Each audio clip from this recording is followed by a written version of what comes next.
Should I also put a video? Yeah, video on. Yeah, put video like a serial space. So. Okay. All right. Is it good? Okay. So that's the conceptual understanding of entanglement. Mathematically, if I wanted to view entanglement, the product state is a good way of viewing the entanglement. Why? Well, sorry. The method I'm going to show is a good way of viewing entanglement. All right, let's start it with non-entangled state. And we give a name for that state as a product state, like the state that you see on the slide. Okay? It still has four probabilities, right? It has four different states: 0, 0, 0, 1, 1, 0, 1, 1, right? The combination of two qubits. Agree? Different combination of two qubits. And it has probability amplitudes attached to each one of them. So that's the superposition state, right? Is this state entangled state? It's frozen. So if I want to write this state down in terms of tensor products, turns out you can write this down as this times this. That means first of all, you should recognize this state is a 2 qubit state, right? 0, 1, 1, 0, 0, 0, 1, 1. Okay, that's 2 qubit states. 4 different possibilities of getting these 2 qubit states. Of having these 2 qubits in different states. 4 possibilities. And they're in a combination. So you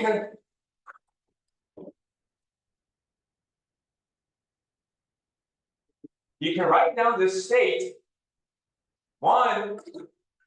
There's 1 qubit in this state, another qubit in this state. And you should be able to recognize this is my plus state, and this is my minus state. So if 1 qubit is in plus state, the other qubit is in minus state, although there's 2 qubits, both of them are in the superposition. In terms of this computational basis, 0 and 1. You put these 2 qubits together, you get this resulting state of this 2 at the quantum system. Now I have one quantum system consisted of 2 qubits. Each one is in the plus state, the other one is the minus state. I just tensor product these 2, I got the resulting state, which is here, which is that resulting state, right? This is non-entangled. They're non-entangled. They behave very differently. You see that this plus state, the qubits, 1 in 1 plus, it will do whatever it wants to do. It won't influence the other one. The other one will be in the minus state, regardless of the plus state qubit, right? Because they're separable. You separate them. You successfully separate them. Agree? So there's no influence between them. You just simply times them together and get a resulting state. So this is product state or separable state, meaning you can separate this quantum system consisting of 2 qubits into each well-defined qubit, individual qubit state, single qubit state. Okay? So yeah, so that's, you separate the state in terms of plus and minus. So that's called a product state or separable state. It's factorizable. So this, again, if you want to just do a homework, if you want to practice to see if this qubit is separable, its state is separable, what do you do? The recipe is here. You write this qubit, this state in terms of phi 0 and phi plus. Phi 0 and phi 1. Psi 0 and psi 1. And psi 1 is a generic qubit, right? Alpha and beta. And psi 0 is also generic qubit. Alpha non and beta non. They have the generic qubit. You should recognize this is a generic qubit, right? When I put alpha beta out, and I use 0 to 1, and this is a generic qubit, and I know I use another, there's 2 different sides of probability coefficients, but these 2 are the 2 generic qubits, right? You differentiate them using alpha beta, alpha 0, beta 0, alpha 1, beta 1. Of course. Now you times this together, Do you know how to times them together? Do you know how to calculate the tensor product of this two state? You times this two, 5, 0, 5, 1. You times this two state in terms of 5, 0, 5, 1, you got alpha, beta, right? You got 4. You will have different coefficients, right? Before 0, 0, 0, 1, 1, 0, 1, 1. Agreed? In terms of alpha 1, beta 1, alpha 0, beta 0, right? And you equate them. Here, you have those coefficients here. There's the weird angle, right? Is that the angle problem? I know. 22, so they got it, the resonance there or something? Oh, okay, so I will, maybe like this. Wait on the side, so, hopefully. All right, so you have the coefficients here, right? Defined. Now you have the generic qubits, and you times this two, and then you equate each one of them there, and you will have alpha, beta. Will those alpha, beta solvable? If they are solvable, you have a product state. If are not solvable, you don't have product state. That's entangled state. That's the easy way to check if the state is entangled or not. Okay? All right. So now turns out this is separable. Alpha 1 and beta 1 in terms of these two qubits. Okay, so qubit 1 is in this state, qubit 0 in this state, qubit 1 is in that state. The subscript 0, 1 is by convention, right? So if you write down the decimal number in terms of binary number, the first exponent is 0, right? The leftmost, rightmost exponent is 0, 220, 221, 222, 2 to n's power, right? 2 to the n minus 1 power. So that's 2 qubit. They're in this 2 state, and so this state is separable. It's still not an entangled state. Okay, so 2 qubits behave individually. One won't affect the other one. There's no influence between them. All right, but so if you have a general product state written down in this way, so you have n qubit. First of all, it's n qubit. Okay. There's n single qubit. If this n single qubit can be written down in this way, alpha 0, beta 0, all the way to alpha n minus 1, beta n minus 1, and you times them together. This is the resulting state is what state? It is separable state, right? It's product state, so it's separable. So this state is not entangled, right? So that's how many coefficients are there? How many probability amplitudes are there in total? 2n, right? One qubit has 2, right? The first qubit has 2 and last qubit has 2, right? So there are in total is 2n polynomials. Sorry, 2n coefficients there. Okay. All right. Now, if I have this state, I call that phi plus state. Is 1 over square root of 2, 0, 0, plus 1, 1. And you do the same trick as I showed to you in the prior slide. This is 2 qubit states. Agreed? This 0, 0, now you should reflect as what I taught you yesterday. This 0, 0 is a tensor product. That's 1 in 0, another 1 in 0. This 1, 1 is 1 in 1, another 1 in 1. So there's 2 qubits. So you write it down in terms of 2 qubit states, 2 single qubit states, phi 0 and phi 1, with the coefficient of alpha 0, beta 0, alpha 1, beta 1. You times them. And then now you see that I have 0, 0, 1, 1. Do I have 0, 1 and 1, 0? No. So my coefficient for 0, 0 is 1 square root of 2. My coefficient for 1, 0, for 0, 1 is 0. And my coefficient for 1, 0 is also 0. And my coefficient for 1, 1 is 1 over square root of 2. Now you have 4 coefficients, right? And you also have 4. They have a set of 4 equations which contains alpha 0, beta 0, alpha 1, beta 1. Now you equate them, right? And solve alpha 0, beta 0, alpha 1, beta 1. Solve for them. Turns out it's not solvable. Okay? It's not solvable. I will not derive that on the whiteboard because it's kind of time consuming. And the message I was trying to convey here is there's no state for the single qubits. You times them, you get that state. No way. Okay? But this is a legit superposition, right? Why it's a legit superposition or a legit quantum state? Why is legit? No, non-reducible is entanglement. Well, generically, why this is a legit quantum state? The probability adds up to 1, right? The probability adds up to 1. Okay? Now, so this is entanglement. This is called entanglement. That's the entangled state. And this psi plus, we will use this psi plus state many times in this course, in today's session. Okay? Remember this psi plus state. This is one of the bio states. It's 0, 0, 1, 1. Okay? So if you measure 0, if you measure, so you know that it's 0, 0, 1, 1 is 2 state. There's 2 qubits, right? So we call the left qubit and right qubit, the left qubit, right qubit. Okay? So if I measure the left qubit, it turns out the measurement is 0. What my right qubit would be? 0 as well. If I measure my left qubit and it turns out the result is 0, what would my right qubit? 0 as well. Yeah, so see, I expect this misunderstanding here.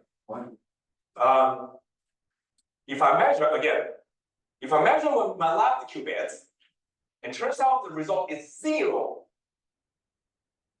what would my right qubit be? Is 0 or 1? Should be 0 as well. It's only 2 states, right? 0, 0, 1, 1. It's in 0. Right? See, you should stare this, at this state and tells me the result. Tell me the answer. The answer is right there. If I measure my left qubit, and turns out the result is 0, this is the only possibility here. And my right qubit will be 0.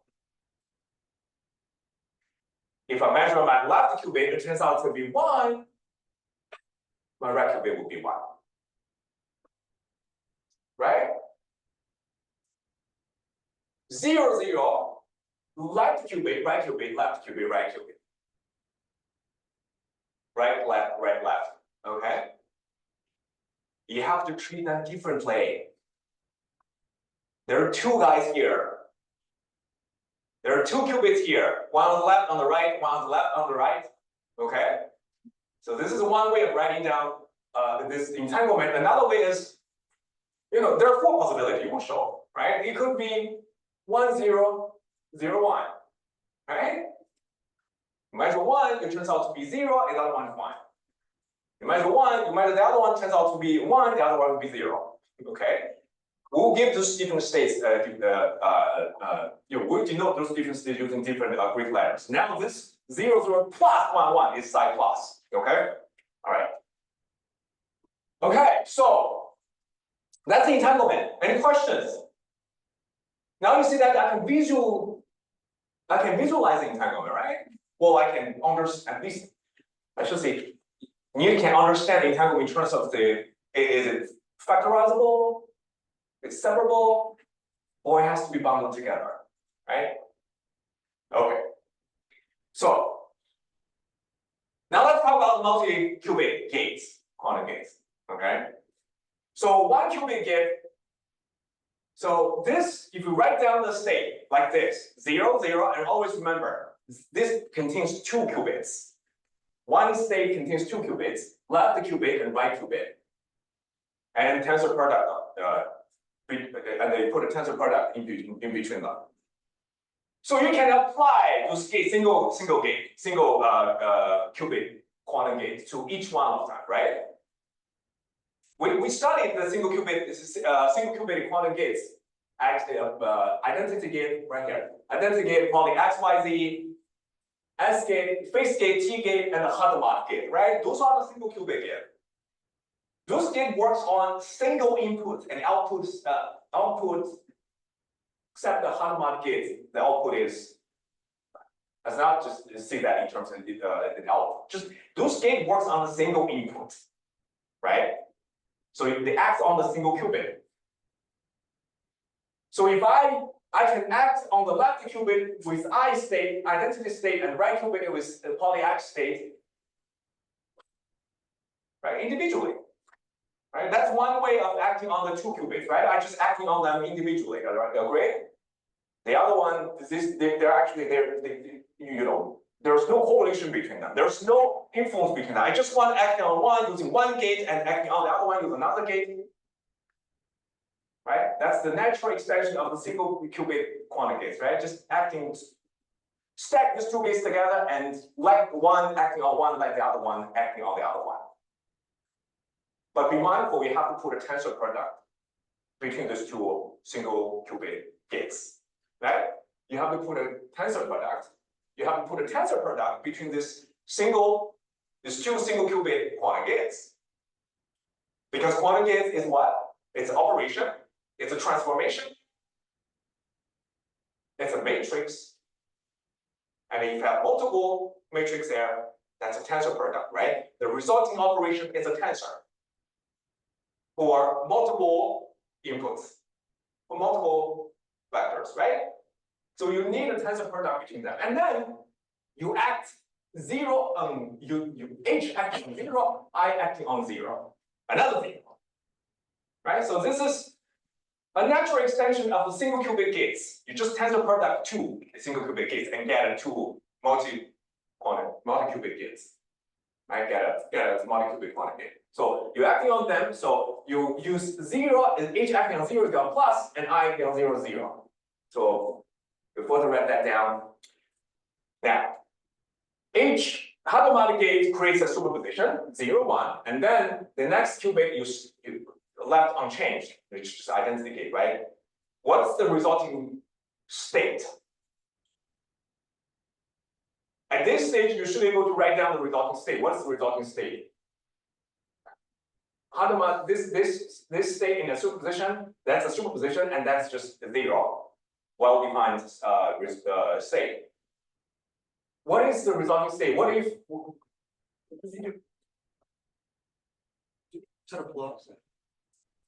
you use 0 times 0 and plus 1 times 0, right? Tensor product. So the resulting state is this.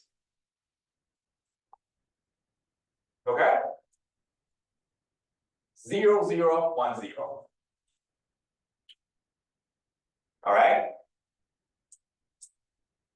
Now what's my input here? 0, 0. What's my output here? That's my output state, right? This is my output state. My input state 0, 0, and my output state. The transformation is due to these two gates, single qubit gates.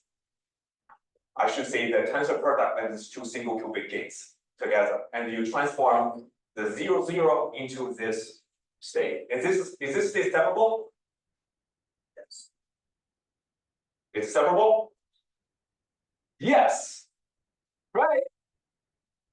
Because this state is basically just plus and 0, right? It's separable. One qubit is in plus, the other qubit is 0. It's separable. It's slightly different than the entitled state. It's slightly different. It's just the one digit different, right? Here, the side plus, remember, the side plus is 0, 0, 1, 1. But physically, that's a huge difference, right? There's a separable state, otherwise entangled state. Okay?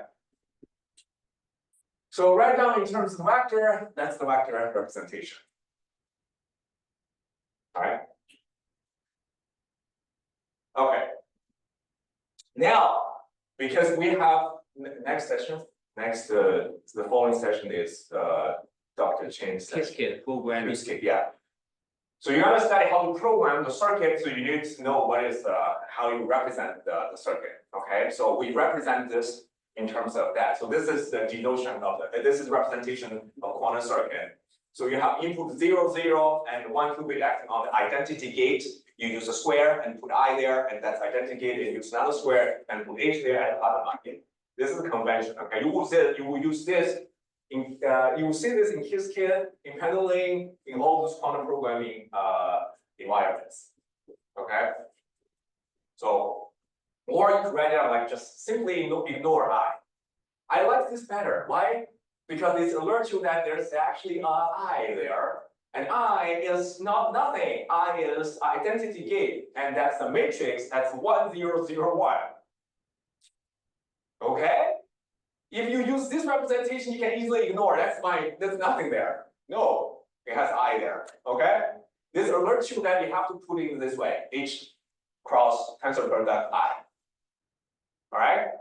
But if you are actually pretty proficient on writing, on drawing the circuits, you can easily ignore the I there, okay, and just draw a line there. So you basically transmit 0 from input to output. You do nothing to 0. It's nothing to the input, okay? All right, so I put summarize the single qubit quantum gates that we learned yesterday. Identity, poly X, poly Y, poly Z, phase gate, T gate, and the Hadamard gate. Acting on the computational basis and the matrix representation here. Okay, matrix representation there. So that's, you see, identity actually, that's the identity matrix. Okay, 1 0 0 1. And those, the rest of the matrix representing the rest of common single qubit gates. Okay. All right. So if you tensor product any two of them, what's the dimension there? You tensor product, for example, you tensor I and Z. Let's use I and X. You calculate tensor product between I and X. What's the dimension of the resulting tensor? 4 by 4. Right? 4 by 4. Because our input state is 1 and 4 times 1 vector, right? The input state is 2 qubits. And the 2 qubits, the state of the 2 qubits lives in the state of the 2 qubits lives in the 4-dimensional Hilbert space. So you expect 4 coefficients there, right? It's 4 times 1. So now the tensor product is the resulting tensor is 4 times 4. All right.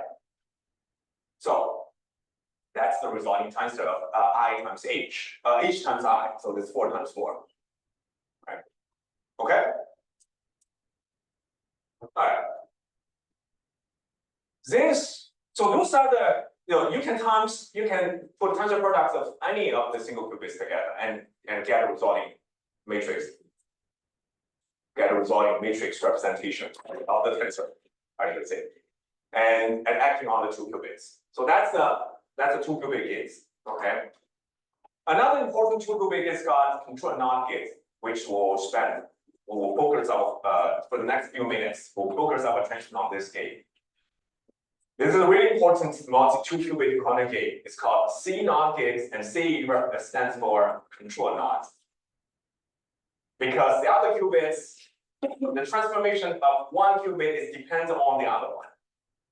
Okay. All right. So let's take a look. So the C NOT gate or the control NOT gate inverts the right qubit. Given the condition, the left qubit is 1. Okay, so the other qubit, the transformation of the other qubit, it depends on the one qubit. The transformation of one qubit depends on the other. Okay, so if the left qubit is 1, you invert. You do the inversion. If the left qubit is 1, that's 1, you invert the right qubit, right? You invert the right qubit from 0 to 1, from 1 to 0, right? If the left qubit is 0, you do nothing. Agree? Yeah. So that's the control NOT. So the left qubit is called control qubit, and the right qubit is called the target qubit, right? Control qubit. So the operation depends on the control qubit. So the control qubit is unchanged by C naught. Agreed? The control qubit is unchanged under this transformation. You only invert the right qubit, right? So this is called, what the target becomes the exclusive OR operation. I would just put it here as exclusive OR, but you should know that the target qubit is exclusive OR. Well, have you ever heard exclusive OR gate? So if you know the exclusive OR gate and you recognize that the target qubit actually under this operation, the exclusive OR operation, when the control qubit is 1. All right, so then we can write down the C NOT gate, control NOT gates A, B acting on these 2 qubits A and B, and then leave the control bit alone, and change the target qubit under the operation of exclusive OR, which is A circle plus B. All right.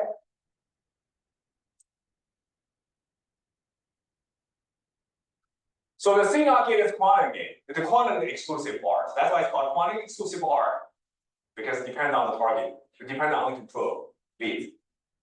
Okay. It's a counterpart of the classical exclusive OR gate.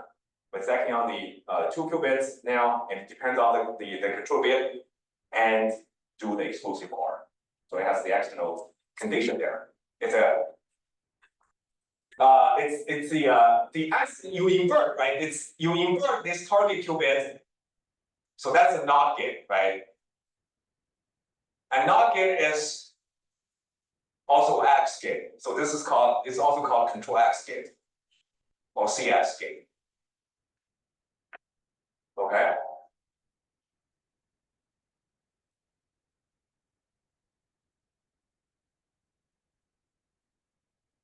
Now we have control X gate.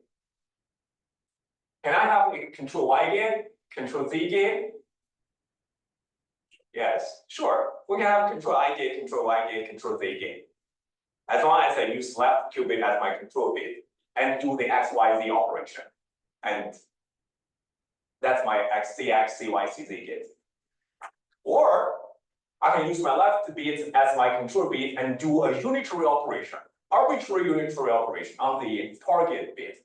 Now I have 2 qubits, right? I use one as my control and do operation on the other. Right? So, and there's arbitrary quantum gate called CU gate. That's called control U gate. So that's this is C NOT gates breaking down in this in the matrix state and matrix representation, and the circle representation is this. Oh, that is, I will skim through that, okay, because this is not our point.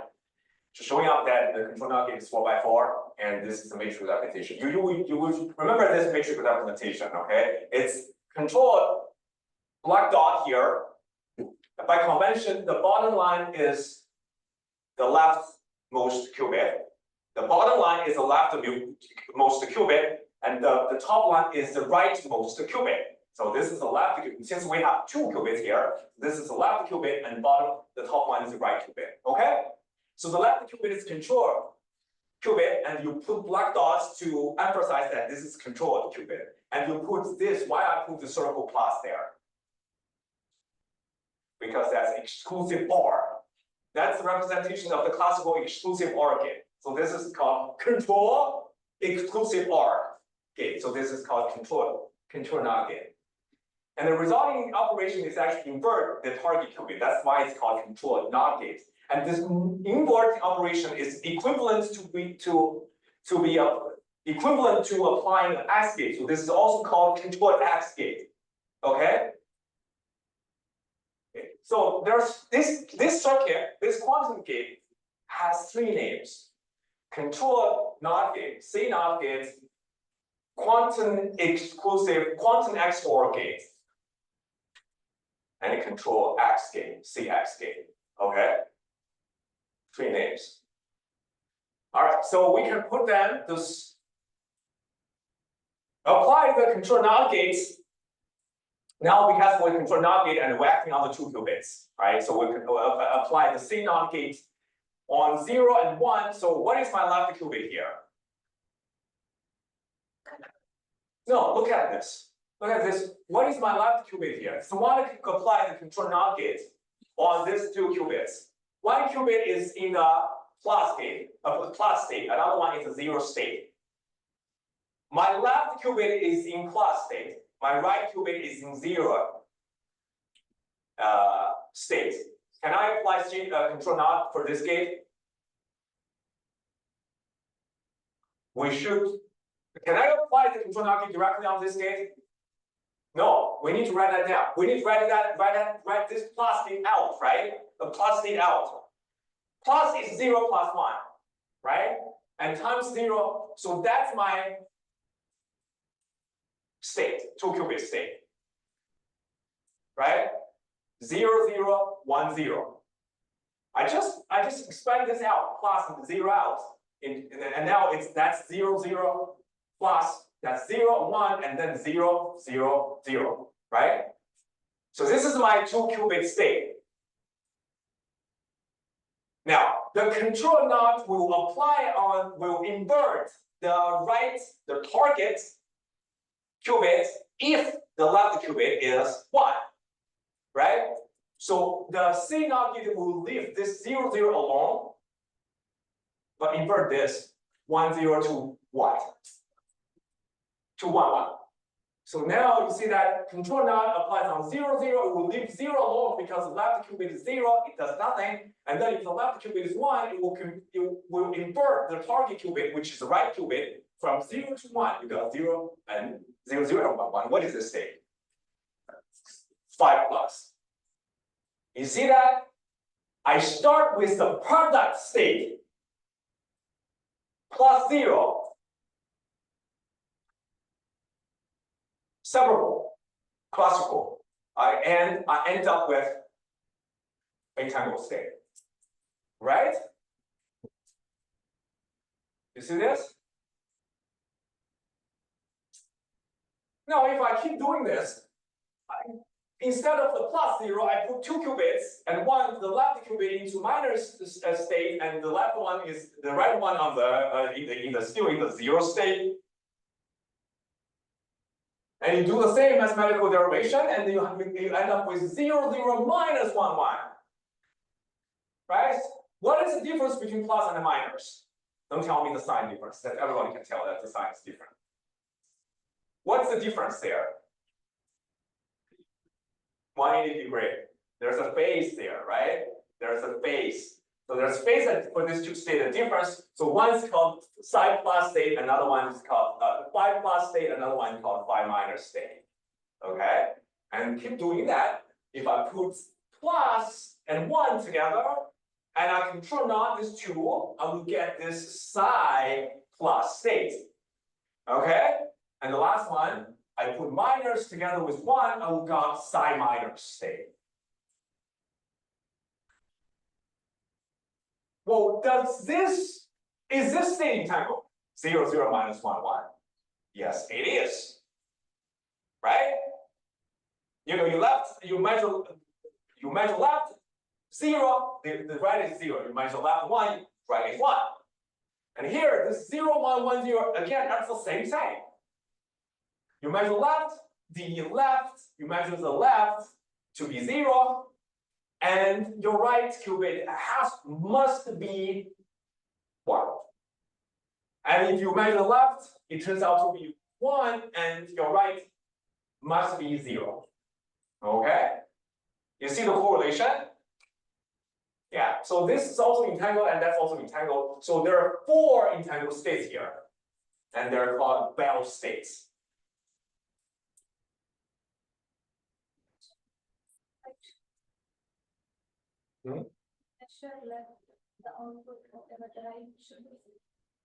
Well, if you measure left, the right, if you measure the left and the right out turns out to be the same, and that's the psi plus and phi plus and phi minus state.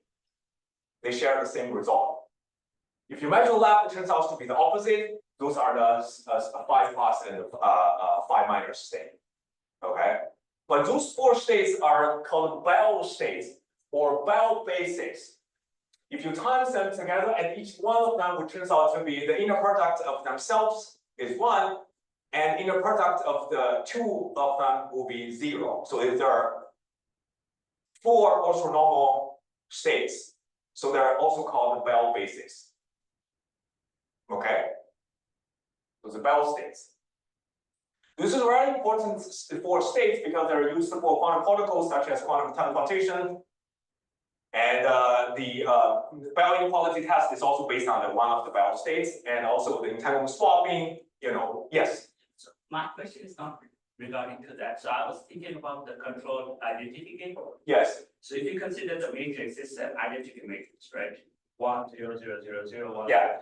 So in that case, what is the purpose of control bit then? It's pretty much the same, right? Yeah. So for the control node, you have this 1, 1 right there, right? You don't do anything to the left qubit. For the control identity, It will be 1, 0, third one. it will be this. It will be identity. Yeah. So what is the purpose of control bit? What if there's no purpose of the control bit there? Because if the control bit is 1, you don't do anything. Yes, same, right? Yeah, you leave the target bit unchanged. Now if you leave the target bit unchanged, you use the control. The control 1 is 1. If the target bit is 1, it's also 1. If the control bit is 1 and target bit is 0, it's also 0. So basically you leave the state alone. Then why would I use control ID? No, so that means your controlled I gate is just I gate. Yeah. Okay. Okay. Yeah, I was stuck with that. Okay. It's not anything like Maybe so this bottom, the corner, so so this is a tensor, right? So tensor is composed of matrices. So the left, the bottom right corner, and this will be your 1, 0, 0. yes, it will be 1, 0, 0, 1. Okay, so if the rest of you actually have a hard time of seeing that, you can just use this. The circuit representation for understanding the control I gate. So if I have a control I gate, I use this qubit as my control bit,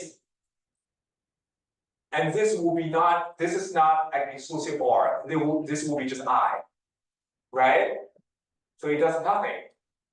Your target qubit unchanged, your control qubit is unchanged, and your target bit is unchanged. So the total qubit states is unchanged.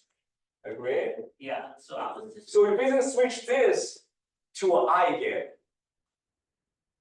So my thinking was like, in that scenario, do we need a control bit? No, we do not need that. So so you can basically reduce this circuit to 2 parallel lines. Yeah. Okay? All right, so that's the Bell state. That's control U gate. I have talked about that. So it's control X, Y, Z gate, and now you can basically create any control gate, right? And you have unitary operation, and then this is your matrix representation of control U gate. So you basically just change this bottom right corner of your matrix representation of your tensor there with A, B, C, D matrix M. That's a control U gate. Okay. So this, for example, of control Z gate, and then that's control Z gate. Right now we should be able to tell that's the control Z gate, right? For the circuit representation. You have the control bit and target bit undergoing this Z transformation, and the control bit and the target bit undergoing this S gate, right? So that's control S gate. Okay, and another 2-qubit gate is called swap gate, and you basically just swap these two input bit. Okay, so the circuit representation is this or that, the swap gate. So those are the 2-qubit gates, common 2-qubit gates. Okay. The most important one is control NOT gate. We'll use that numerously because why is it so important? Tell me.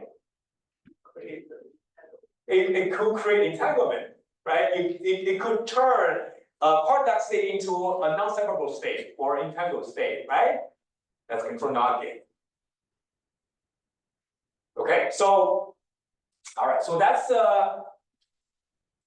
for the second session. We studied single qubit, let's just do a short review. We studied single qubit, we studied single qubit gates, and then we studied 2 qubits. We know that there's superposition, not only superposition between 2 qubits, but also entanglement between 2 qubits, right?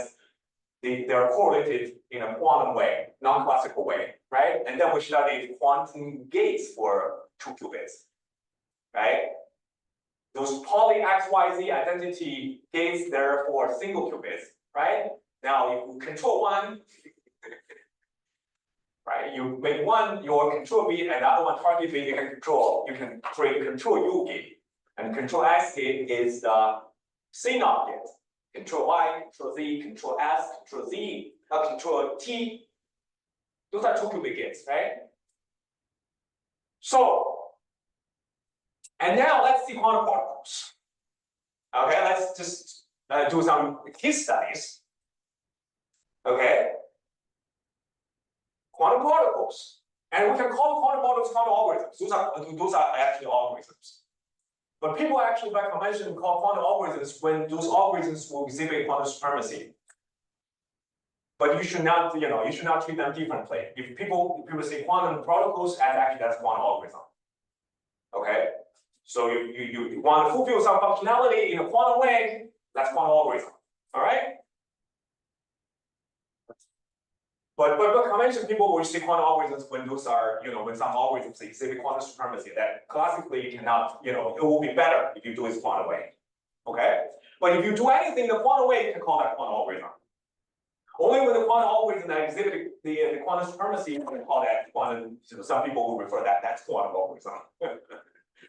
Yeah, so let's see, Bell inequality test, because this Bell inequality test, this test, 2022 Nobel Prize is awarded on this Bell inequality test. This test actually just grants quantum theory completeness. You will see why that's so important and why it deserves a Nobel Prize on that. And then we'll talk about quantum teleportation. If I don't have time, I will briefly mention those the Deutsch-Josa if I have time. Okay, but at least we should appreciate quantum mechanics. And we should appreciate why Nobel Prize is awarded to this test. Well, inequality test. So we know that we have these 4 Bell states, right? And we just learned that there's phi plus, phi minus, psi plus, psi minus 4 different states. Okay.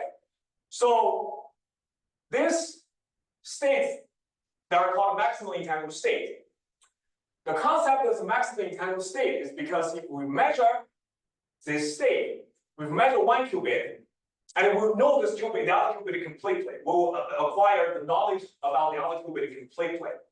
Agreed? If we measure the left qubit, and the left qubit turns out to be 0, if I am in the psi plus state, the left qubit turns out to be 0, and I know 100% the right qubit will be in 0. If I measure my left qubit, it turns out to be 1, and I will know 100% the other qubit will be in state of 1. So those are maximally entangled states. These are called maximally entangled state. And true, it's also true for psi minus, phi minus, psi plus, and psi minus. Some states are not, another maximally entangled state is this state. If you entangle 3 qubits together, so we will have this, here we have left qubit, middle qubit, and right qubit. If I measure my left qubit and my left qubit turns out to be 0, how about my middle qubit and right qubit? Tell me. If I measure my left qubit and it turns out it's 0, what's the state? What are the states of my middle qubit and my right qubit? Both. We know that the middle one and the right one, they will be in the 0 state, 100%. Right? So if we measure 1, and we'll get this state information about the rest of the qubits with 100% certainty. That's the maximally entangled state. Okay? Doesn't matter we're in which one of the 4. We will know the other. Right? So for example, here, if we measure left to be 0, the right one must be 1. Okay? So this is the GHC state, and then how about the W state? Tell me, is this maximally entangled state? The W state? It's not, first of all, it's not separable. I guarantee you, okay, you can challenge me, but derive this, times 3 single qubits together.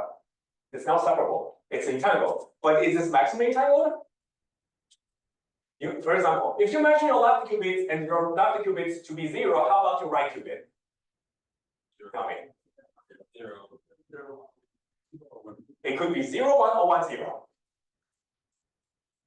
Right, so if you measure your right qubit, the leftmost qubit, and turns out to be 0, and that's 2 probabilities here, right? This state or that state. This one is not. You void this one. You basically void this one. Right? This is impossible. If you basically get the left, and that's to be 0. So there are 2 possibilities for you to have that result, which is 0, 1, 0, 0, 1, 0, 1, 0. And turns out the middle qubit and the right qubit, they are still in the, take a look, they're still in the entangled state.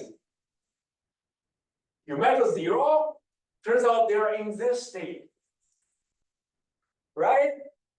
If you measure the leftmost qubit, it turns out to be 0.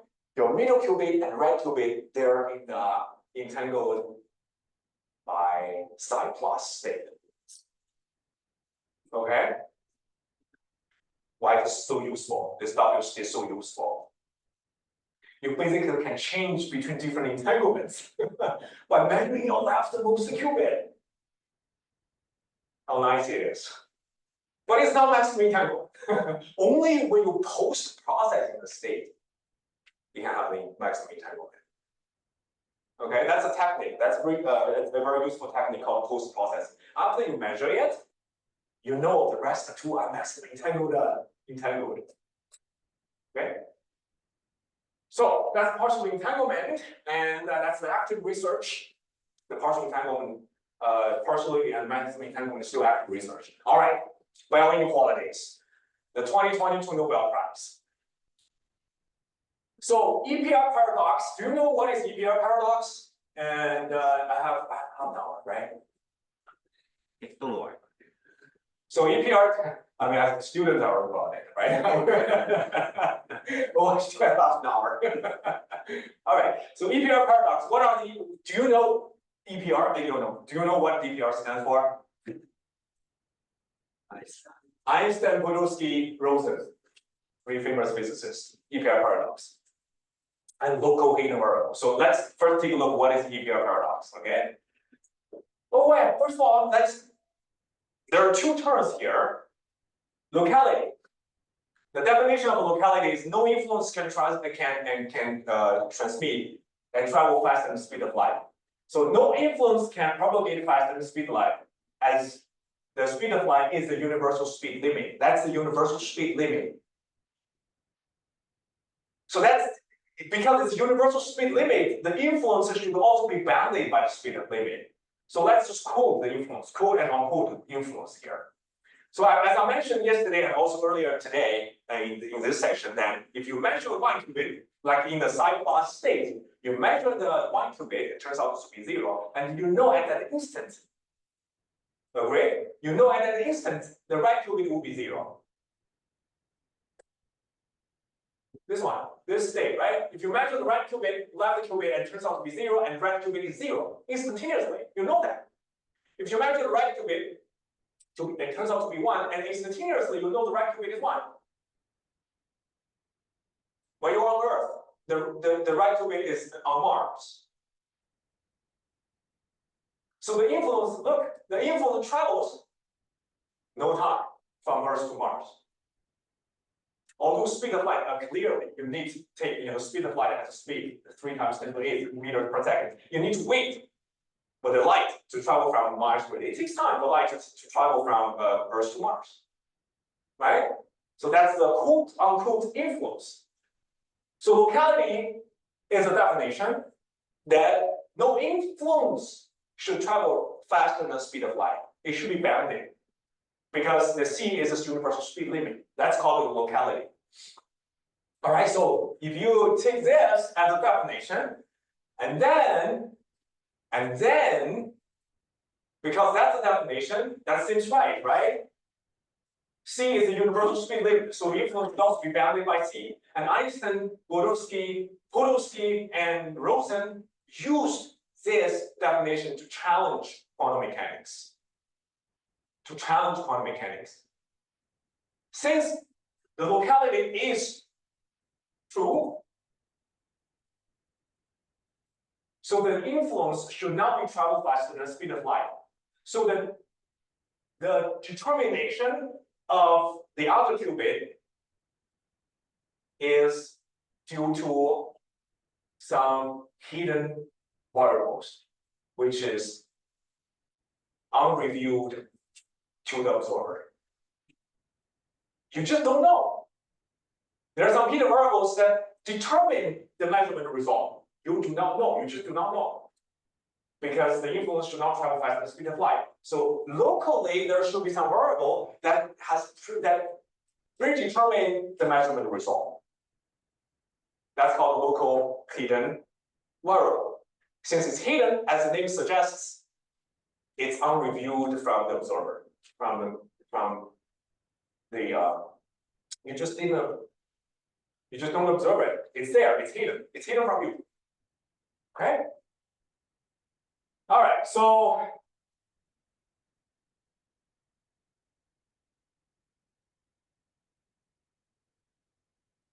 does this, as this last item here, so in 30, this is brought by Einstein in 1935. So Alice involved the measurement. Alice's measurement was able to influence Bob, and since the influence should be bounded by the speed of light, it should not travel faster than the speed of light. So the measurement outcomes are predetermined by some hidden variables.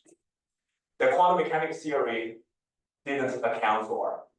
So Einstein, Podolsky, Rosen said that the quantum mechanics theory is incomplete. Okay, it's incomplete. It's just some little hidden variables that is unknown to the observer. You should mine that out. You should find them out. Because locality is bounded by because the influence should not be travel faster than the speed of light. You should find that hidden variable out and complete the theory of quantum mechanics. So that quantum mechanics is incomplete. Did Einstein ever see quantum mechanics wrong? No, he didn't see quantum mechanics wrong. He simply just challenged its completeness, right? He didn't see the quantum mechanics wrong. It's just completeness. Okay, it's incomplete because of local hidden variable. And this proposal is called EPR paradox. Do you understand EPR paradox now? Influence, right? Speed of light is the universal speed limit, but why the influence can travel than the speed of light? Similarly, why the influence apparently travels than the speed of faster than the speed of light? Its measurement influence the other measurement instantaneously. Okay, that's a paradox, right? Okay, so that's the spooky action at a distance, right? So that's why Einstein came up with this description, spooky action at a distance. It's incomplete. There must be some hidden variables that predetermine the measurement result. Okay. So, and then there's another term called realism, that the entangled entities has actual real values before the measurement. It's also because of this hidden variable that those measurement results has been predetermined, and that's called realism. Okay. And this is not so important as the locality definition, but you should know that realism is that the entangled quantities have actual real values before measurement. Okay, those are the two definitions for the EPR paradox. One is locality, one is realism, right? You should not violate that. But it turns out quantum mechanics violate both. Okay. So EPR did not argue a quantum mechanics practice is simply just saying that there should be a hidden variable theory that complete quantum mechanics. Okay. Now, how we actually prove this experimentally? All right. So Then in 1964, John Bell came up with a theory that if EPR paradox is true, okay, if EPR paradox is true, that if there's hidden variables, because EPR paradox is based upon the hidden variables, right? Because there's hidden variables that predetermine the measurement result, so there must be hidden variables. So John Bell worked on top of that, worked on the foundation of EPR. Basically, John Bell worked with the hidden variable theory that he came up with inequalities. That if there is hidden variables, if there are hidden variables, the inequality should hold. There's an inequality called Bell inequality, should hold. If there's hidden variables, if there's hidden variables, okay? So if quantum mechanics violate that inequality, that means no hidden variable theory can describe quantum mechanics. You see the flow of logic? You see the flow of logic there? So Bell calculated the measurement statistics of any local hidden variable theory. Any local hidden variable theory. And then showed that they must obey an inequality. And quantum mechanics violates this inequality. Quantum mechanics violates this equality so that quantum mechanics cannot be described by any hidden variable theory. That's what the Bell inequality proved. Okay? This is in 1964. People still don't believe it. This is theory. This is all theory, all on paper. Bell showed that on paper, if you use any hidden variable, and that should, any hidden variable should, theory should obey the inequality, and quantum statistics violate that inequality. Okay. Now the burden is on the shoulder of experimentalists to prove this. Is this true experimentally or not? Because theory has already proved that quantum mechanics violate this Bell inequality theory, which is based on any hidden variable theory. Now, experimentalists had to jump in to prove this is true in real life. Okay?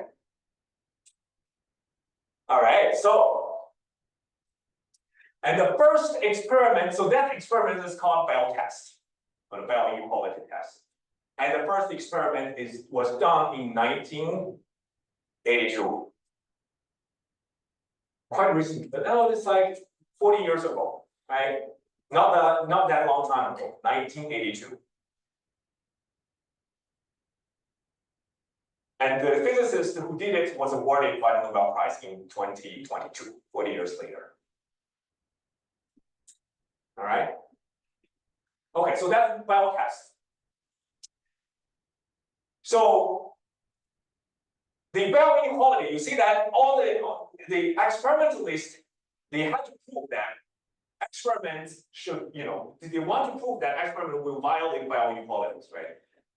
So the Bell inequalities has many inequalities. Some inequalities cannot be converted into the experimental procedures. Like there's no way for experiments there's no way for that inequality, there's no experimental procedure can be based on some inequalities there. So for physicists, Glauber, Horn, Shanmei, and Holt, those four physicists, they came up with inequalities called CHSH inequality, which is one of the Bell inequalities. Okay? But it's feasible for experimentalists to work on it. Okay? So the CHS inequality, so people actually use these two terms interchangeably. They use that CHS inequality, they also use that Bell inequality, but you should know that CHSH inequality is one of the Bell inequalities. Because CHSH inequality is feasible for experimentalists to work on. There are many Bell inequalities there, but not quite a few of them are not be feasible for experimentalists to work on. CHSH is one of them. So Glauser was awarded by the Nobel Prize in 2022 as well, because not only he came up with CHS inequality, but also some groundbreaking quantum quantum series, quantum theories that he invented. Not invented, he invented. So all right, so that's the CHS inequality in 1969. So let's see how we can do it quantum experimentally.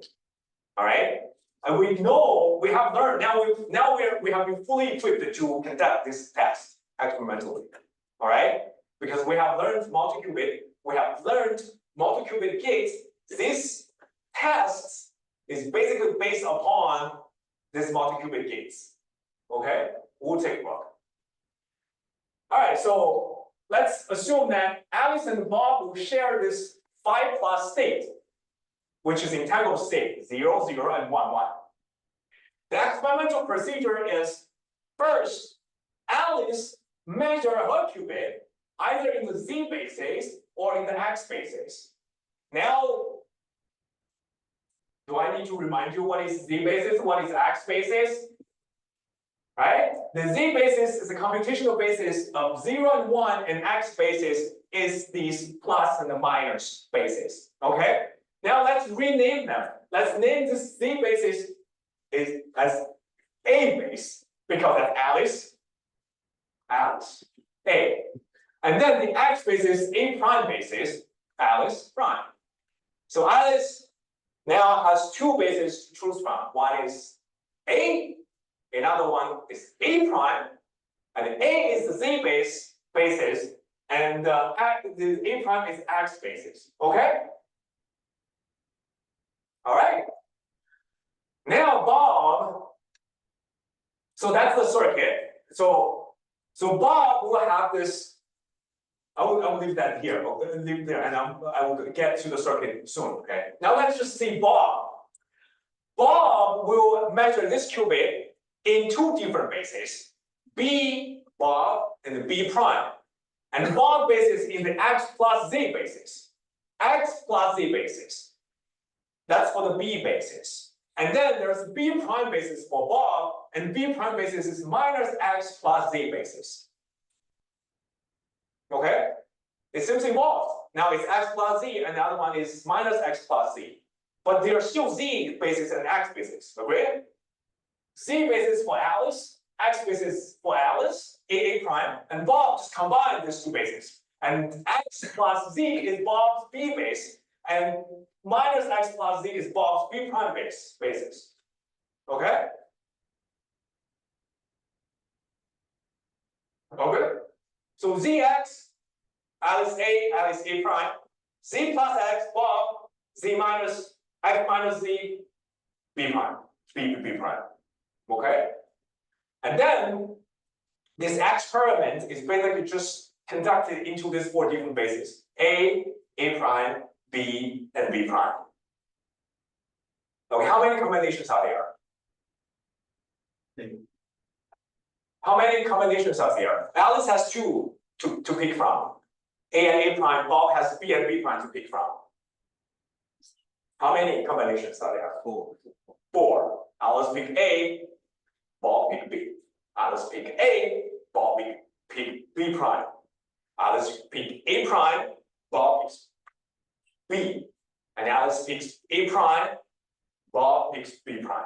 So there's A, B prime, A prime B, A prime B prime. 4 bases, right? So they can do the measurement in 4 bases combinations, right? So each one of them will have 1 qubit. There's 2 qubits here. Left qubit, right qubit. Send the left qubit to Alice, send right qubits to Bob. And Bob and Alice just measure their individual qubits in their bases with 4 different combinations. Okay? All right, now it comes into the CHSH inequality. All right, so those bases, just to visualize those bases, one basis, Bob basis is here, another Bob basis is here. That's not important. That's not important. So you know there are 4 bases there, right? Okay, four basis combinations there. Also 4 bases and 4 basis combinations there. Now, the other aspect of the procedure, that's the circuit representation. I'll leave that later. So, and then the step 3. Now they fixed the basics. Now they agree upon some measurement procedure. What is the measurement procedure? If Alice measures her qubit, turns out to be 0, she records as +1. Okay? Now Alice has the qubit there, and Alice measures in her basis, and turns out the result is 0. She just writes down 1. Okay? And Bob does the same thing. If she measures 1 and she records -1, Bob does the same thing. Okay? So now, here, Alice has 1 qubit, Bob has 1 qubit. Alice measures her qubit, Bob measures his qubit. And if Alice measures her qubit, it turns out it's 0, she records 1. If it's 1, she records -1. Bob does the same thing. Okay? And then the times these results together. It will be just 1 or 0, right? If Alice gets 1 or -1, sorry, -1 or -1. If Alice gets 1, Bob gets 1, and you times this 2, that's 1. That's 1, right? Because Alice gets 1, Bob gets 1, you times 1 times 1 is 1. If Alice gets -1, Bob gets 1, that's -1. There's only 2 combinations, 2 possibilities there, right? 1 and -1. So that's 1, 1, that's 1. And what's if Alice gets 1, Bob gets 1, what's the resulting state for Alice and Bob's qubits? Alice gets 1, Bob gets 1, what's the resulting state of the Alice and Bob's qubits? 0, 0. Right here. If Alice gets 0, Bob gets 0, Alice puts 1, Bob puts 1, and that's 1 times 1 is 0. Okay? If Alice gets 0, Bob gets 1, Alice puts +1, Bob puts -1, and you times this 2, you got -1. And then if Alice measures 1, Bob measures 0, Alice puts -1, Bob puts +1, and the resulting is -1.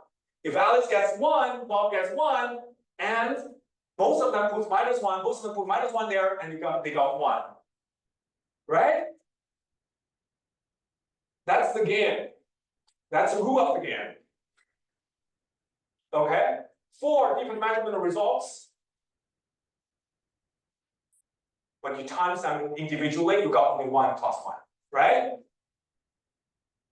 So because you see that you send those qubits, 1 to Alice, 1 to measure, 1 to Bob, and you create millions of those qubits.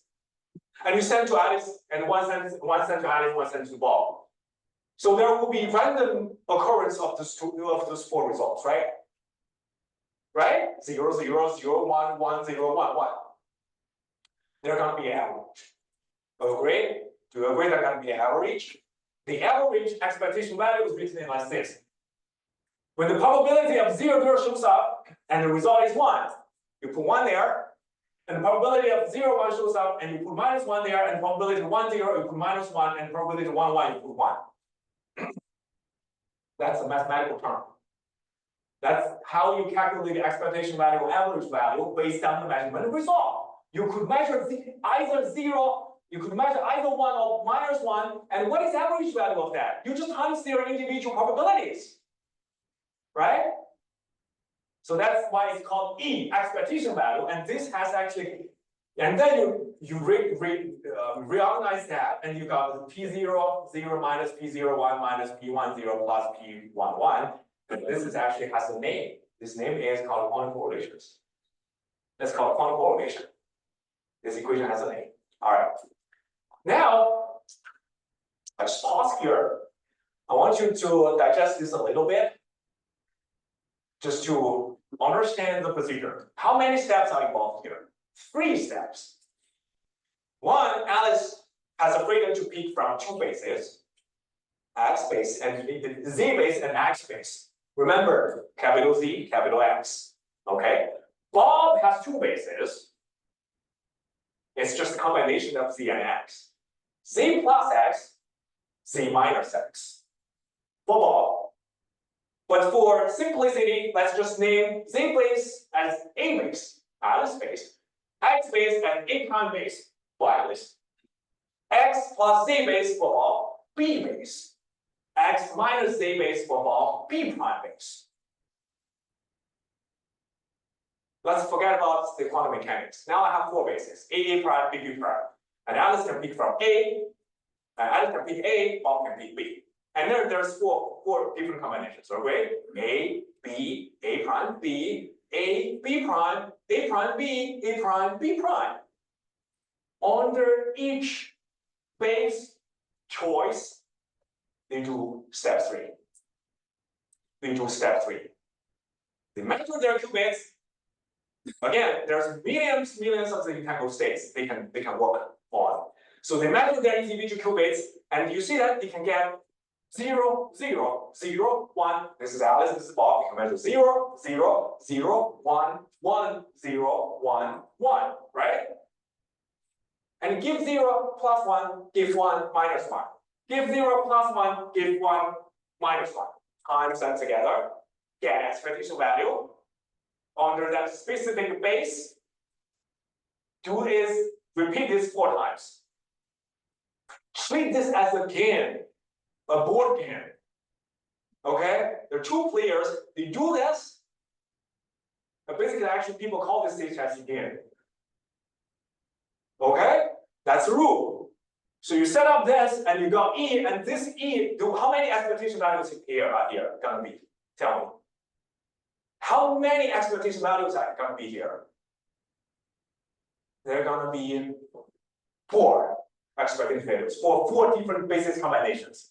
For A, B, A prime, B, A, B prime, A prime, B prime. There are going to be 4 E's here, right? All right. Now, CHS inequality is this. Put E, A, B plus E, A, B prime plus E, A prime, B minus E, A prime, B prime. This is the simplest form of CHS inequality. Now the game is done. You just put your E's measurement there in this equation, and if there's the hidden variable, any hidden variable will give you this E, this absolute value of S is less than 2. If there exists a hidden variable theory, and this absolute value of this S is less than 2. Okay? That's the inequality. This value has to be less than 2 for hidden variable theory. Now, if I want to violate this, if quantum mechanics turns out to be greater than 2, that means quantum mechanics cannot be described by any hidden variable. Because hidden variable theory is bounded by the value of 2. If quantum mechanics violates this, that means you cannot use hidden variable theory to describe quantum mechanics. Okay, so hold on there. So now, all right, so we know the recipe, right? We know the recipe, and let's do the calculation. We learned this, how you can convert from Z gate to S gate. Yeah, how you convert from the, you know Hadamard gate, right? Do you know Hadamard? Yeah, you know Hadamard gate. You should know Hadamard gate. You convert Hadamard gate. You apply Hadamard gate to 0 and you got plus, right? You apply Hadamard gate to 1, you got minus. You know how to do this, right? Once I give you Z basis, and you should be able to calculate this E's. They're just simply X Z basis, right? And all basis is a combination of X Z basis. And you can convert X basis to Z basis, to convert from Z basis to X basis, use Hadamard gate, right? So you should be able to calculate this E. Once I give you this E, phi state, okay? And then those are the circuit. Those are circuit. So this is the circuit for this Bell inequality test. So you will have this entangled state and shared by Alice and Bob. Alice in the Z basis, you do nothing. And then Bob just applies those gates. And to convert that Bob space, remember, Bob base is not simple. Bob base is Z plus base or Z minus base, okay? And Bob will need to apply the single qubit gate to convert his basis to the Z basis. Okay? Those single qubit gates. Okay, so he applies this, and then it's basically just that. And those are the tensor products. I hope you could calculate this. I hope you could calculate this. It's harmonic gate, identity gate, T gate, identity gate, harmonic gate, identity gate, S gate. Now you know that harmonic gate, T gate, base gate, S gate is base gate, T gate, and identity. Those gates, you know that, right? I put those matrix form in the prior slide. You know how to calculate this, and you know the input state, and you should be able to calculate what's the result there. And then you do this. Basically, your result is this. This is the resulting state if you apply those gates. Okay? And then the probability for this, for each one is that, and you put them together, and you got EAB base. Now, you got the expectation value for base A and base B. Remember, A is Z basis, B is X plus Z basis, and the expectation value for that is based upon this, and you get 1 over square root of 2. Okay, this is a recipe, this is a mathematical recipe, how you can get this value based on that integral state. Okay. Now you have this, you can follow this procedure, like I said, 4 times, and you get this A prime base B and A prime B prime base, and you have that 1 over square root of 2, and until the last one is minus 1 over square root of 2, and you put those 4 in the CHS inequality, and then look at it. The resulting value is 2.83. It's 2 times square root of 2. It is greater than 2. Okay? It is greater than 2. And this is experimentally showed by Alan Espy in 1982. Although it's not exactly 2.82, 2.83, it's slower, it's less than 2.83, but it's greater than 2. So skip that, and that's the Nobel Prize. For experiment, this Alan Espy, he did an experiment in 1982 to violate this CHS inequality, so that quantum mechanics is complete. Until 1982, quantum mechanics become I think most of the universities adopted quantum mechanics as physics, one of the physics major course. Because now it proves that quantum mechanics is complete. Okay, it's safe for students. It's safe for students to study. It's not a waste of time. Okay. And then John Clauser, remember this CHSH inequality? He's the first author. He was also the first author. And Anton Zeilinger really pushed this based on these Bell inequalities. He did a lot of quantum protocols like quantum transportation, quantum entanglement swapping. So the Nobel Prize awarded to them. So for experiments with entangled photons, establishing the violation of Bell inequalities and pioneering quantum information science. Okay. I gotta wrap up my session here. I don't have time for the quantum teleportation, but this is all, right? You see that? So you will learn, I mean, hopefully you will learn more in terms of quantum algorithms. I can Dr. Ching and tell you. Gonna teach you a lot based on this thing. That's okay. Okay. You can implement, for example, you want to implement one of the procedure that you use the entangled state and apply those gates to one of the qubit. Okay, and you can simulate what the result would be. Okay, and you put that's the input, that's the measurement, the output, and this is what the circuit will look like in the programming environment, right? Yeah. So The rest of it just case study. This is one of the case study. Well, you call it a violation. And I prepared a quantum teleportation, but I don't have time. So let me just pull up this video to end up my session. It's at the end of the, let me just.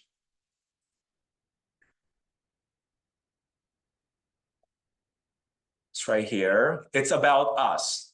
It's about UTC. So.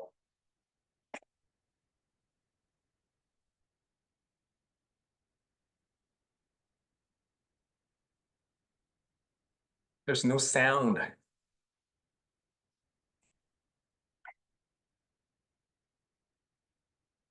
It's projectors on, split screens off. You just share sound. The volume? No. Oh, right here. Sorry.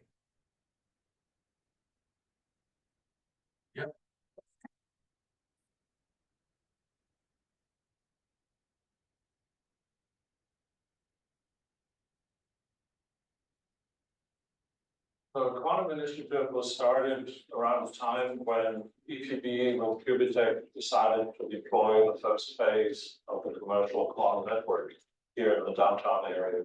Based on some research we had been doing for the Department of Energy on quantum cybersecurity, we decided, working with a company called Qubitech out of San Diego, California, that we could build the first quantum communications network. And it exists now here in downtown Chattanooga. It is the only quantum communications network on a communications network that is actually out in the commercial space.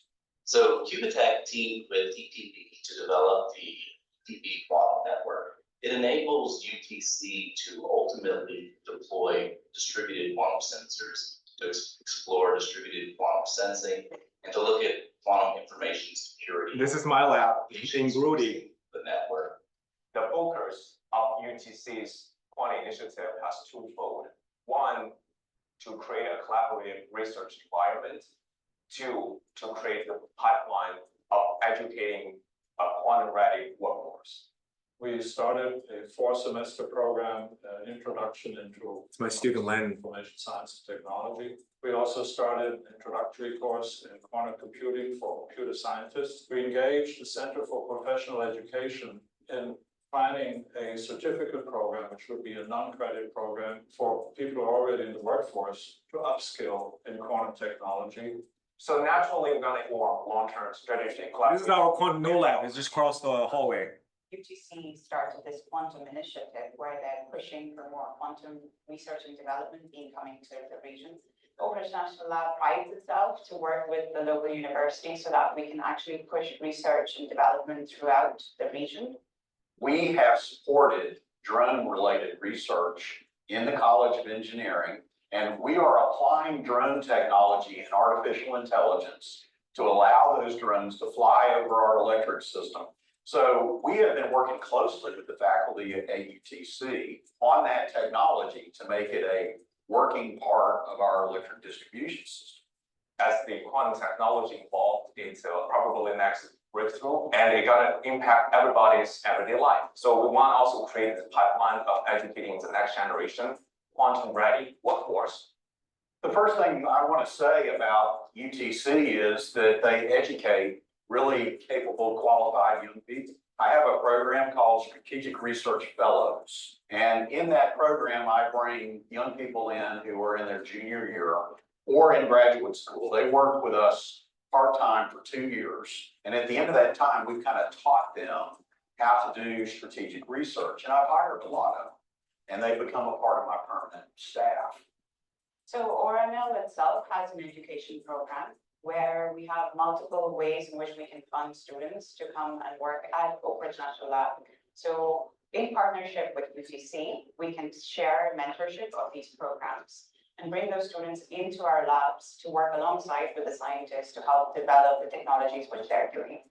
Chattanooga is one of those amazing cities where they really mobilize their available resources to attack certain problems. And that's exactly what they've done, whether it's their universities, their local industries, they're working together to make Chattanooga an excellent place, great ecosystem for quantum industry, quantum academia, national labs.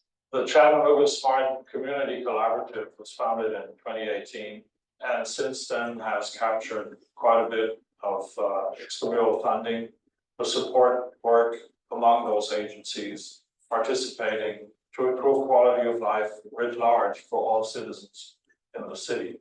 Our goal here is to build those futures in a way that when we get to 2035, we are creating, building, and selling that technology instead of just buying it.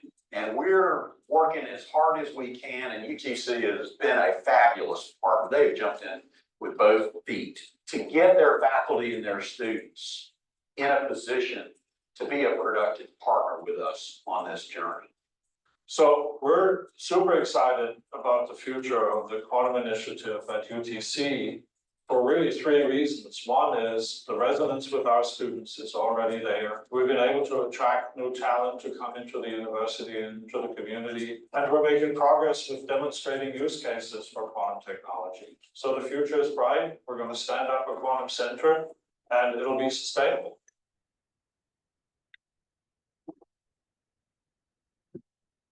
All right, that's it. Are you crying? No, there's no crying in baseball.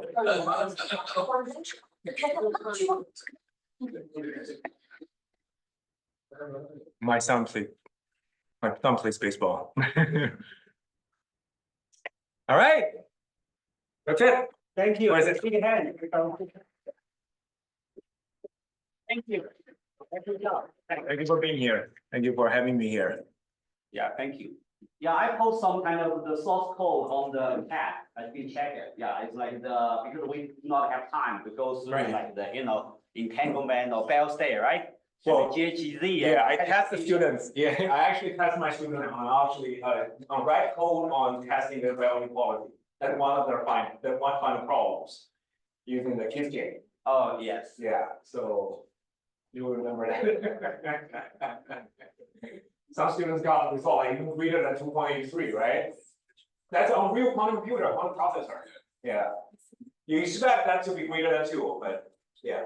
Okay, how about let's take a quick break? How about let's come back at the 10 minutes? 10 minutes, it's about 10 minutes, let's come back. All right. Thank you. Environment. Okay, everyone, thanks for the opportunity to share my experience with the IBM quantum computing environment. So we are using the IBM Quantum Composer. I put that in the chat. Let me put let me put that again. See whether everybody has a link. So you might want to, if this is the first time you want to get yourself oriented. IBM actually provide a tutorial how to use the Quantum Composer, including the tutorial videos. You can actually, so you can on the side of the window you see this at the bookmark. If you click on that, you will turn around the document and tutorials, and it actually had the video to show you how to use the drag and drop to create the quantum circuit. To watch it, very straightforward. You can also edit the gate, and there's also a very quick, almost like a hello world example how to create, but it's very intuitive to use. For example, how do I annotate the screen? It looks like I realized when I use my phone to draw my iPad, it doesn't show up. How do I annotate the screen? I don't see screen annotation here. Okay, so on the top right, on the upper right, you see the operation. Those are the gates. So if we put the mouse or click on that gate longer enough, I'll see you normally on the PC, if you right click on it, it will show. But in this case, it's not popping up.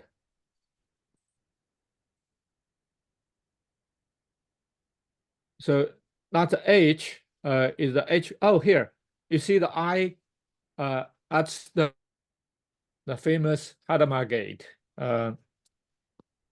Okay, so H is the Hadamard gate. It rotate the state into basically what superposition. In this case, it's actually the faster way to edit the gate is just to change the code on the right hand side. You see the code. Instead of editing, sometimes it's faster to just input the code.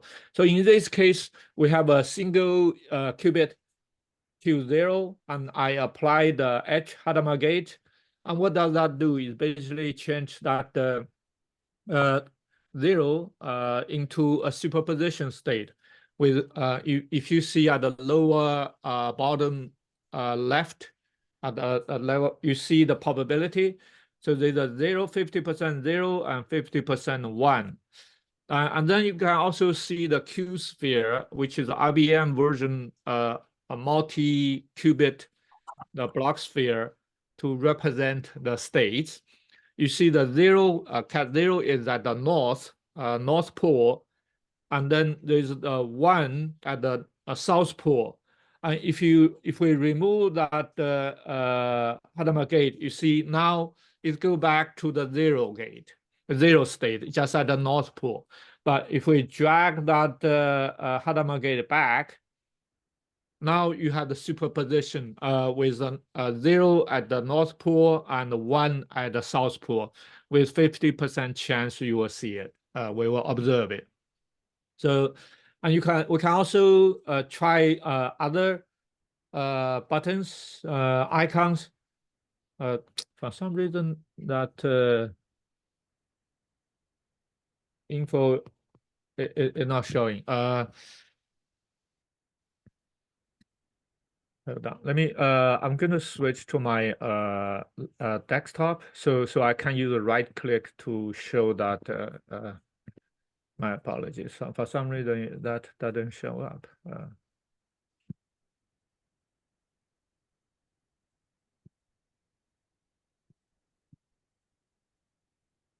Yeah, anybody need help? I can be your TA. Okay, I can walk around. Please raise your hand. Oh, yeah. Can everybody see the?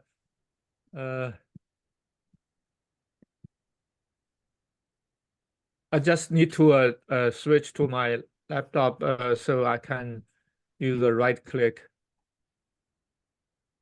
Yeah, I'm good. For some reason, I don't know how to do right click on the iPad. Sorry.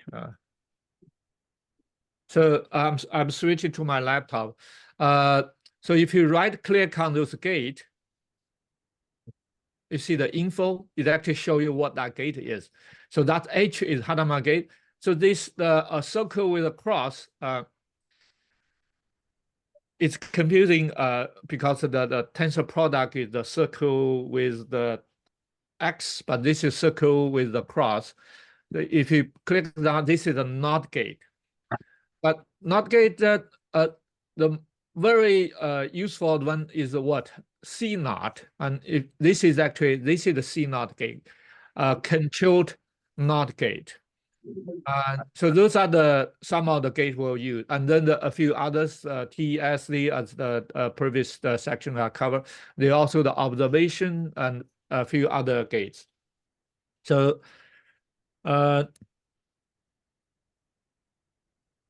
let's see. I'm trying to see my next topic. Yeah. Yep. So we covered the Hadamard gate. Hadamard gate is put the states single qubit into superposition. The C0 gate. What does C0 gate is a controlled NOT. In fact, let's review the C0 gate. So I'm going to switch back to my iPad again.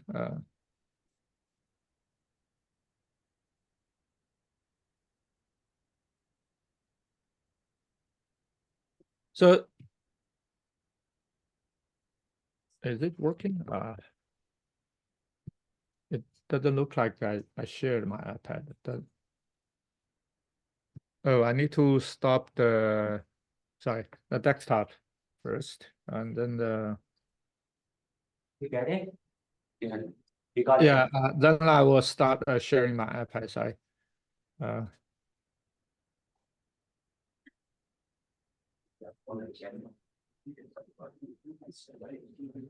Yes. So the CNOT gate is often used in conjunction with Hadamard gate to create entangled state. So we're going to use the example as the previous section covered, 2 qubit, Q0, Q1, and we will first apply a Hadamard gate, and then we apply a controlled NOT gate. We use a Q0 control Q1. So what this means, remember the Hadamard gate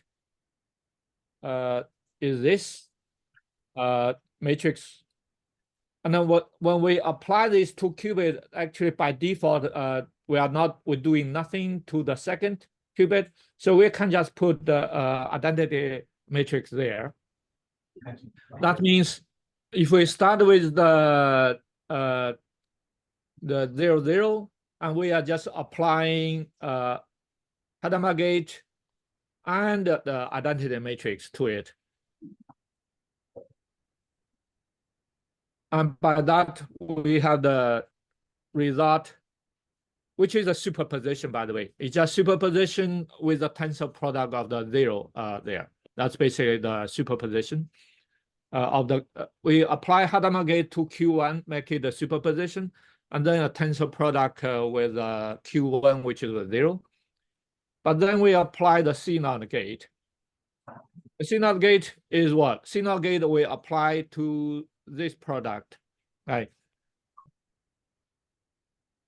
And the CNOT gate is when the first qubit is 1, we flip the second qubit.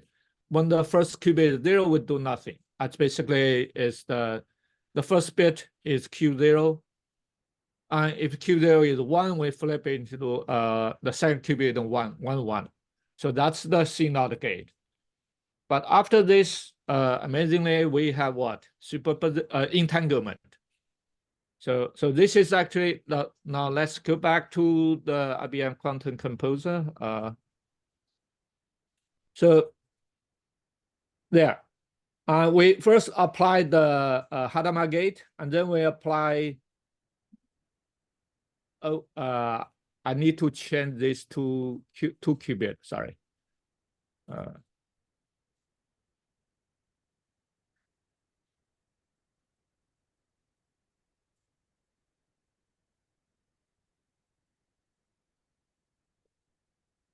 Okay, so I need to change this back into 2 qubit. Okay.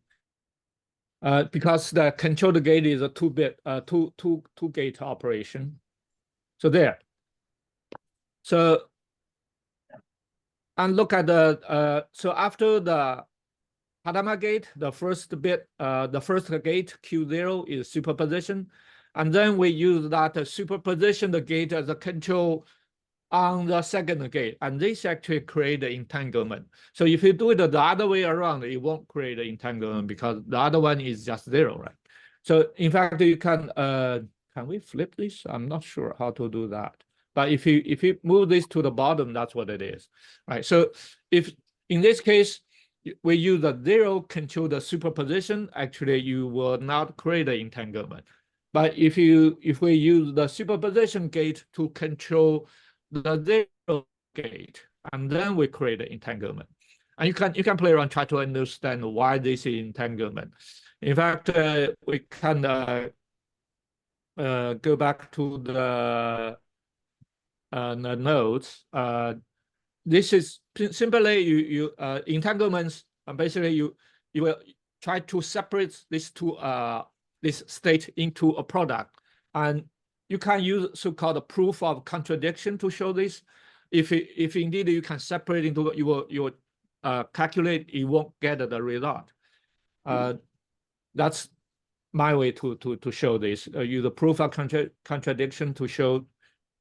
In a way, you just cannot find a solution for it. In fact, you can try to do different ways. If you put a C0 first and Hadamard gate second, you also won't create that. We can also, in this case, indeed, you can actually show it is the product. And so if you do it step by step, and if we just apply C0 first and then apply the Hadamard gate, and the result will be something like that. But this is actually, you can separate them out and become a 4-base state. So that's not, by definition, that's not entangled. And we actually can show that in the IBM Quantum Composer as well.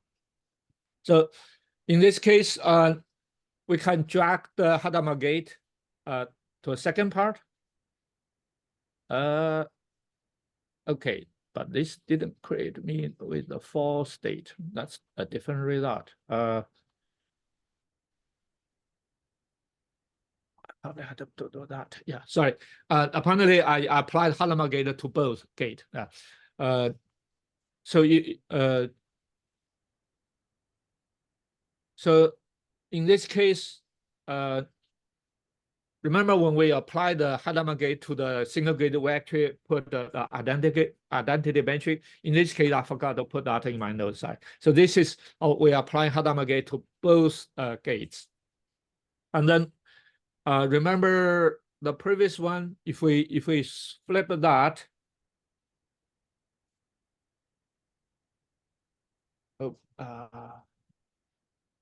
there. And then you have the 0, north pole and 1, bottom as south pole. But if we flip this, actually, we can just remove that. That's also not an entangled state. And in fact, I remember the previous section also covered that. This can be separated. So, of course, if you put the tools, Hadamard gate superposition, and then you just for 25% chance to all possibility. That's also can be separated out. So this is also a not entangled gate. And here's an interesting part. If you apply Hadamard gate to both qubits, still apply C0, we also don't have a entanglement. This is do not clearly doesn't. Only when we apply Hadamard gate to only to the controlled gate, and then we have a entanglement.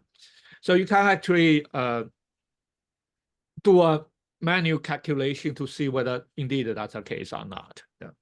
So I guess this exercise want to show that one is the concept of the superposition, and then the other concept of what? Entanglement.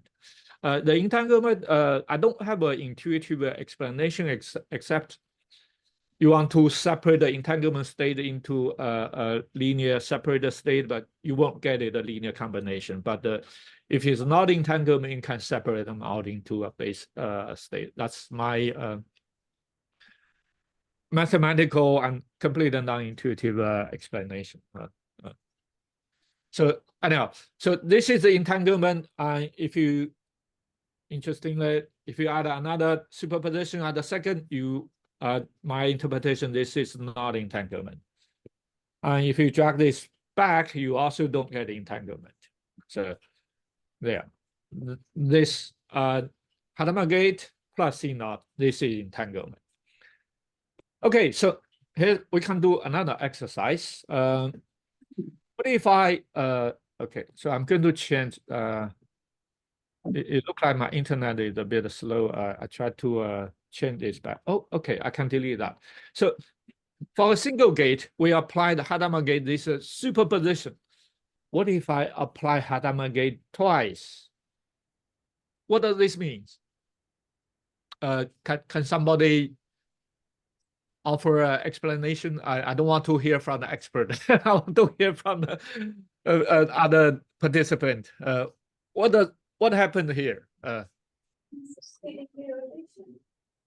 Sorry, I couldn't hear that. Can you tap into the chat window?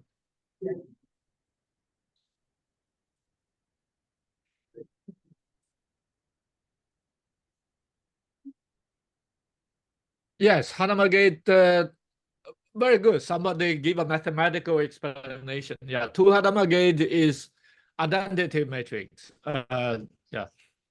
So in fact, you can actually the way I showed it, I can I think I manually verify this. Let me see whether I can get that. So you can actually manually verify this in this case, yeah. So 2 Hadamard gate multiply indeed is identity matrix. In fact, in this case we can apply this to the. We can manually calculate and see the result. You will find that basically this leads to a cancellation of the second term, which is basically the concept of interference. So there. I guess mathematically we can say the 2 Hadamard gate you multiply is identity matrix, but what really is happening now is just the cancellation of the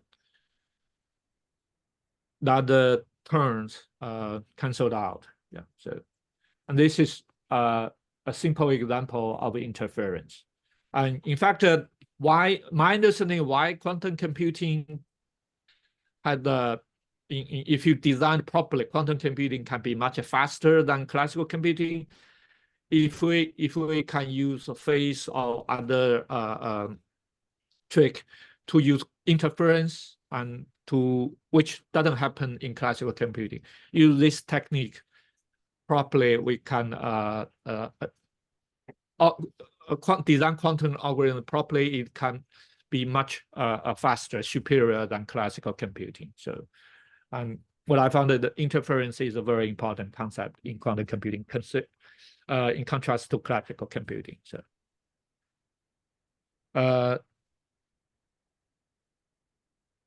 it looked like I have this is because my apology. It looked like I have gone through all my notes, so this is very fast. So I gone through the Hadamard gate, control NOT gate. Oh, I haven't explained the Q sphere. My apologies. So if you go back to the Q sphere, so the Q sphere, so it'll be easier if we have two gates to explain it. Well, one gate. So for the one gate, the Q sphere is basically the block sphere, and so you have the north and the south with a 0. I guess if we can add a rotator, we can see the theta and the phi, but I'm not trained to be so I don't know how to achieve that here. How do we rotate this to achieve that theta and phi? I need someone to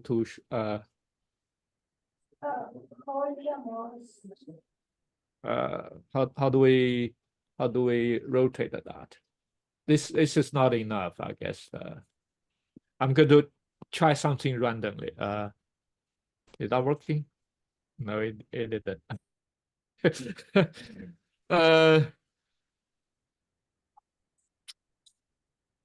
If I delete that, will that work?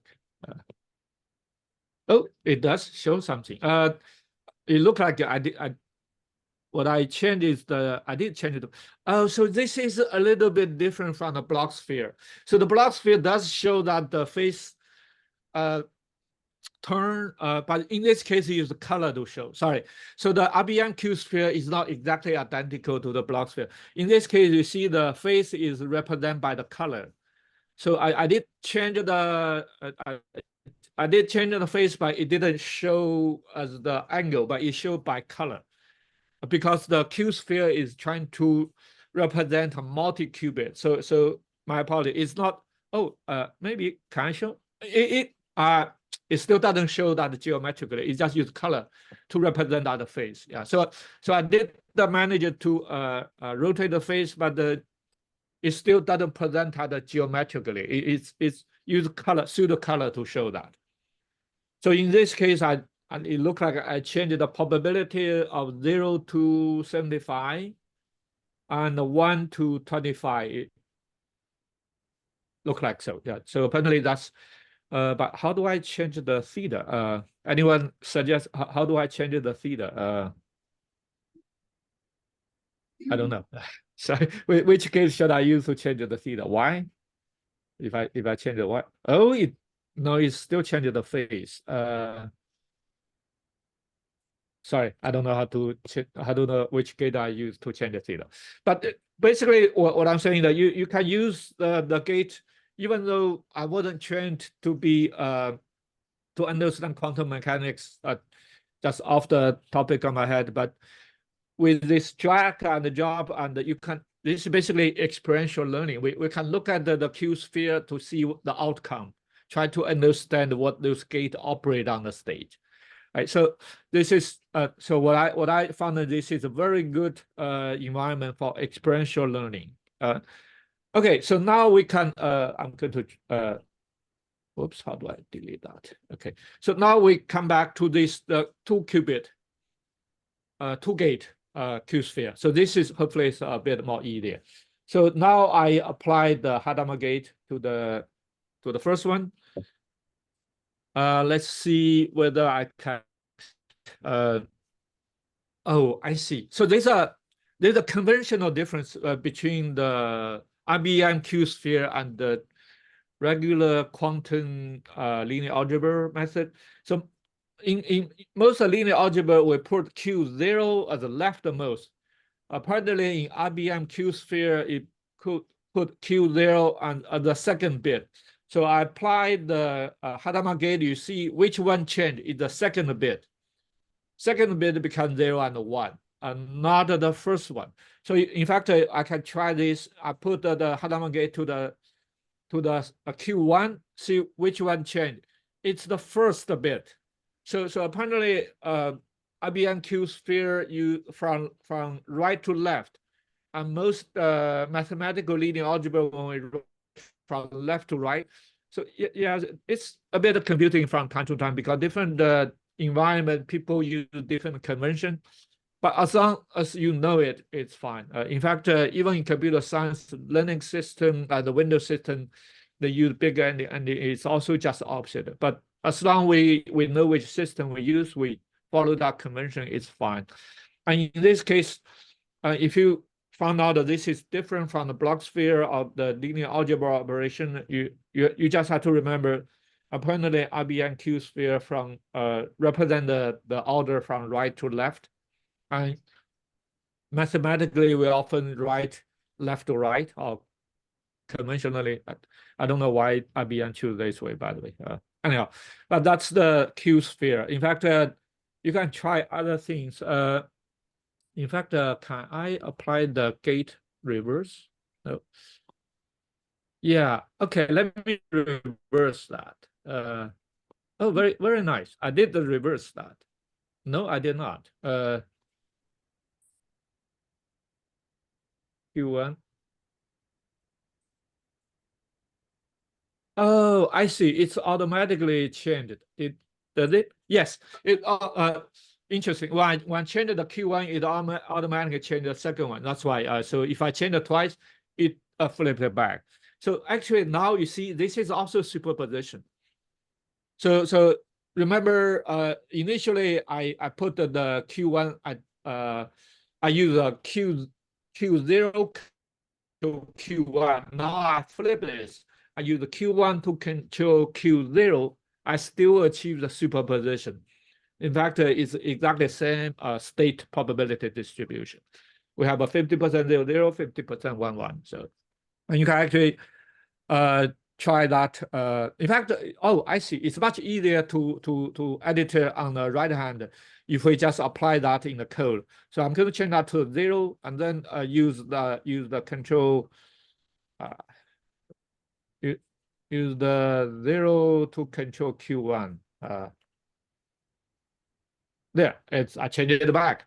It's exactly the same, the same outcome. Yeah, so And you can we can also try others. You know, you can apply 2 Hadamard gate. It's going to achieve nothing since 2 Hadamard gate become the identity gate. So yeah, and in theory, any Qiskit Python code you wrote, you can actually compose the circuit on your own, achieve the same algorithm. And you can actually copy paste the code on the right hand side and paste it into the Colab, assuming you already install the Qiskit or the necessary library, you should be able to achieve the same result. Yeah.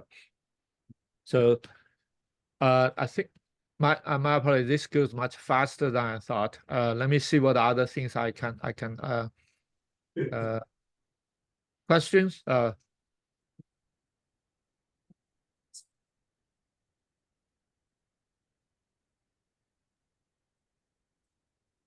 So what I found the trick to quickly edit the code is actually to edit the code instead of drag and drop, especially when you have a lot of gates. It's much faster to edit the code, assuming you know what the code does, of course. Yeah. So, but in a way, it also helps you to understand what the code does when you look at the how the circuit change.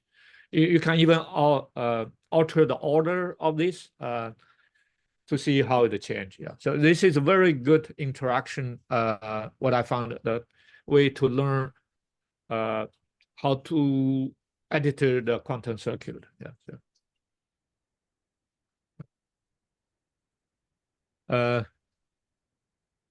Okay, I guess that for a good exercise, I suggest we this would I suggest. Let me see. You can do your own exercise. Try to achieve 2 Hadamard gate superposition or 2 Hadamard gate interference, or work through your own solution to see a C0 plus Hadamard gate is not entanglement, but the H plus C0 is actually can achieve entanglement, assuming the H is applied to the controlled gate. So you can actually try to flip that itself, and if you really want to challenge yourself, you can actually work that out mathematically to see whether that's result. It's actually not quite intuitive. At least I cannot just look at the procedure, say C0 plus H won't give me entanglement, but the H plus C0 will give me entanglement. I know this because I have done that step by step. So I know that's the outcome. If you ask me to explain intuitively why that's the case, honestly, I don't know why that's. If we flip that, it just doesn't work. I don't know why, how to explain that, but what I can show you mathematically, you found out that's the solution. But why that's the case, honestly, I don't know why that's the case. Yeah. So, yeah. So there. Okay, this is much fun. I spent I think I thought I have a 1.5 slot, but I spent everything about half an hour. So what other things you want to everyone want to go over? Yeah, sorry.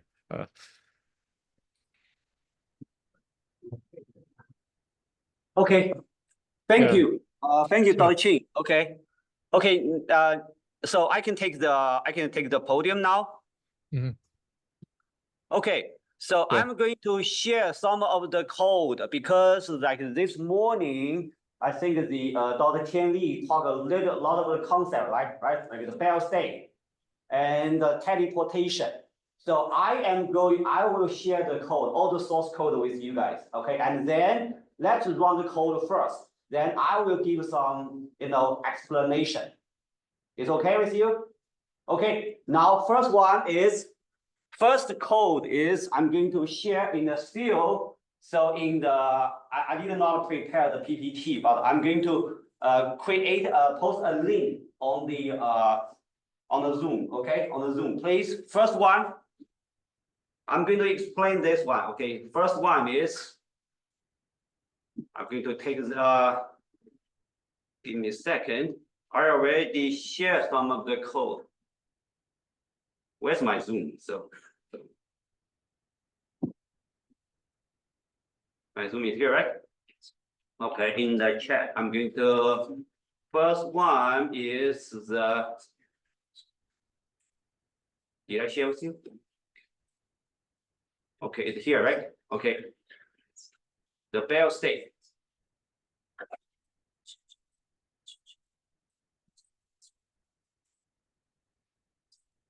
In the chat, first one is the fail state. Okay, so I'm going to take the podium. The first code in the chat, please take a look at.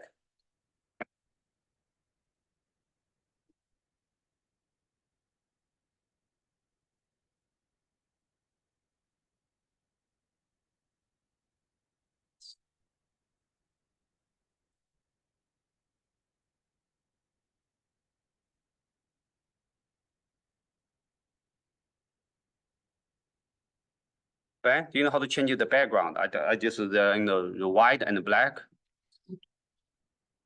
It's the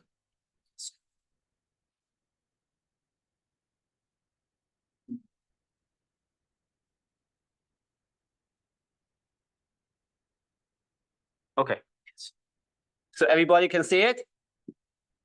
So this is a code, okay? It's the bell. How do we create a bell state? And today is we are going to talk more about the Qiskit programming. But this is the circuit design. Okay, I'm going to explain it. How first one is you can make a copy. Okay, so you can make a copy about the code and the.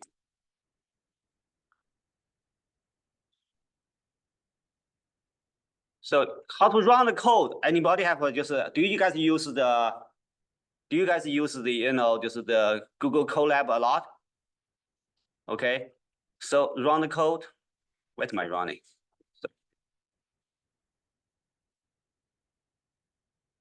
You will want to share the screen. Oh, did I share the screen? I didn't share the screen. Oh, sorry. Oh, my Zoom. I see. Got it.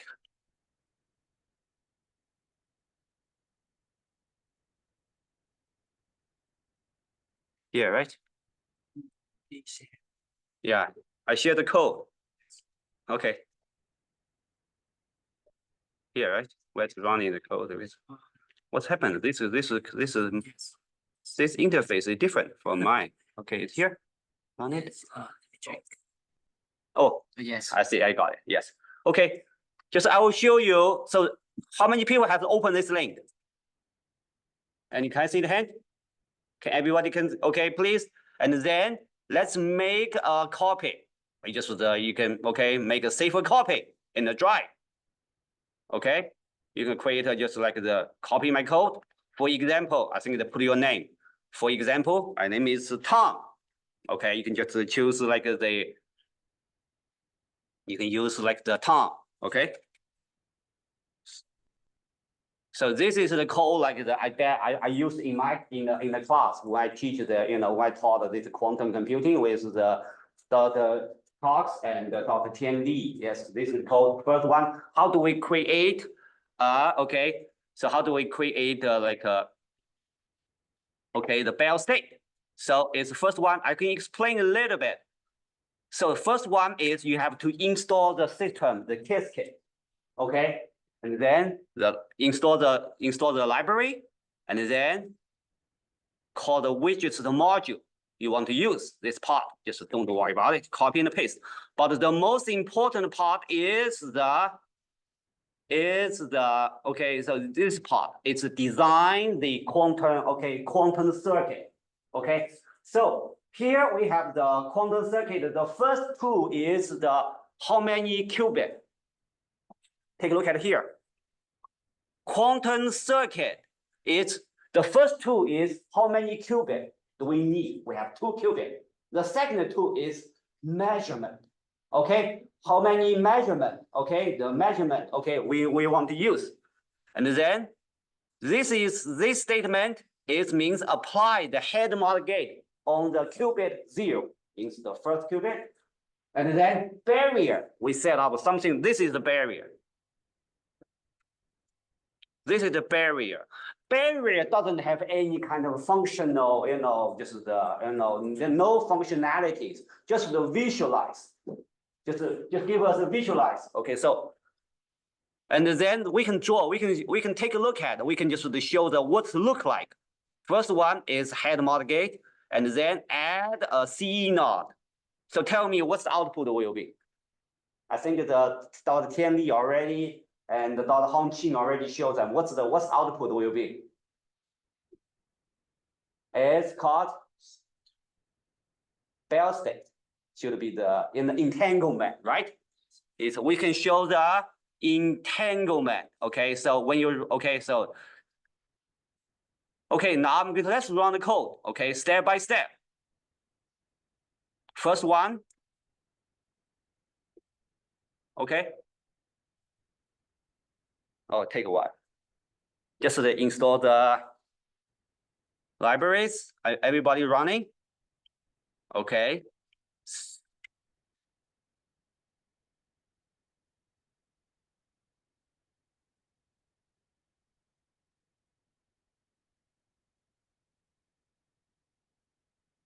Take a while, right? Okay. So how many people have made a copy of your on your own drive? You did it, right? You got running. So if you just like the no patience, you can just run all. Okay, you can run time, you can run the whole. Okay, you don't have to run it, step by step. Okay, just run the everything. Okay, so but now it's step by step. Finish one, and then the second one. Of that one, you will see the design, the architectures. Design a circuit. Okay, here, let's take a look at, I'm going to explain that.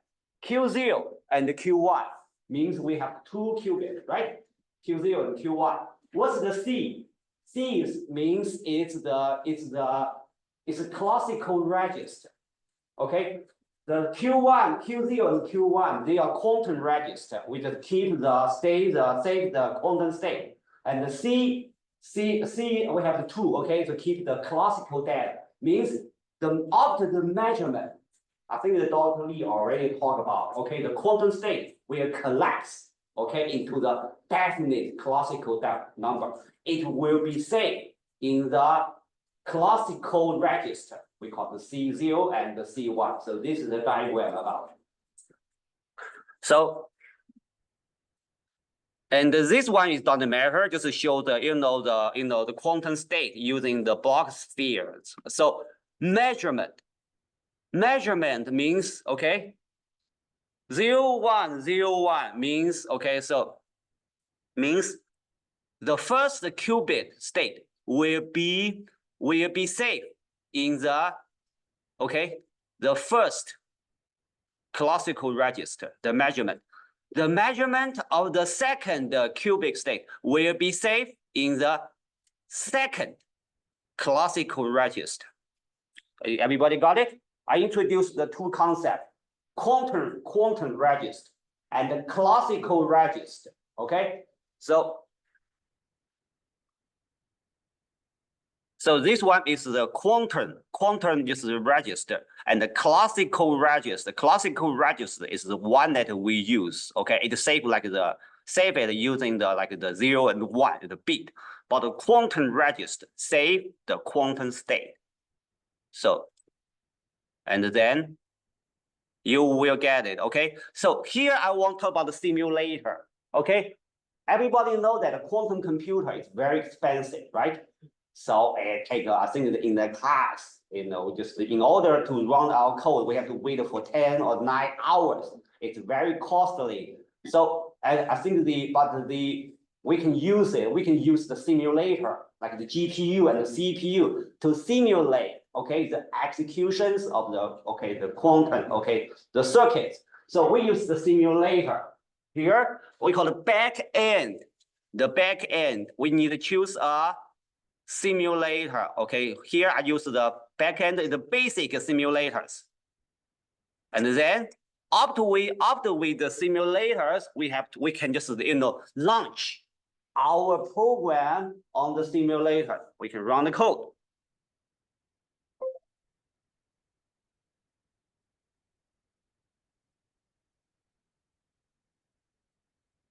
Then we got the, where's my just the, give me a second. Wow, what's happened?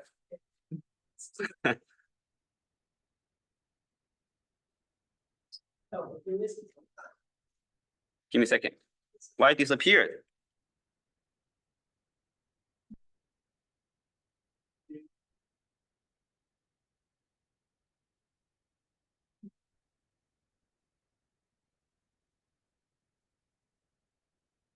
Zero, zero. Why only 0, 0? Oh, did I miss something? Which one? Scroll down a little bit.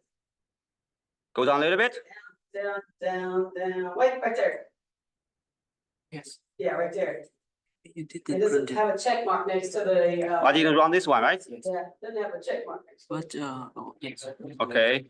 Oh, I didn't just run everything. I skipped some part of it, right? Yeah. Okay, where's run all? Run everything. Run after. Okay, I will choose run all. Okay. So because you will install the Qiskit and it will take time. Just take run after and it will be fine. Okay. Should I run again? Okay, yeah, it's fine now. It's you can show the this is the measurement result. Okay, here I can explain a little bit more. What's the shots? What's the shots? Because the execution of the quantum this algorithm is not a deterministic. It's a shot you have to run like the many times, like the tens of thousand times. You get the result. Okay, here I can explain what's this 2040 okay, like the 2048. So you will take the screenshot, okay, take the result, the measurement result, and this 2000, the measurement sometimes is different. Each time is different, but statistically you see that okay, 1027 will you will collapse at the state of the 00. And the other state is the 1019 will collapse at the state is the 11. This one is measurement. It means this is the concept of the shot. You can change this number, like the 5,000. Maybe you can choose if we are lazy, 100. Take 100 shot. Take a look at, okay, in how many, okay, what's the, okay, 40 times will be collapsed at the state of the 00, right? 60 will be 60 times will be at the okay. This is the cat 1111. So everybody got the result? So let's try another example. Ready? Okay, I will give you 1 minute talk each other share. I'm going to share another code. I'm sorry.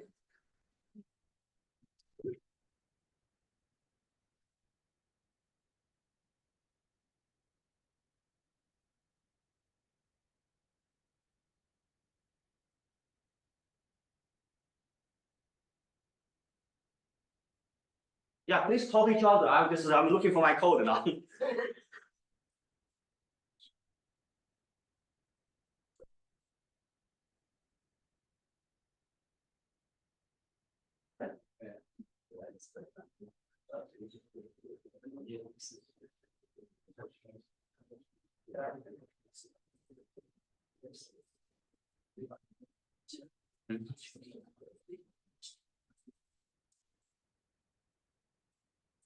No, it's fine.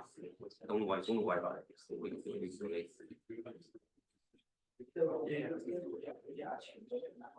Yes.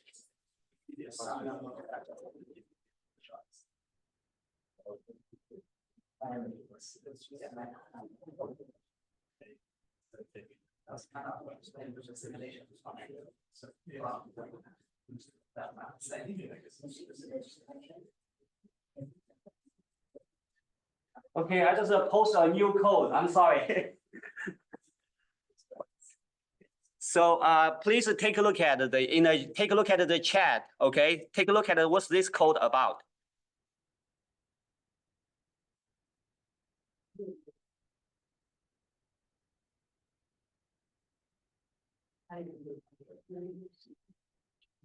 No, I don't think that code got sent. Not playing. It's not playable. No, you didn't send it. Try again. You didn't send the message. Which one? You didn't send the Google application. You didn't send it. Come over. Okay. Where's my the chat? You can just see you didn't send it. See, it just spells cycle. It's the previous one that you showed. It's wrong one? Yeah. Oh, same, right? Yes, yes.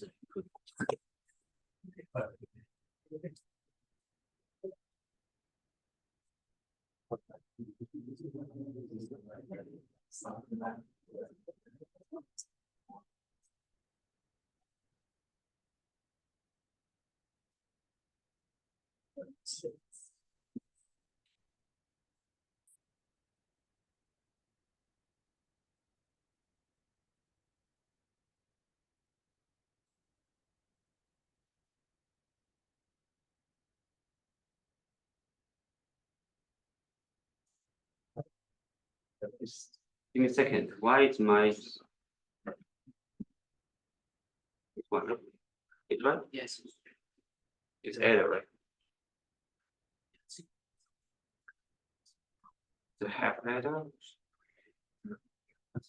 Who error? Should be this one.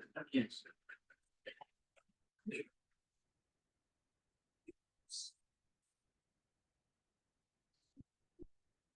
Yes. This one is right, right? Yes. Okay. I'm going to copy this. Oh, I only sent to .raga. Sorry. I suppose you sent the code to everyone. Only .raga said was just. I'm sorry about that. Okay. So Do you guys just do you guys check it? Fine. Did you guys open it?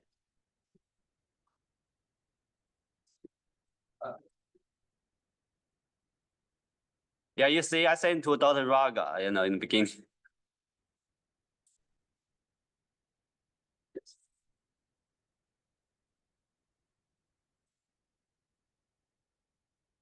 Okay.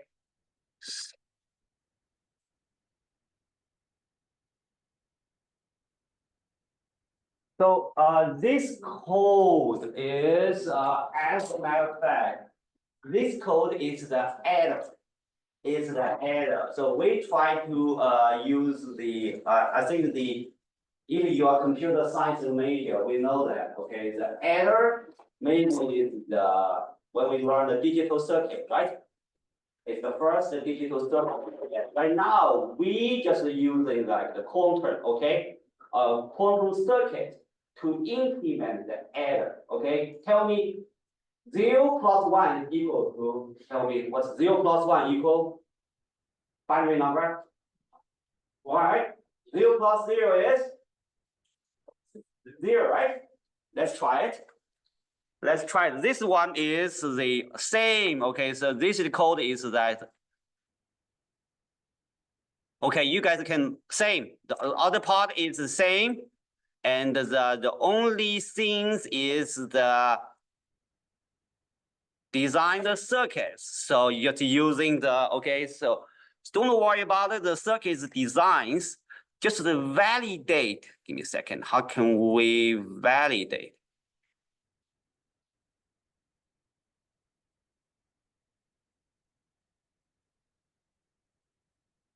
Okay.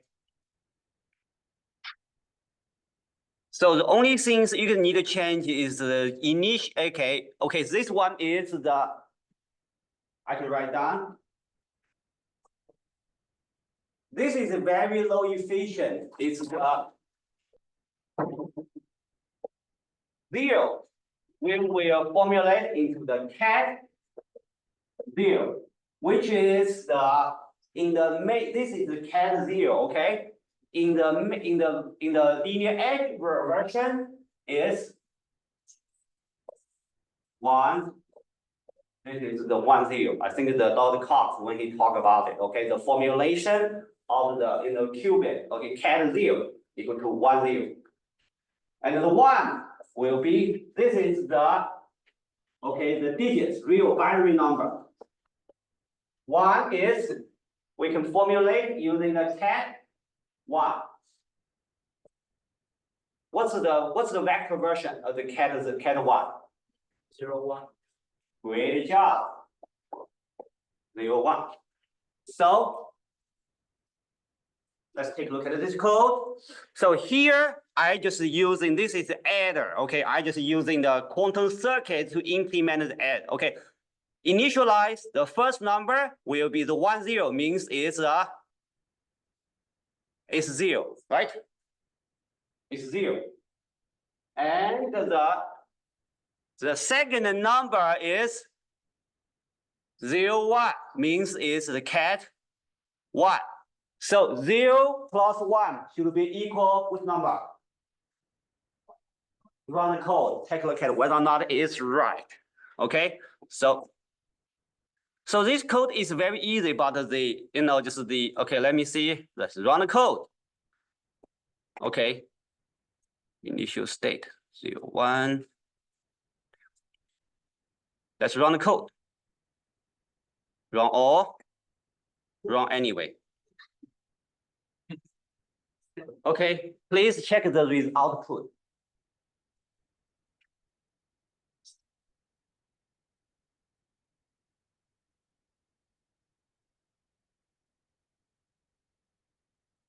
At the end, if you have passed the code, can you find the code? Did you guys make a copy on your own drive? It's runnable? Okay, what do you get? We can measure that.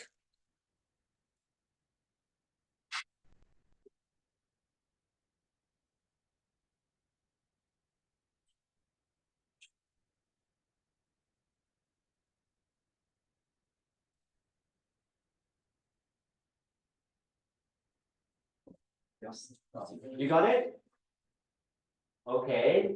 So if you are not, what do you get? You got somebody got 1, right? Okay. I have no idea what I got. Yeah, please, you can make a copy. I'm going to share all the code with you guys. Okay, you guys can use it for your future research, for your research, future research. Okay, so can I see the hand? How many people have passed? Have you get the result? Okay, if you are not sure, let's try another number. Like what's the input? Take a look at how do we change it. Okay, now please let's do some like the keyword. Can we validate the 0 plus 0? How do we value? Oh, we need to change the input. Okay, take a look at. Read the code. What's the input? Okay.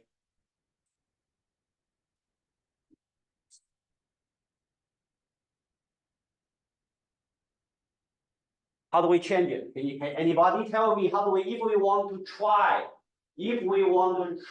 okay? If we want to try 0 plus 0, how do we change it?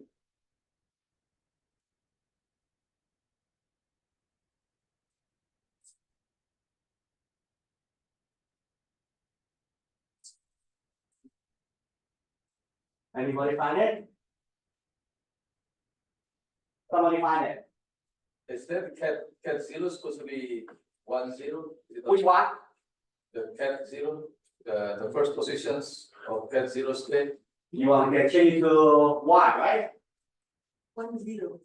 It's supposed to be 1 0, right? 0 1. Yes, the cat 0 should be the, if the cat is the you are right. If its number is 0, then it should be the 1 0. You are right. Right now, what I'm choosing? 0, 0, 1, right? For the first position. Going to 0, 1, right? 1, 0, right?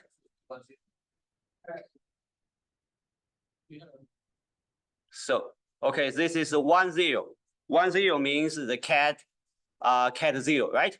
Cat 0 in the in the binary number should, okay, 1, 0. Let's see. Let's run the code again. I don't know what we get. So, but this is the error. Okay, so it's doesn't if we cannot take the advantage of the quantum computing because like okay. So everything is fine. Everything good? Okay. How many people have just they see the result? Have see something? You got the result? Okay. Next one, I'm going to maybe show one more example. Give me a second. Okay, give me 2 minutes. Okay, I'm going to find another code.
Fully ready.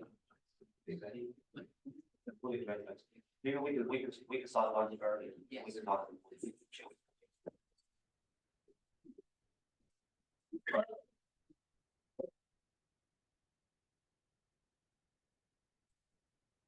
Okay, how about this one? Because of this afternoon, I think the machine learning class, we have a lot of work to do. Let's stop the the contour with the algorithm this morning. Let's go to the lunch first. Then let's start a little bit earlier. Okay. Schedule is set starting from the 1 p.m. Let's start from the 12:45. Okay. Let's come back at 12:45. Okay.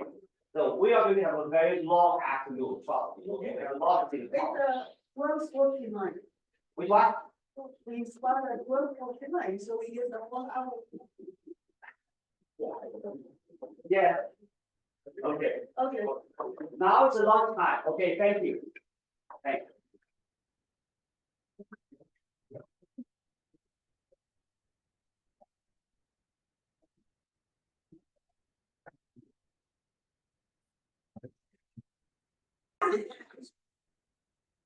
you. Huh? 12:45. Yes, I said 12:45.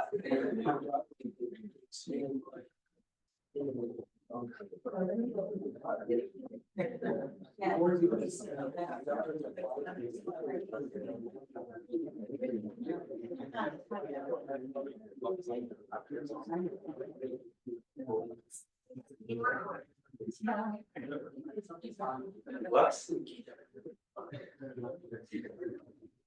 That's good. Are you guys ready? Okay. Hi, good afternoon, everyone, and thank you for your great patience. Yes. Okay, I think in the previous, like the several sessions, I believe that Dr. Cox and Dr. Tian Li and Dr. Han Qing have set up very solid foundations, okay? And about the quantum, the math foundation and the quantum computing. Okay. Everybody can hear me, right? Yeah. Okay. So, but how about the online? I guess so. Okay, so and today we are going to start talk about the application of quantum computing. It's machine learning. Okay, and tomorrow and the Dr. Xie students are going to talk about the cybersecurity. And then tomorrow afternoon we are going to another time to talk about the quantum neural network. So yes. So this session will be conducted by me and my students, okay, like the Armin and Armin, do you mind standing up? Yeah, and yes, and Mr. Ivan Liu and West Bang somewhere, and the Josa, where's Josa? Still somewhere, okay, don't worry about it, they will be here. So, okay, so and I will start it. Okay, first one, I have my topic with two parts. First one, I will go through the machine learning. Not only the it's like not only specific on the quantum machine learning, but the big picture about the machine learning.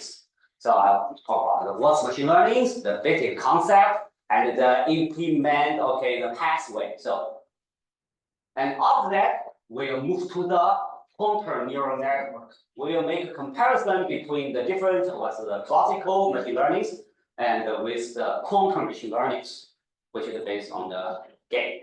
Okay, I think Dr. Li has already covered. So, okay, machine learning. How many people have just learned something? Have to take some lessons on machine learning? I saw many. Okay, that's good. So it's maybe 50%. Okay, so this is machine learning. So I just draw a picture. Okay, machine learning. This is the okay. First one, we should know what's the AI. Artificial intelligence. Artificial intelligence is to make the machine behave and think like human beings. Like when we watch the movie, like the Terminator, right? That's the AI. Okay, that's the AI. Okay, so artificial intelligence. Machine learning is a subset of the AI. What's the machine learning? Is the data. Okay, the data driven is discover the knowledge. Okay, out of the data. Okay, this is the machine learning.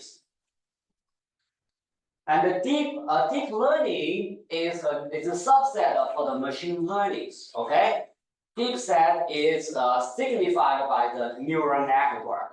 Okay, it's fabricated or made of like the large number and complex. Okay, connected. Okay, it's neural network. It's called deep learning.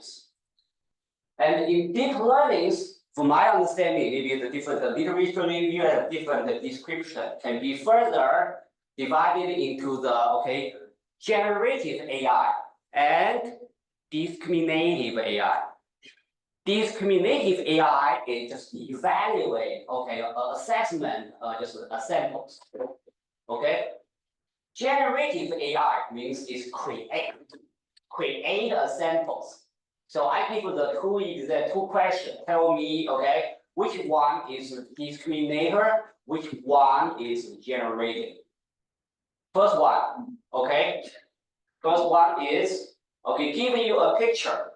Let's define a neural network to detect whether or not the man or the person in the picture is female or male or female. So this one is a discriminator or the generative AI. Discriminate, which is judge. Okay. Another one is another example. We create a machine which can generate the pictures.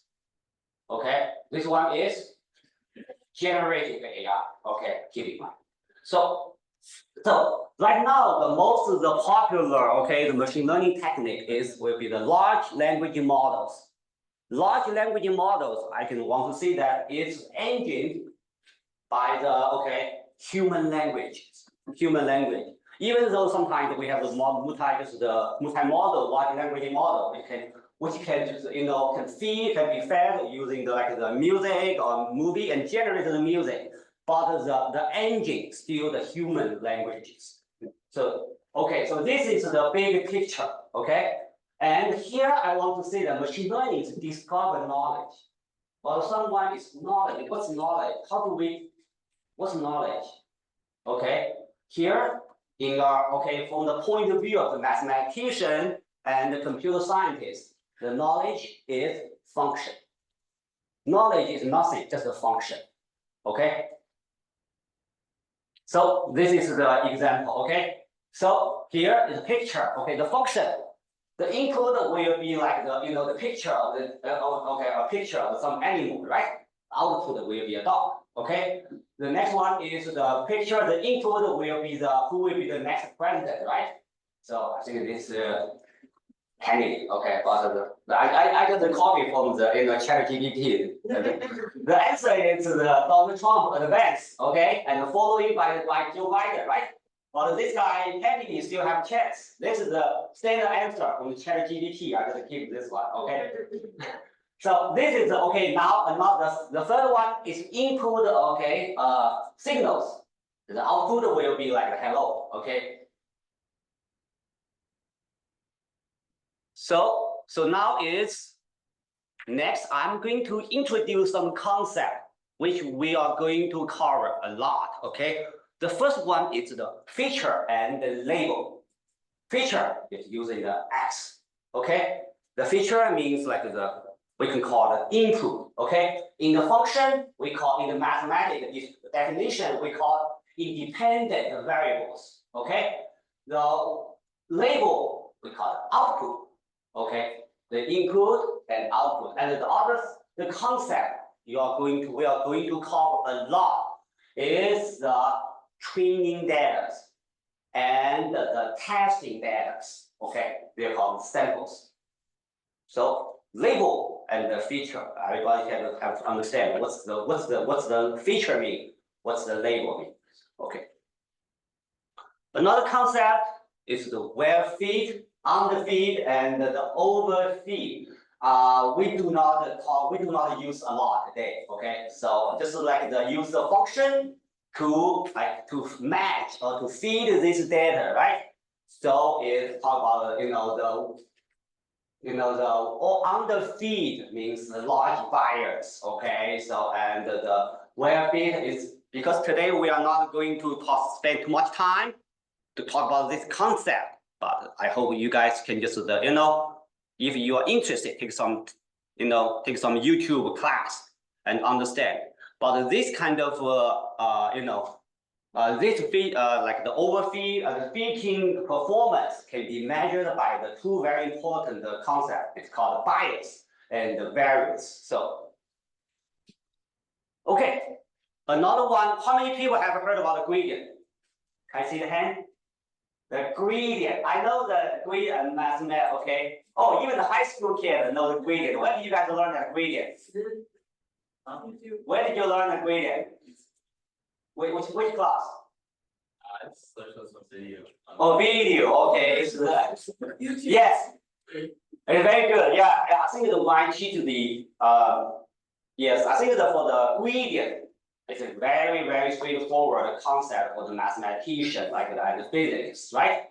So once you after taking the multivariate calculus, okay, or calculus 3, the gradient is very straightforward. But for the computer science, a lot of maybe the non-STEM major, what's the gradient? Here I use the diagram because we are going to call it the gradient. Okay, so I'm using the gradient definition. Okay, it's the point to it's the direction. Point indicate that in the objective function increase the most. Okay, I'm using example. Okay, guys. Okay, play a game or cover your eyes. Okay, I will drop you to a very very strange like the small town, right? And you are looking for McDonald's. Okay, your eyes was covered. How do we find it? Okay, how to find it? Use our nose, right? Use our nose. And this smell is the objective functions. So how do we use our nose to find the where the McDonald is, right?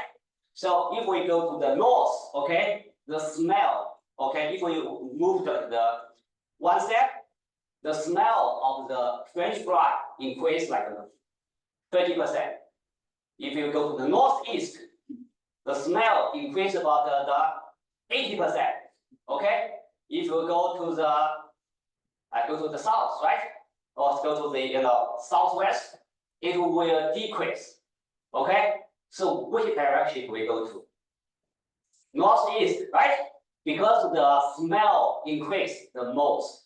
So that this one is called this one is the gradient. Okay, we use a lot in the machine learning. Machine learning is used to implement the optimization. Like if we want I think this symbol look like I think yesterday Dr. Cox talked about who have taken the class is a functional. Okay. This is the functional, okay, the expression. Okay, so if we want to minimize, this objective function, means if we want to stay with McDonald, right? Which direction we should go to? We should follow the direction of the opposite of the gradient. We call gradient descent. If we are McDonald lover, right? We will really want to McDonald. We like the smell of the French fry, right? Then we just we just walk along the direction of the gradient. We call gradient ascent. It's used to maximize. Okay, it's the maximization, the problem. Make sense? Now everybody understand it now, because when you talk about the machine learning guys, right? Or you talk about gradient. What's a gradient? The gradient is the smell of the French fry. Okay, increase the most. The direction is gradient. Okay. Okay. Now this is the flow chart. So this is the flow chart. 5 steps. How do we?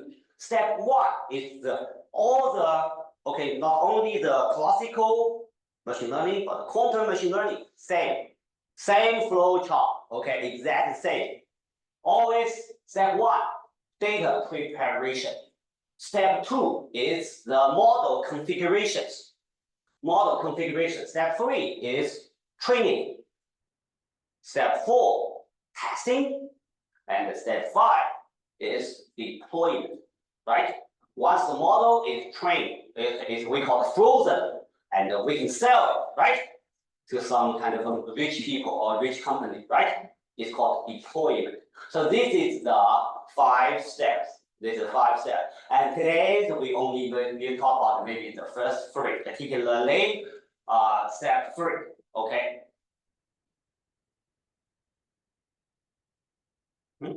Look now. Okay. Step 1. Data preparation. I just list the part of it. Okay. First one is the data acquisition, integration, and step 2, and also the data management. Okay, quality management. We have the missing data. We have some kind of outlier data, right? So this one is we need to improve the quality of the data. And then we have to like the pre-processing, normalization, and the encoding. For example, if some features is categorical data, right? We need to translate it into the numerical numbers. So we have to use an encoding. For example, one hot encoding. So this kind of technologies. So and the data preparation, the most important means we have to data partitioning. Like to give you like the 100 sample data, right? So we need like the 20 will be the training data, the 60, 80 will be the testing data. So we need the data partitioning. Some data will be used for train the models. Okay, some data will be used to test or validate this data. So this is the data preparation. Okay, step 2, which is very important. Okay, the configure of the machine learning models. So we will first one, we have, this is the task that we have to handle. Okay, the first one is the task identifications. So we need to understand what kind of task we are going to solve. For example, regression, classification, or control. Okay, so this is the task identification. Modeling. So what kind of model? What kind of model is what kind of neural network model? We need to formulate function F. Function F is the knowledge that working. And then the next one is the loss function. How do we formulate the loss function? Like the mean square errors, like the cross entropies. Okay.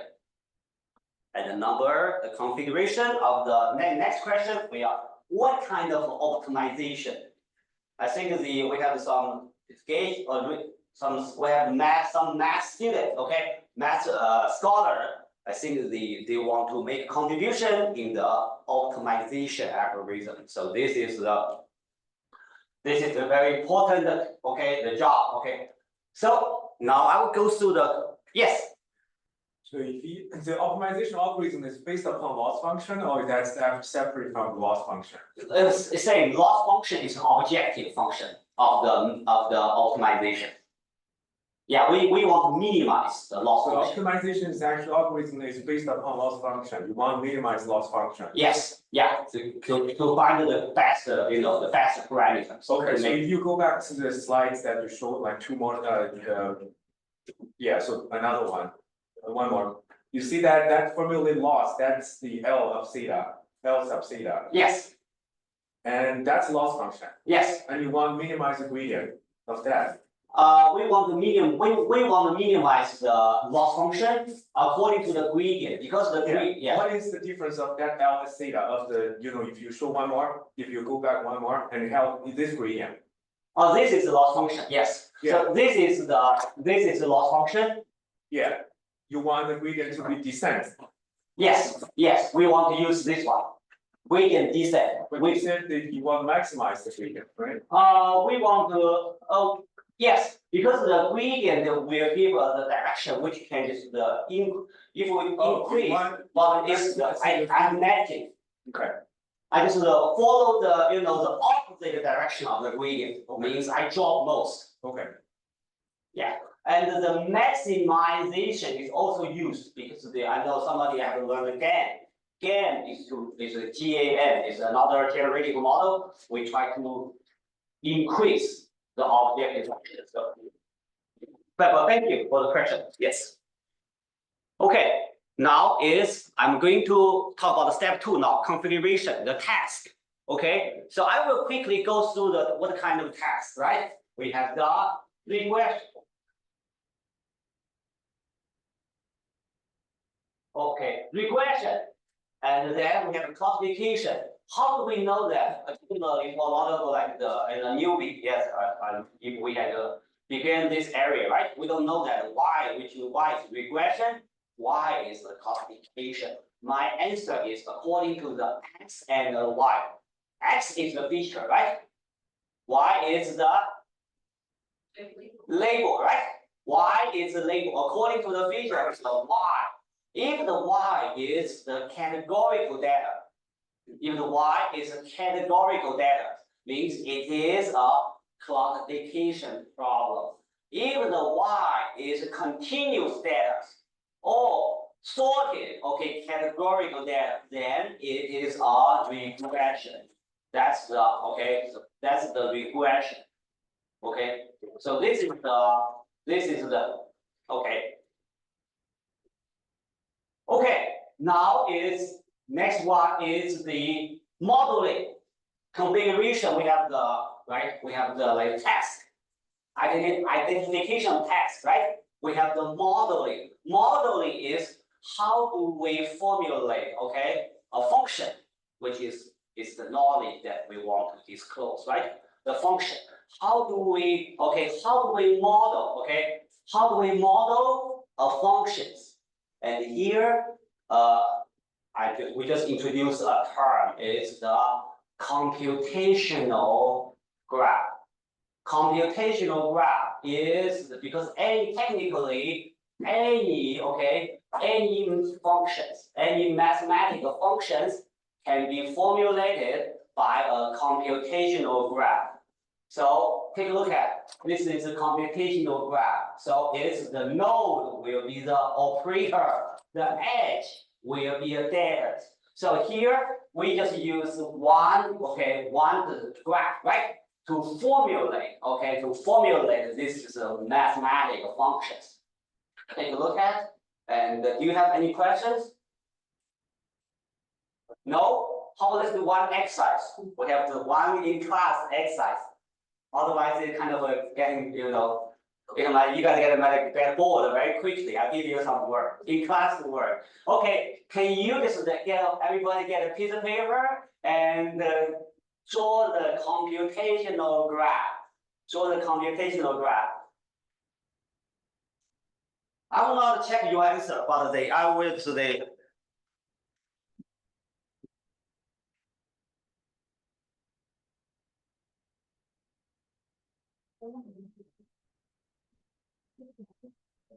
Who finished?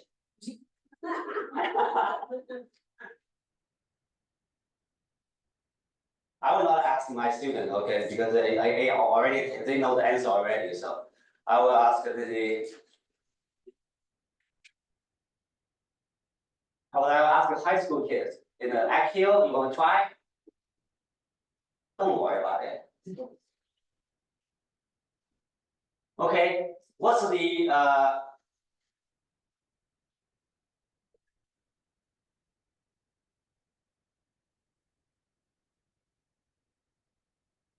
Oh, I don't have to draw functions. Sorry. How to draw that something? Yeah. Come over. Which one? Can I draw that on the? Which one? Zoom, right? Yeah. Okay. You can share, and there's whiteboard function. Mm-hmm. Click share. Here, right? Yeah, you click share. Okay. Let's chat. You click share. Share. Yeah. And then there's whiteboard. The whiteboard, right? Where's whiteboard? There should be a whiteboard. Advanced. Advanced. On the top, yes. The whiteboard, right? I don't have. Screen events. I think you are sharing. Yeah, and you have to stop sharing the video. Great, yeah. It's here? Yes, And new. you. Okay. I forgot what's the function about. Who can draw the function with me? I forgot the function. What's the function about? Sorry. Anybody finish? No. How about the bond? Did you finish? Have you finished? No, who finished? The function. Who finished? Anybody? Come over, please. Come over. I forgot what the function is now. Yes, please you can take a check. Yeah, whether or not it's safe, I hate drawing distance.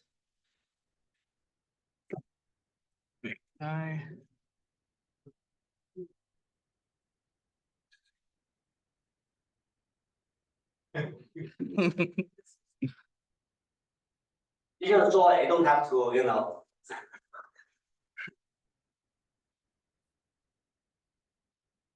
I just think it'll be faster. Maybe not. I take a look at it. Yeah, just look at it. You can draw it, yeah. Yeah. Yeah. There you go. There it is.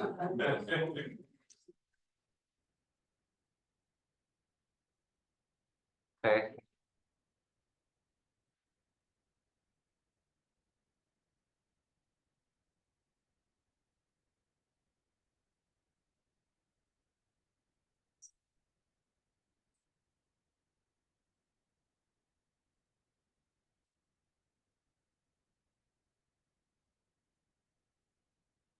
Oh, wait.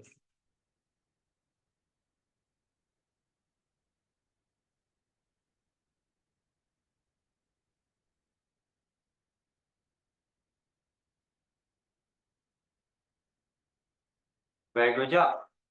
It's fine, it's L, right? Oh yeah. Oh, it's L, right? Okay, very good job. Okay, it's very good. So this is close. Okay, so but it's like I can just make a little bit of changes. Okay, the input is XY, right? XYCW. XY. Okay, I'm choose the M A X. I know your pain now is hard. You top to right. Okay, so XY is the operator, and then this is the EXP, right? And plus, and this is the 1, and also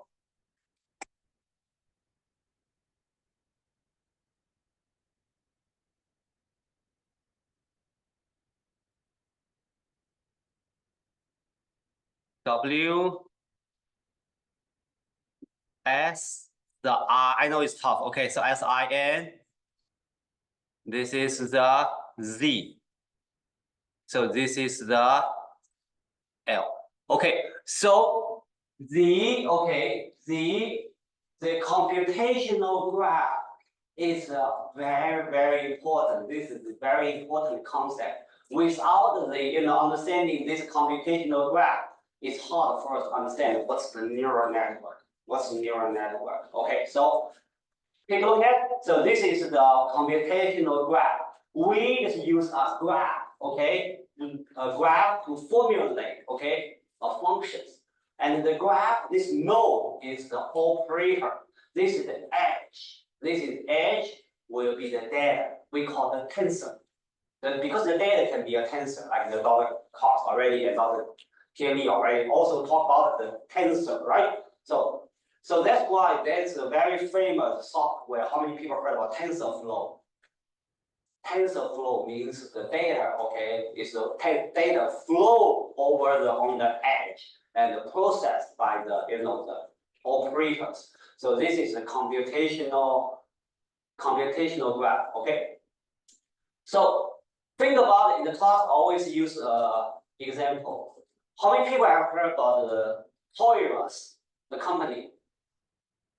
Have you guys heard about it? Toys. What does the Toys do? Summer? They sell toys. Toys, right? Think about it. If a manufacturer, produce some kind of small pieces, so that the kids can use that, right? To build up those kind of computational graph. We need many, like here. How many different operators we have? How many different operators? Can you count it? 6, right? We have the max. We have exponential. We have division. We have the multiplication. So in that case, in order to formulate a different, right? In order to formulate a different, the computational graph, the Toys company, they have to produce so many tens of thousands of the different operators. Does it make sense? Then, from the point of view, from the economic point of view, that's very not worthy, right?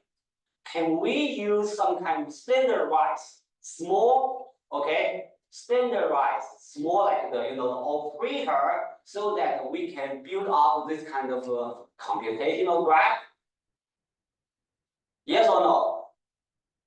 Can we use kind of standardized? Then what's the answer? The answer will be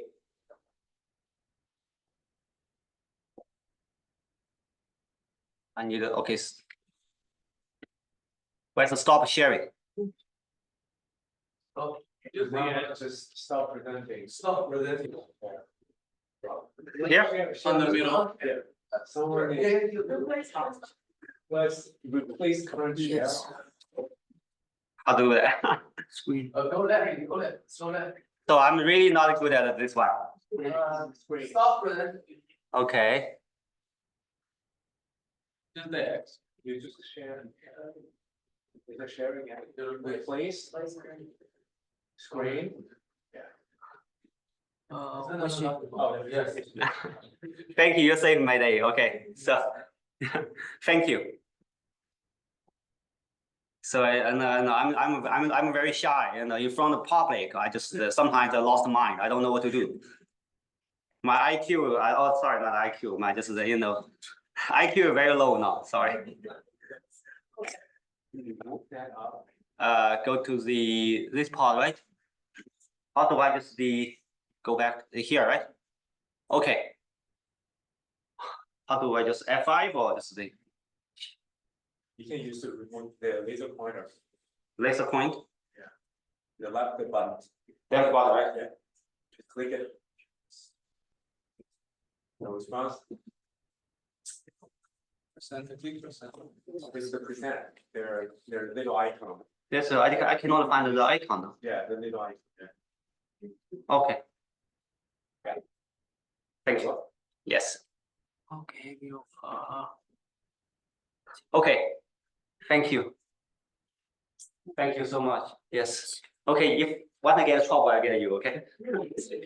So yeah, this is we call use the standardized operator. Okay, to build up the okay computational graph. We call neural network. Okay, so this standardized operator we call neuron. Okay, the neuron have two components. The first one is the summation. The second one is activation functions. So summation is kind of it's linear operations. Activation function is in most cases is non-linear. Non-linear the part. So means if we put a non-linear component with linear part, means this is the operators. These standardized operators can be used to approximate any kind of or simulate any kind of computational graph. So it's not exact.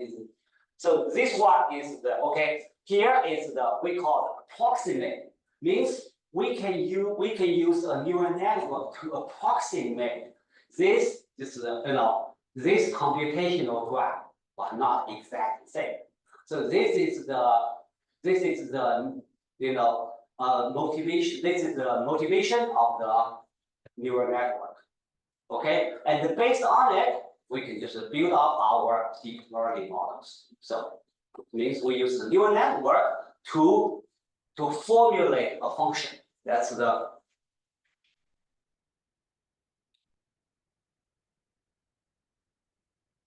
doesn't move now. Give me a second. Oh. Okay, so here is we have like the using the neural network, we can build up all kind of complicated, according to the task, we can build up all kind of architectures. And because of the the data are me and the bond, they will give more detail about it, so that we can skip. Okay, next one is when we talk about the configuration, we talk about the formulation of the loss function. Right? Loss function is according to loss function is used to measure the difference between the prediction values, which is we use the the y hat, and then yi is the label, the real data. So use that we just can measure whether or not our model is can make accurate predictions. So we have here I list the two types of the loss function. One is the mean square errors. It's called MSE. It's generally for the regression. And if the output is classification, the output is the probability and the likelihood.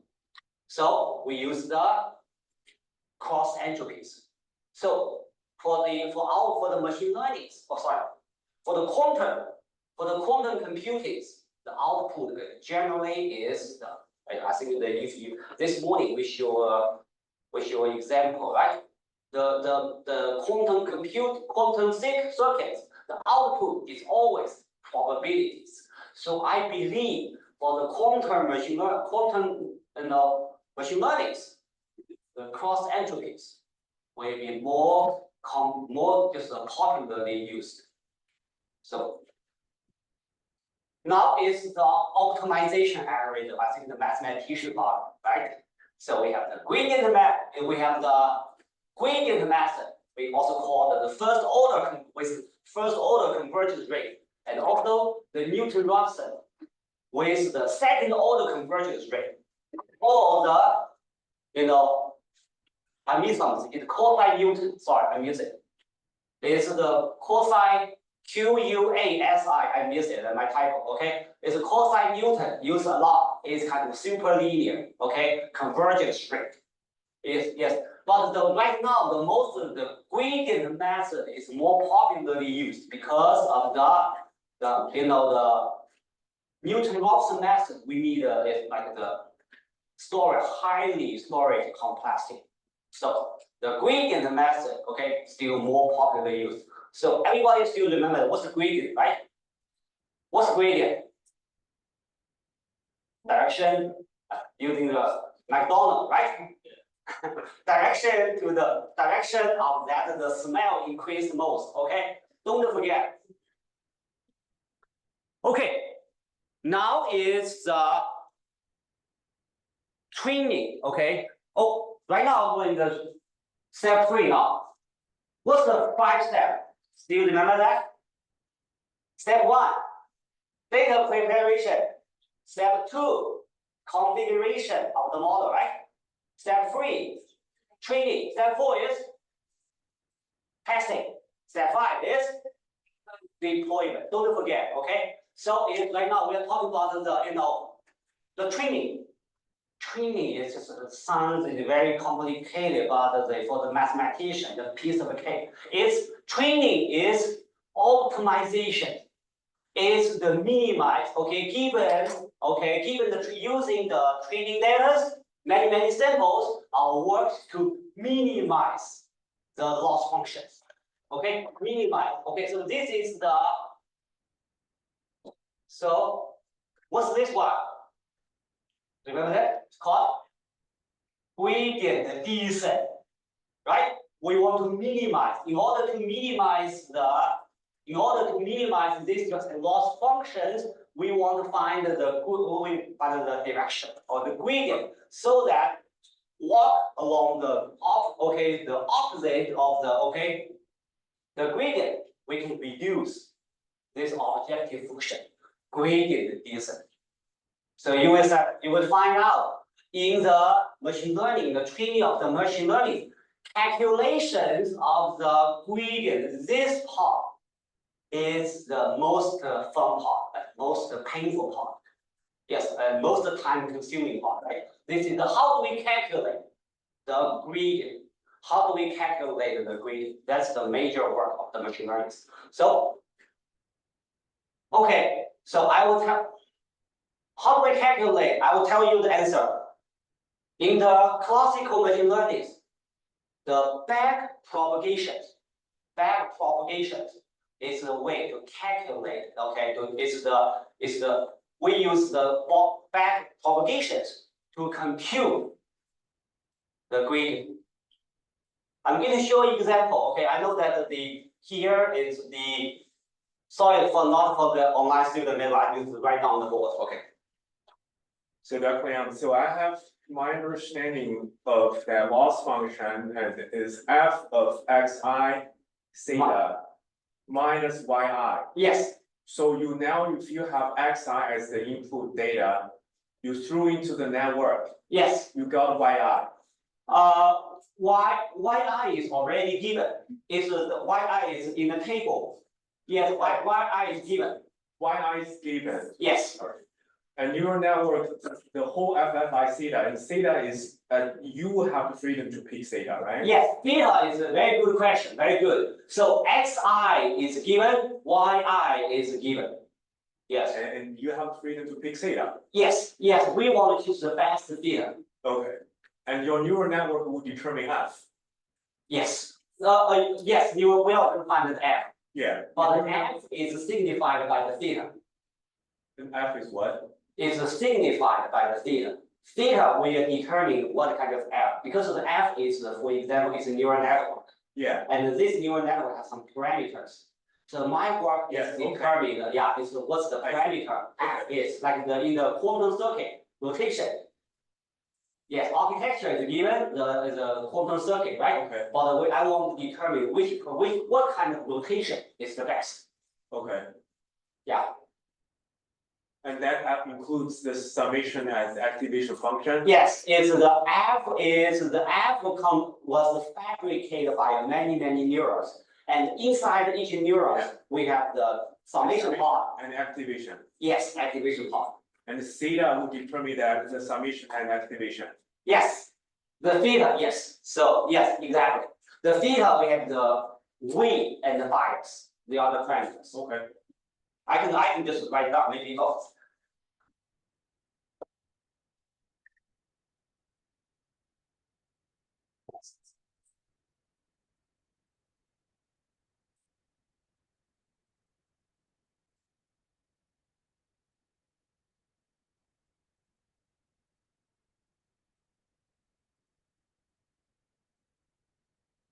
So this one has the theta.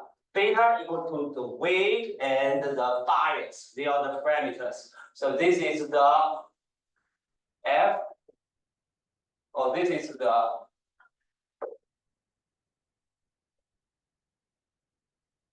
so these are predictions. These are the predictions. So okay. Okay, so next one, I am going to show an example. How do we compute I will compute the gradient, just to show one example, then let me see, I'll check my time. Okay, we see, okay. Okay, so we back propagation, I'm going to show one example. I hope you guys will have the understanding about what's the back propagation is. Back propagation is used to calculate the gradient. It's used to calculate the gradient. Okay, following the computational graph. I'm going to use these examples.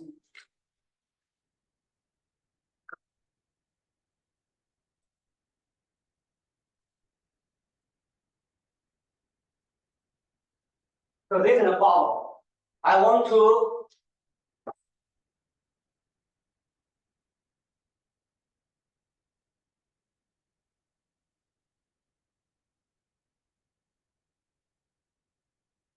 okay, so this is the parameter x, y, z. I want to minimize. I want to minimize. Okay, these functions to minimize according to our McDonald's story, right? We want to compute its gradient. Mathematically, compute the gradient is should be like this one. Partial L, partial x, partial L, partial y, partial L, partial z. So this is the gradient. And the mathematicians can solve it very quickly. However, think about it, the machine. We want to use like the machine, right? Very stupid algorithm to formulate the work of the smart mathematicians. So we have to use some very stupid ways. So this stupid ways is called back propagation. Back propagation, I'm going to show you, okay, just one time. So if you are interested, I can just post that on the, I can just after YouTube, we can see that, okay? So this is my objective. I want to compute the gradient, okay? I want to compute the gradient. And this function here is L will be, what's the L is? X, Y. X plus Y, right?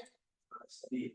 Times Z. And what's the current value of the X, Y, Z? X negative. Is -2, 5, and Z, -4, right? So in order to compute this is my objective, compute the gradient, I will use back propagations, which consists of the two steps.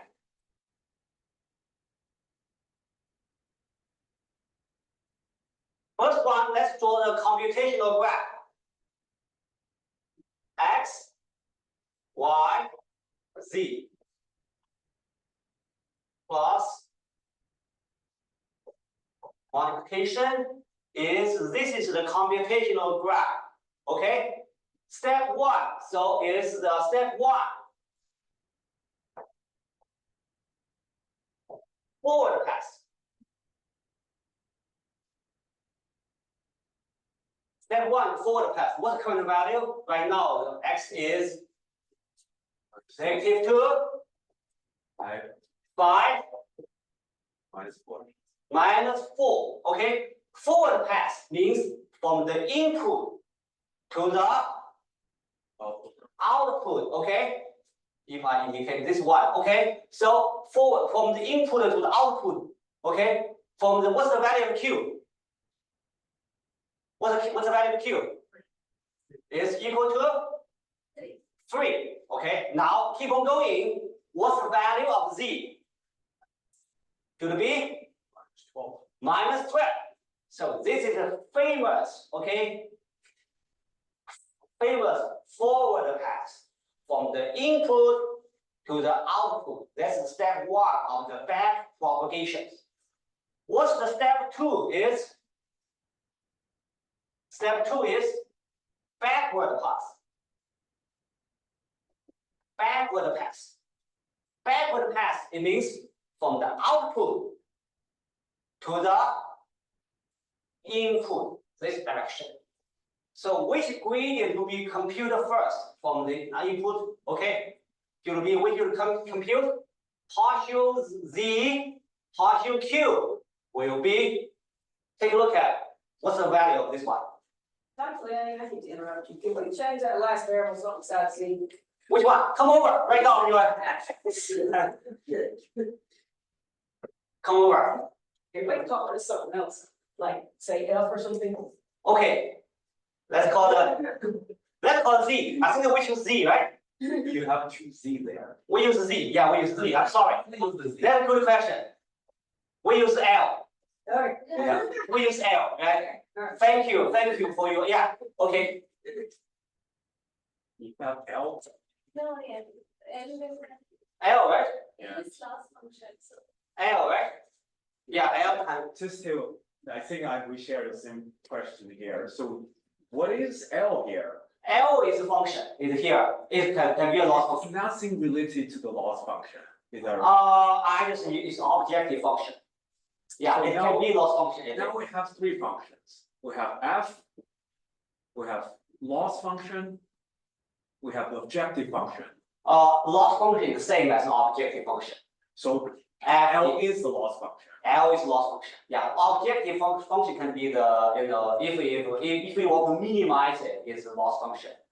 Okay. Yeah, if we want to or we can use the objective functions. Okay. It's same, just using okay. So it's the same. You just don't just it's objective functions. Change that to Q instead of F. That's. Confuse change it to Q, just be. That's it. change it to Q. Yeah. Q. You don't like Q? Capital L. Capital L to capital Q. Yes, capital okay. Yeah. You know capital Q, right? And little Q stays there. Is this one? I think that's cool. Okay, so this one is because like the L will be Q times Z. I'm sure that the partial L over partial Q will be. What's the value of this one? I think if you take the calculus, what's the value will be? Z. Z, right? Will be -4. Okay. Okay, after this one, we'll go to the next layers. Partial L, partial X will be, according to the chain rules, it will be, what's the immediate output of X?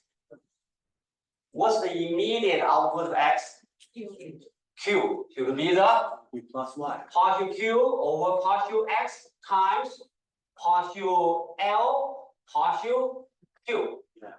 So this one is called the local gradient. This one is called upstream gradient.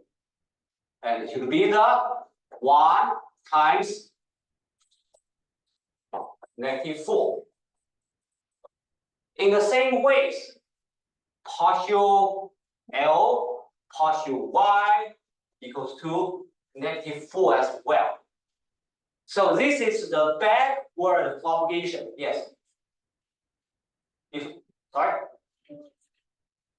You are free? Oh. No, partial L, give me a second. No, partial L, partial Z is already talked about here in the step 1 is the -3. Sorry.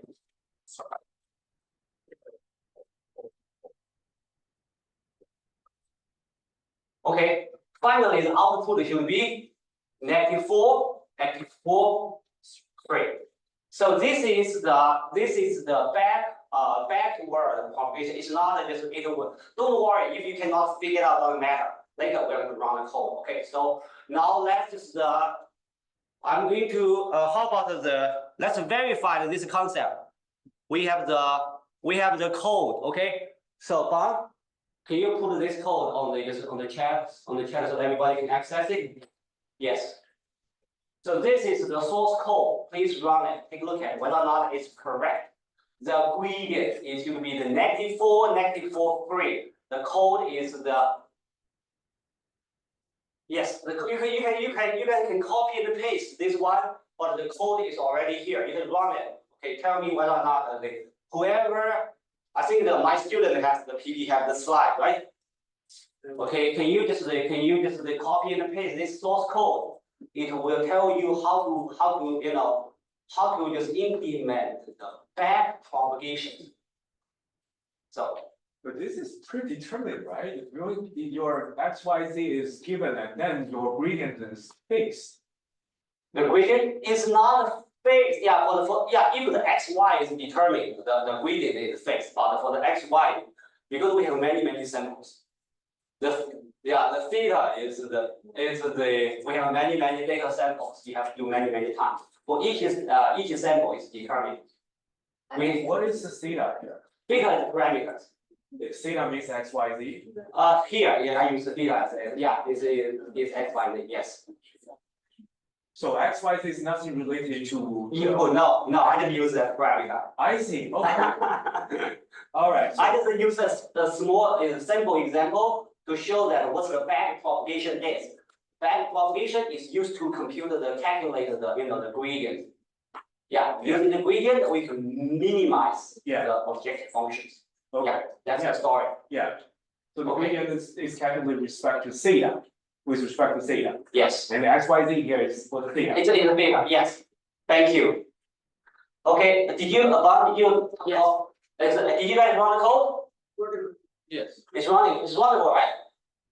Can I see the hand? How many people can run the code? Okay. Better? The code is runnable? I just joined Zoom, so it's not seeing the link that you sent.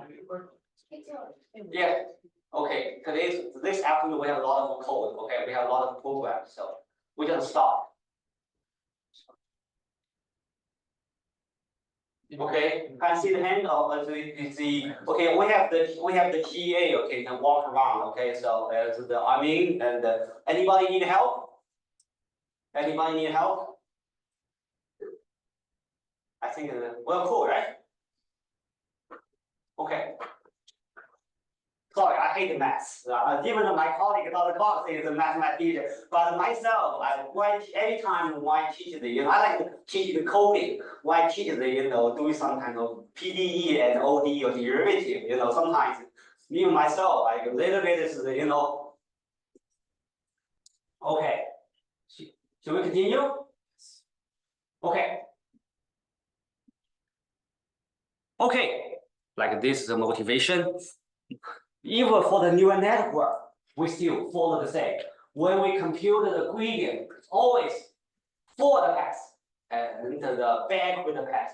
But don't forget later, when we talk about the quantum neural network, we have the forward pass, but we do not have the backward pass. Okay, this is also the beauty of the quantum neural network. Okay, later we are going to cover that part.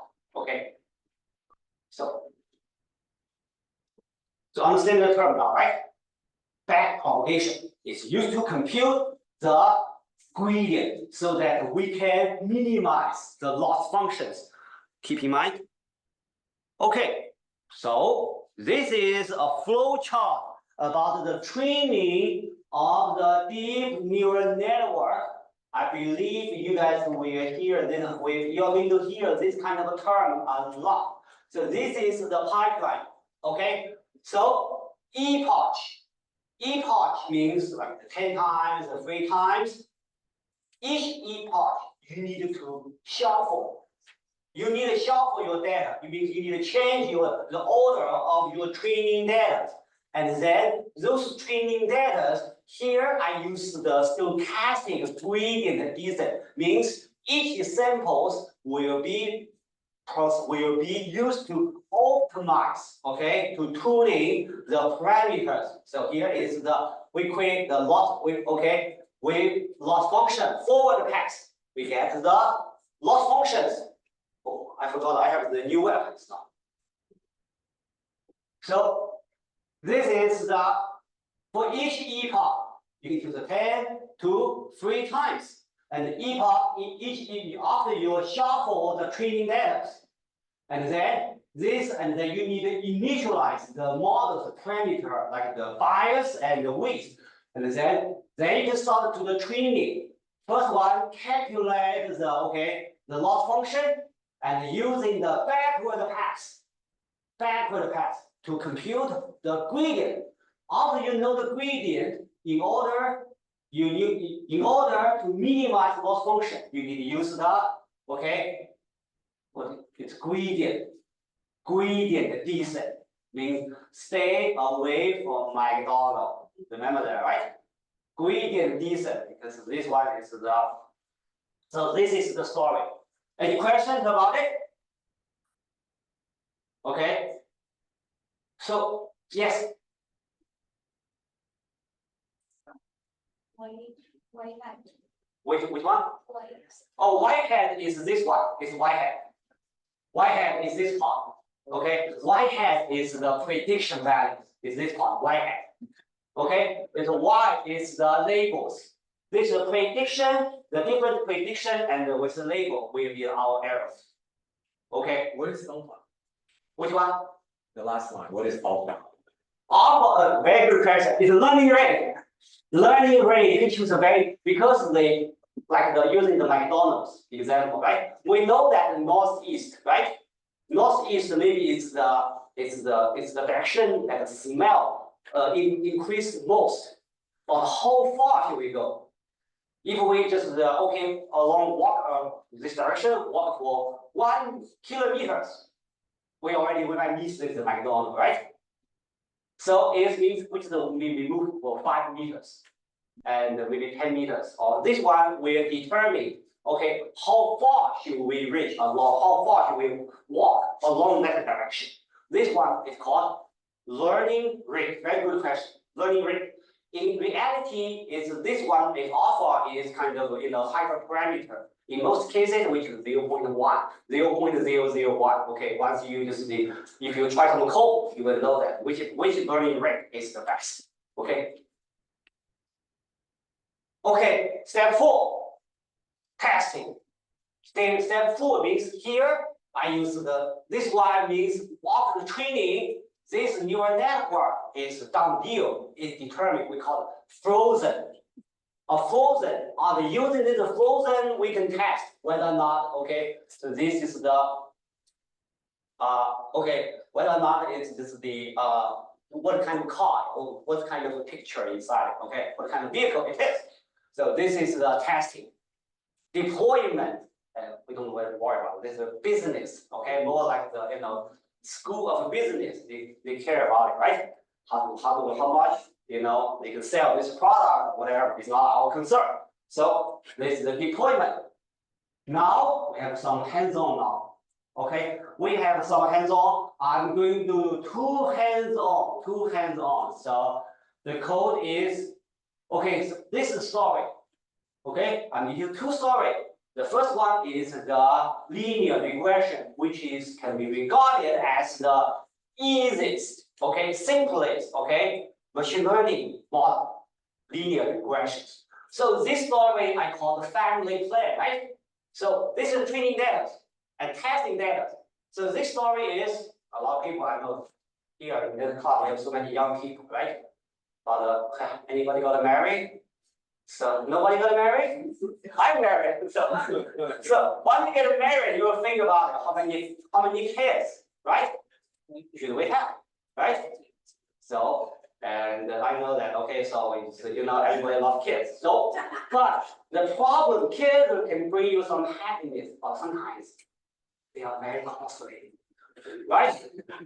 Okay, very expensive to have a kid, right? So in that case, we have to make a plan, family plan, okay?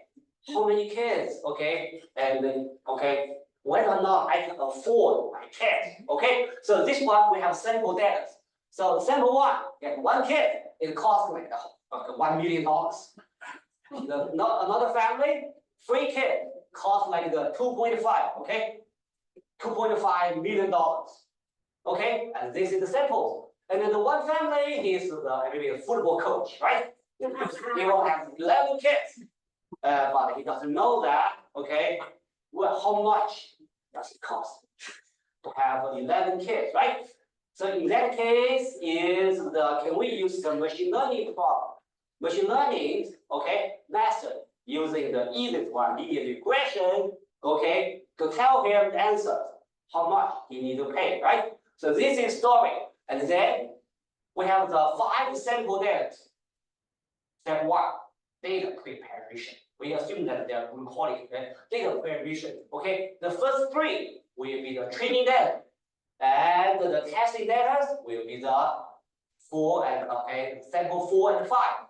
And then we want to take a look at. So this is a linear regression. So we have this, we use a linear model to formulate the problem. The parameter, the theta will be the beta 0 and the beta 1. Beta 0 and the beta 1. So that this is a loss function. And the problem becomes this difference. This is a prediction. We call the y-hat.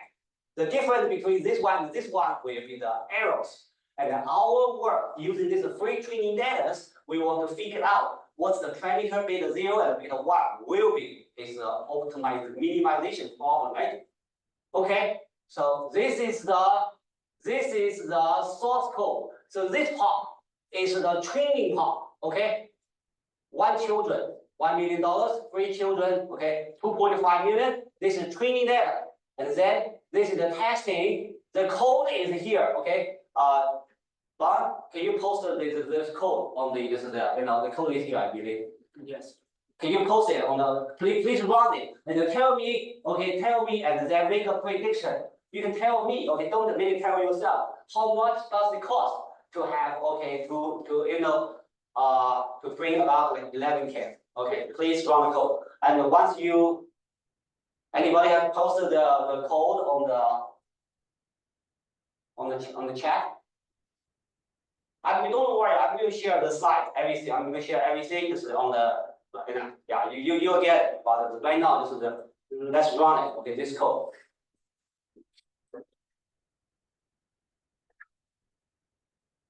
Do you guys run the code? Someone, can you run the code? Doctor, you forgot to change the permission. No access? Yes, you forgot to change the permission. Oh no, that's not good. Share, right? Yes. Okay. Oh, anyone with link. Yes. Done. Okay, please. Yes. Okay, can you run code? I believe you can get it. How much does it cost to have 11 kids?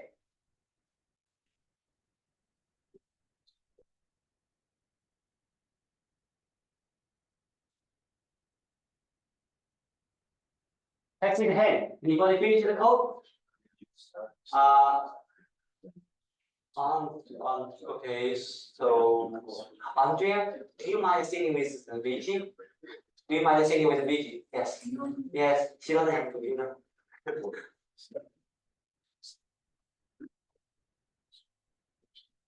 Who finished? Anybody finish code?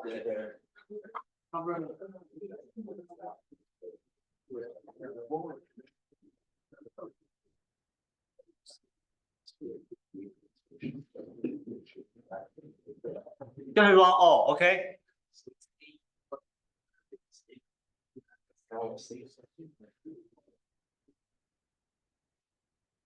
Okay. Do you guys see the answer? How much? You can get it? Yes, 7.8. 7.8. Okay. Philip, do you still want to have 11 kids? Maybe, right? Okay, very costly, right? Okay, how many people got the $7.8 million? Okay, yeah. So this is story. This is the hands-on. Okay, so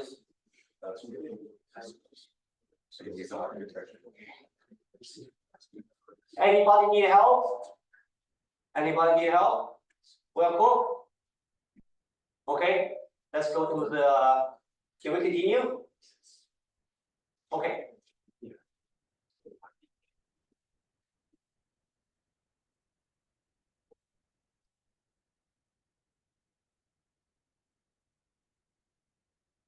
Okay, now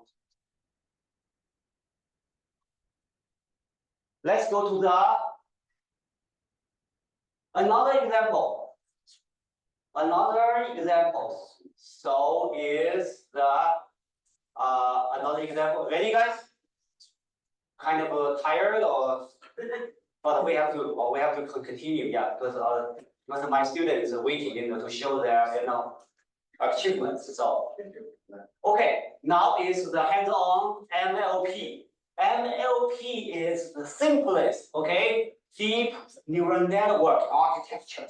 Okay, so this is story. This story is not different from the family play, right? It's kind of flowers, okay. So this take a look at this examples is the features will be we have the 4 features, okay. And the sepal length, sepal the width. This is the 4 features. The label will be the species of this kind of iris. We have the 3 type of the species. Now is we find out a new kind of iris. The size, the feature is 7.1, 7.1, 4.2, and 0.1. We want to design a neural network. Tell me what kind of species this newly discovered iris is. So this is the story. This is story. It's kind of it's a classification problem because the data output will be the categorical data. Okay, category classification problem. So this is the story. So we want to develop a neural network. Okay, so this part I don't want to. Okay, so can you copy the code on the yes? That's a question. Why is the label why always at the same result? Oh yeah, because I'm lazy. I just release like the first 8 the samples. That's a very good question. We have three species, but one show that only show the first 8. So I just skip it. I don't know. Well, so these are the best. No way we can know all other species. Yes, we have the 3 species, but here I just use the sample. The top 8 are only the this is the samples. Okay, so Van, can you just copy and paste this code? Let's take a look at run the code. Yes, later. I think the later maybe sometimes we cannot get it, just right away. But you can take it home. My code will be always here. You guys can run it. Take a look at it.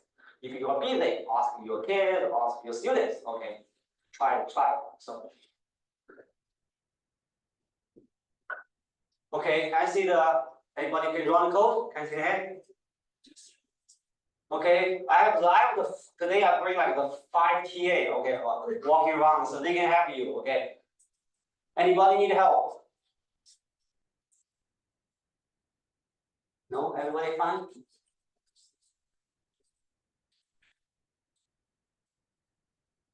Well, cool.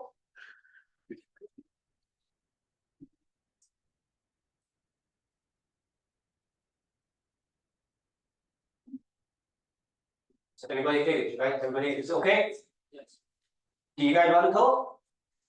Okay, so I don't have time to go through the code now. Okay, so because I need to talk about content now.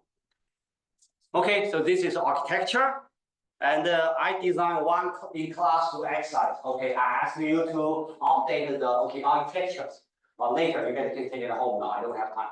So because the content neural network is my major topics. Okay, now let's go to the content machine learning now.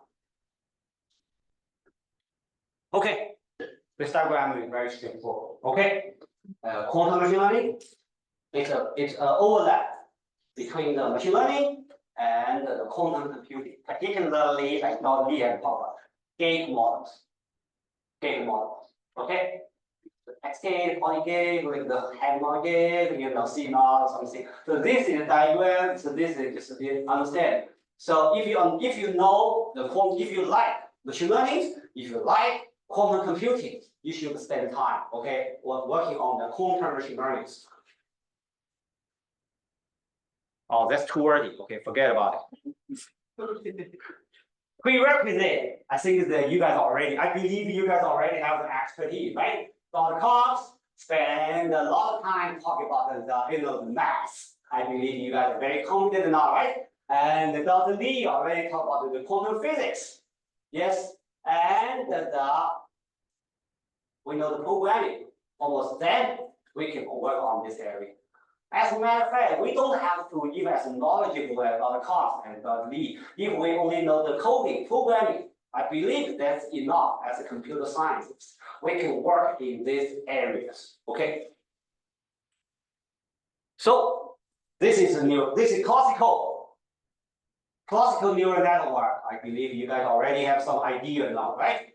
So this is the input, and this is the neural network, which is made up from the neural, right? And they are connected, okay, with the read edge and the bias. So and the loss function, according to the loss function, we can just update the parameter, using the gradient descent. This is the flow chart. And okay, now let's go to the quantum now. Take a look at it.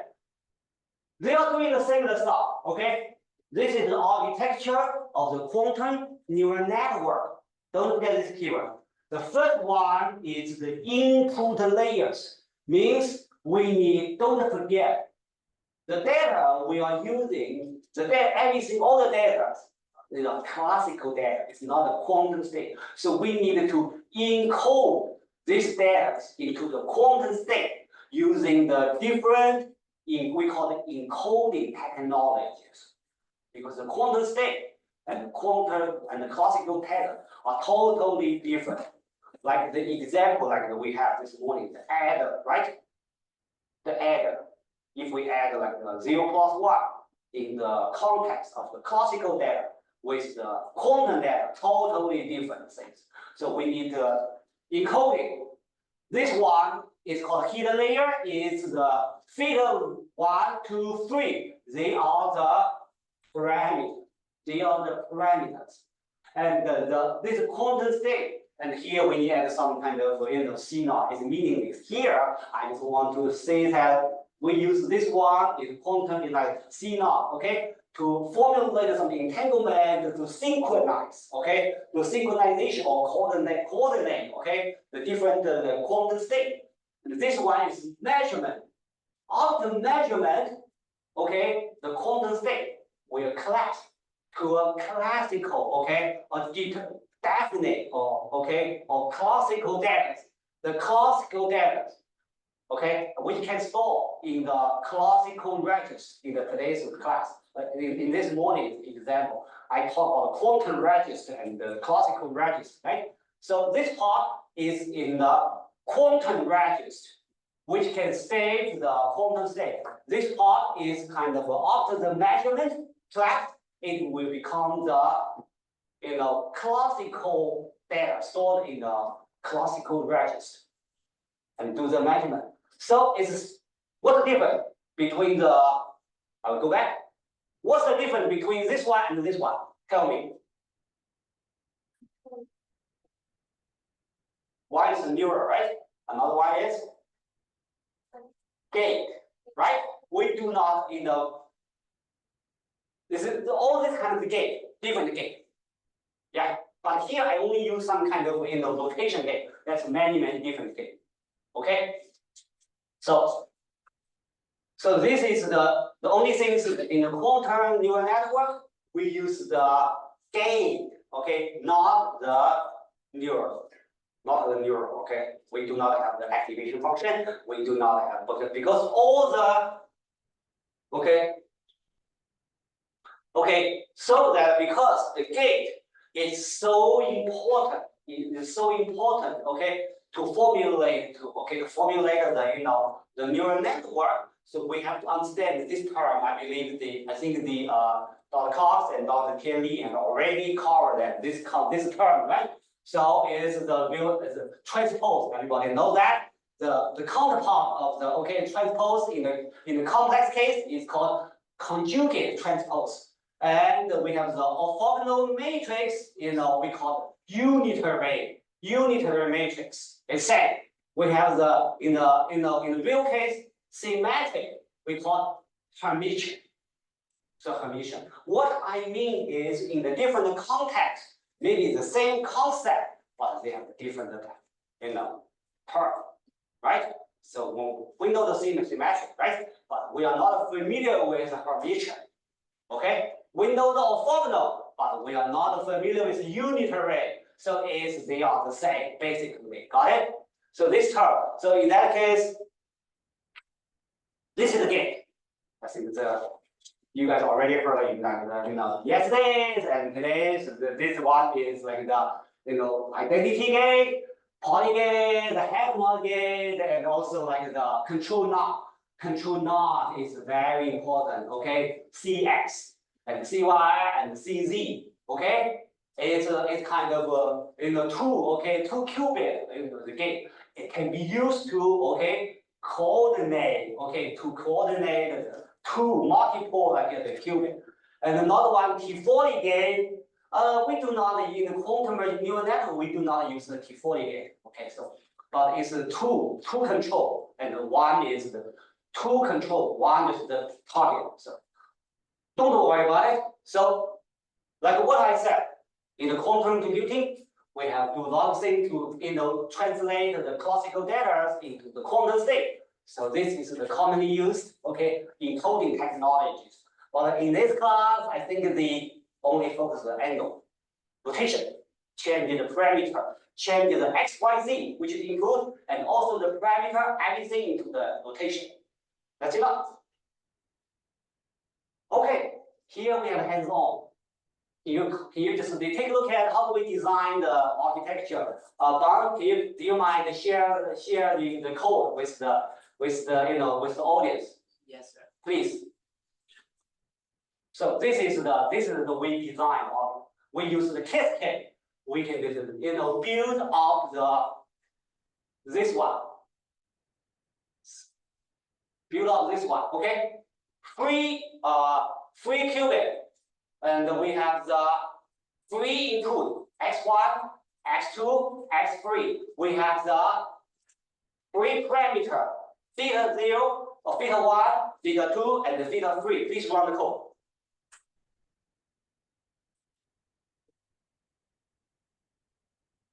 Can you run the code? Anybody? I think Don, you did it, right? Yes. Everybody can access it? Brother, did you run the code? You got it? Please give me a thumbs up, make me feel happy. Yes, just thank you, thanks a lot. Joe, I think you got it, right? Okay. So I did a little bit of extra work. Okay. Someone said, okay, in the real neural network, there's like even large language model, we have the millions or billions of parameters, right? But in the quantum computing, how can we just just equip with more parameters? And this is a technique we call re-uploading. Re-uploading is a very, very important term. Take a look at the input, encoding one time, uploading one time, 2 times, maybe 3 times, 4 times. And in that case, we can equip this quantum network with more parameters. How many parameters now we have? 6. Yes, we can. This is the technique we can afford. We can equip more equipment. Oh, okay. But you put more parameters there, you increase your gradient, the dimension of your gradient calculation from 3 to 6. Yes. And that's a huge burden for your loss function. Yes. It's very likely. So what's the benefit for this? I just want more parameters, make my model more powerful. I think that because everybody think about the more parameter, the more knowledgeable. So like this, you go forward past once and hoping that the data is close to Y. The predicted Y is close to the real Y. Yes. The testing data. Yes. The training data is close to testing data, is that right? Yeah, I think so. Yes. Yeah. So that you don't have to, you reduce the amount of calculation times for the law function. Mm-hmm. Right? You repeat the learning rate, right? It's you reduce your learning rate. Although you have to calculate more parameters to get loss function, but now the times you do the calculations reduced. Mm-hmm. So you still speed up this algorithm, the learning rate, is that right? I think that's possible. I just want to make my model more powerful because I thought the more equipped, more parameters. Yes. Yeah, more. Yes. What can I say? Like that's a term I forgot. Yes, that's a term. Expressibility. Improve the expressibility. Yes, expressibility of the problems. Okay. Yeah, knowledge. Yes. Is there any like case and when you increase your ability to like find and choose some certain number and Oh, that's the fear of large language models. Large language models, because the large language model, I think I talked to Mr. Liu last week or talk. The parameters, that's the threshold. Once you pass through this number, you'll find that your model becomes extremely smart, extremely powerful. Okay, so it's kind of everybody heard about large language model, right? When you choose like the 5 million parameters, it just know nothing. It's stupid machine, right? But once the parameters become like 5 billion, 6 billion, you will find this model becomes so knowledgeable, so smart. Yes. So this is kind of this nobody can tell why why the large parameters can bring so much different level of knowledge. Yeah, this is a very interesting point. Very good. Yes. That's why more parameters means more knowledge, more the potential be more knowledge. So this just remember that one, re-uploading. Okay, this is the flow chart. I think that when we talk about a classical neural network, we already show the flow chart, right? Yeah. Similar, but I highlighted the I use the different colors. The first one is because we have the measurement. B is the measurement operator, and the U is unitary. Unitary. Is the operation. I think Dr. Lee said different kind of combination, different rotation, and we got the this one is we got the magnitude of the probabilities. I think Dr. Cox also talked about the measurement is a projection, and then another difference is gradient. Yeah. We do not, in the quantum circuit, we do not have the backward pass. We use the parameter shift. or some other similar strategies, okay, the parameter shift strategy. In that case, we do not use like the chain rule stop. Okay, so this one is only used for the unitary operation location. Okay, so this one is not look like the finite difference, right? It's not. It's the exact gradient. Don't forget, it's different from the finite difference. It's exact, okay, the gradient. So this is the advantage. This is also another advantage of the quantum computing. Okay, quantum computing is an advantage, including the this is the superposition, and also some algorithm. Quantum computing can really bring us some kind of very powerful algorithm like this one. The gradient calculation, quantum circuit, the quantum computing makes our computing the gradient very, very efficient. Okay. What do you say? What do you see? C is parameter. Yeah, C is the parameter. So yes, that's I just got from the book. From the textbook is the quantum machine learning stuff. Yeah, it's one of the coefficients. So just remember the keyword parameter shift. Yes, that's different like the value. Okay, so now is the programming. This is the programming for the quantum machine learning. I have 5 minutes. Okay, sorry.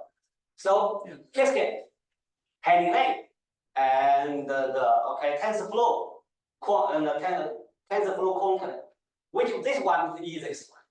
TensorFlow quantum. Okay. So this one is like for the stupid people. No, not for the sorry.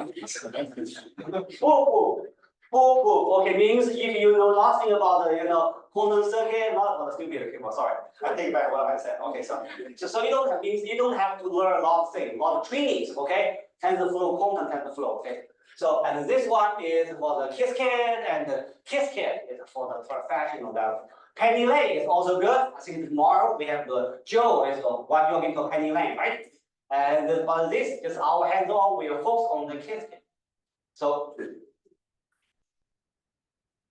Okay, we have the sample code, quantum computing, and this code is not very beautiful. Okay, Ben, check it, right? Yes. So because a lot of like the comments, we should remove it. But but later I'm going to leave the podium to the very talented. Okay, just the 4 young scholars. Okay, is Armin? He's my PhD student. Yes, he will talk about the NLP. Okay, the quantum the classifier and then the regression, right?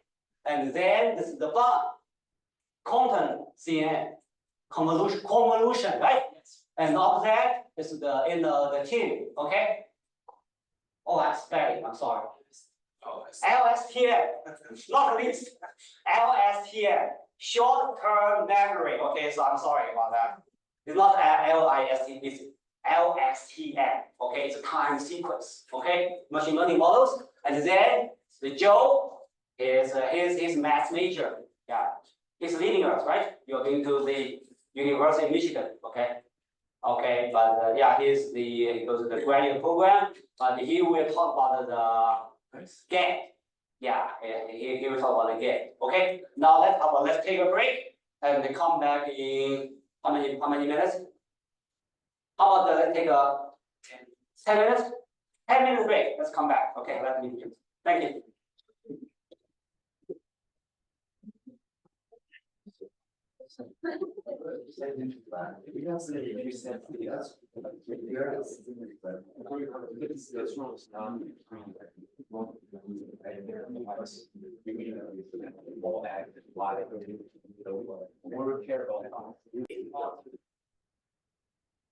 Okay, good afternoon, everyone.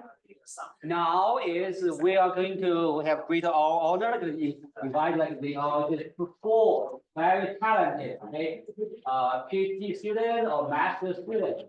We will present the findings in the quantum machine learning. Okay, particularly they are going to have a lot of hands-on. So please get ready with you. This is the get ready with your the computer. Okay, so and then I will be the okay. So I will be the TA. Okay, you guys. So you guys can just if you have any questions, I can just try to do my best. Have you guys? Okay, ready, guys? Yes. Okay, let's start. So hello everyone, my name is Amin Amiri and I'm a PhD student in, what's the speaker? Oh.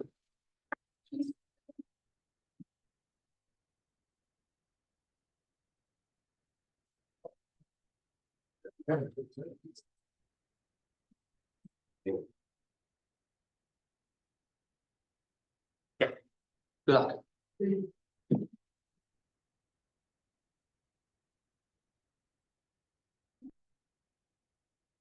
Okay, hello everyone. My name is Amin Amiri. I'm a PhD student in computer science, and today I'm going to talk about the quantum machine learning.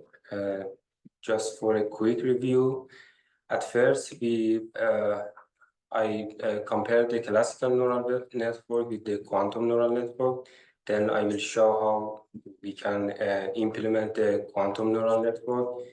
Then we have two main primitives in the Qiskit quantum machine learning, estimator and sampler. I quickly review these two main classes.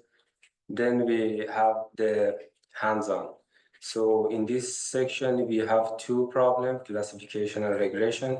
And for both classes, we use estimator QNN, sampler QNN, and VQC for classification. And for regression, we use estimator and VQR.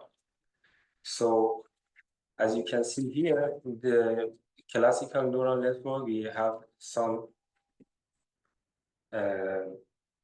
neurons which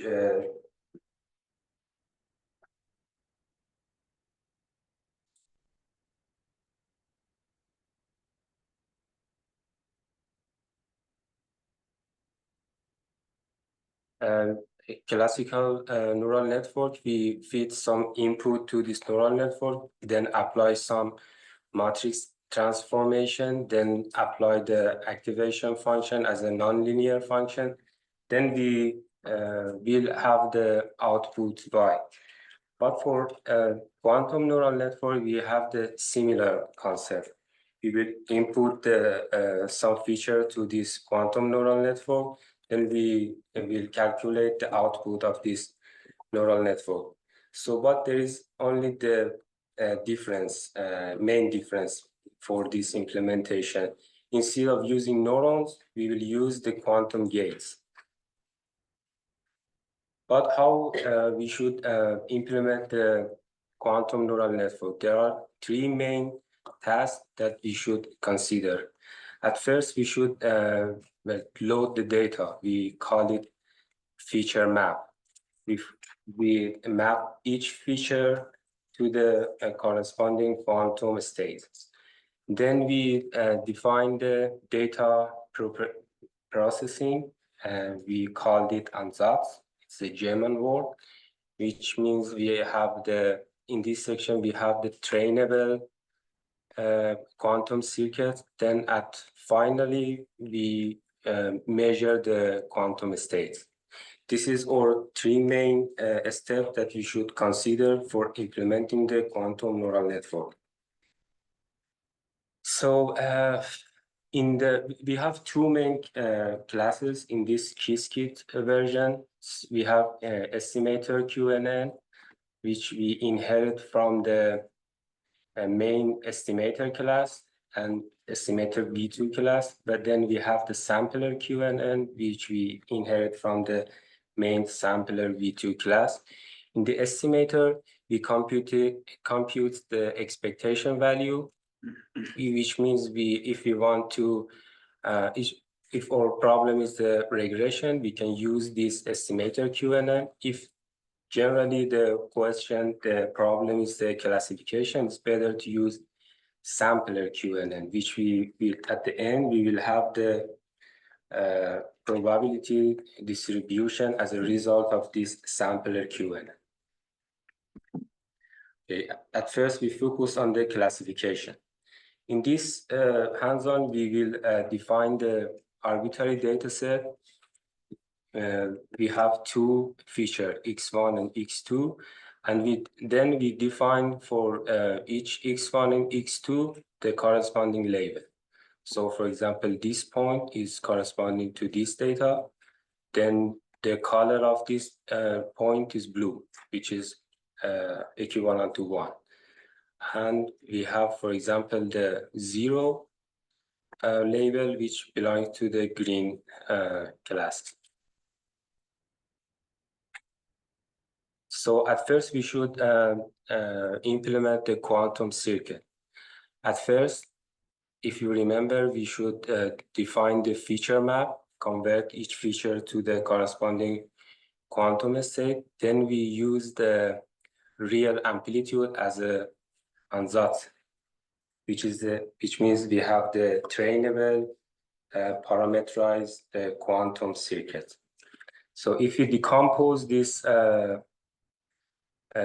feature map and ansatz, we will have this Liang quantum gates. Then we, for example, as Dr. Liang mentioned in the previous session, we load the feature twice to increase the robustness of our quantum neural network, for example. Then we have some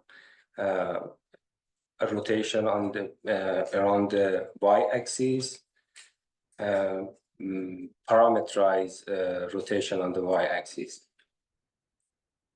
I will show in the big details and will show you how we should calculate the forward propagation in the quantum neural network.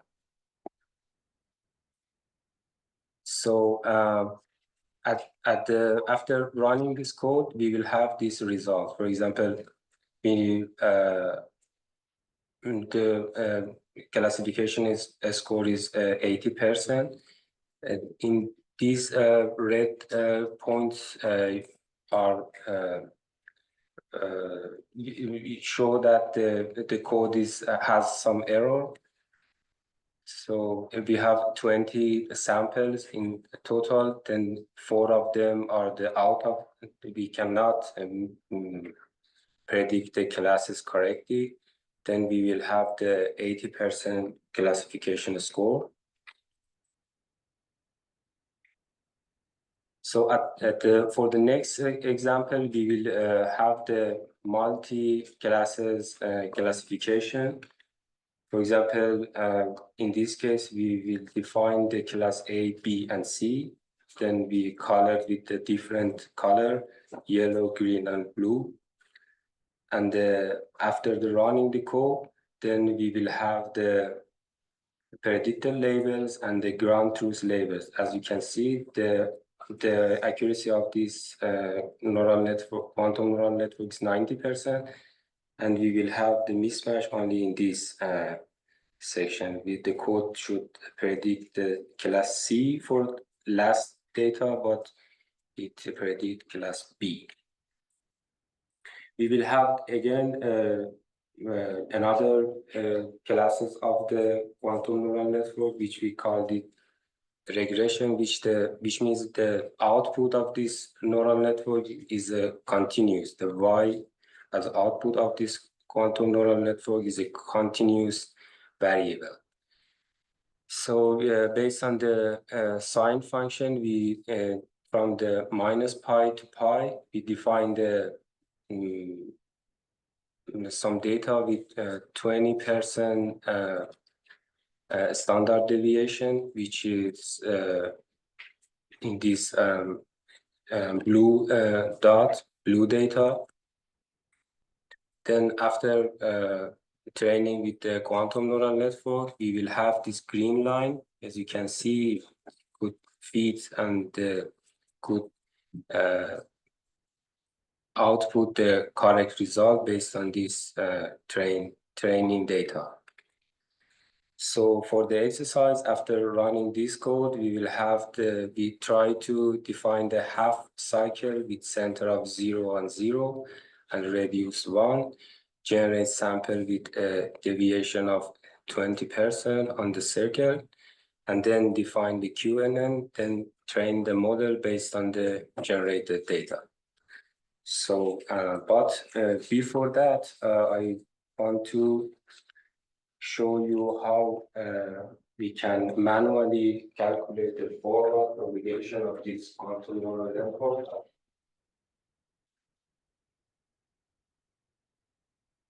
First, we have notation.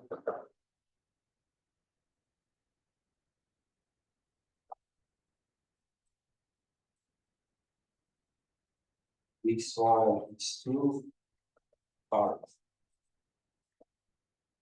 input feature. If you remember, we have X1 and X2, and we have two classes. Then we consider this vector as a trainable parameter.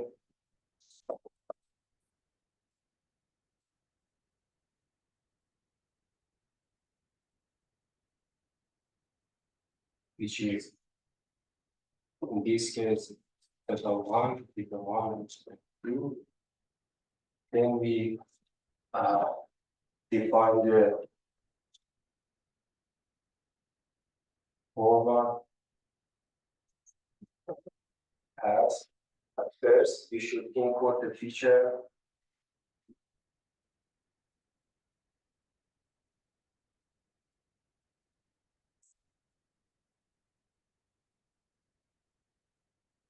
into state. Then we should be in the general quantum neural network, we consider the initial quantum states as check 0, then initialize all of the quantum package of energy with lowest level of the energy.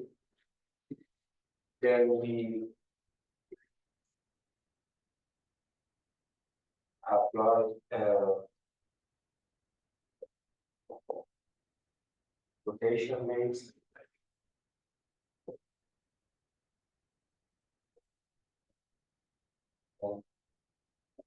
Input feature.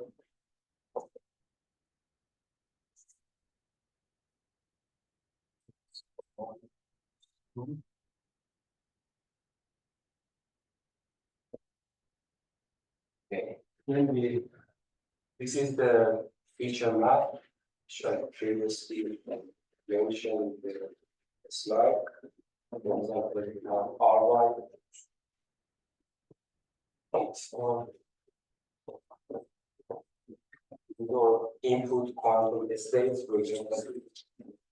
This is on QNN. And we feed these two quantum state of input. So again, we have Q2, R1, X2.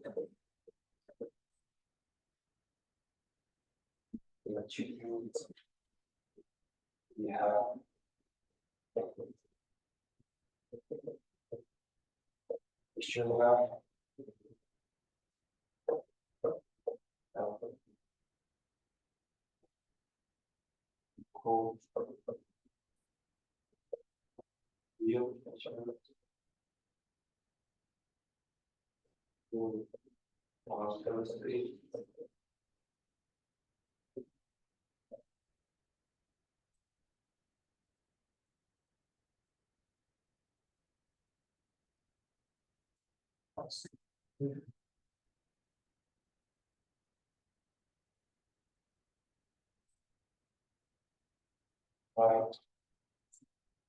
quantum gates. For example, the distance we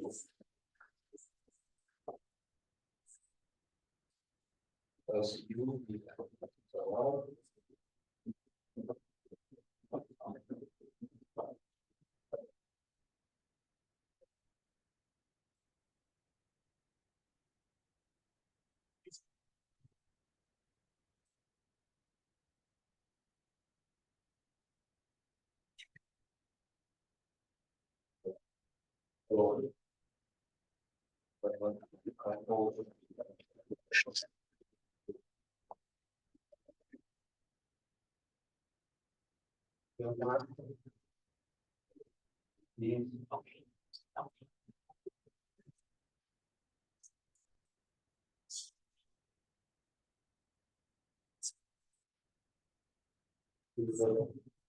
General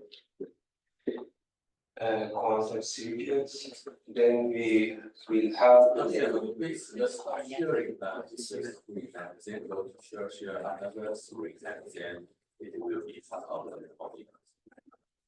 Yes, sir. I will do it.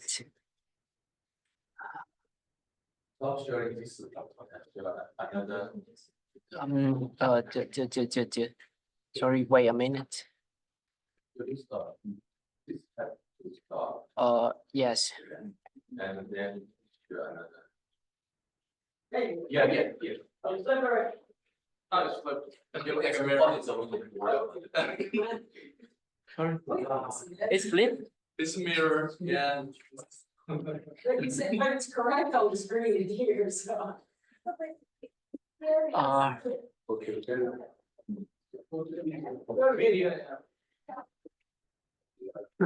Bottom left, Yes, but bottom left video, left video.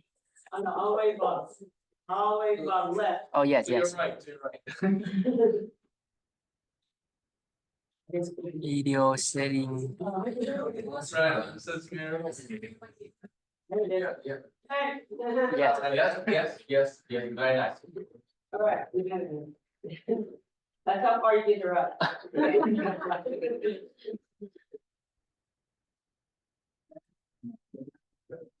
Yeah, let's go.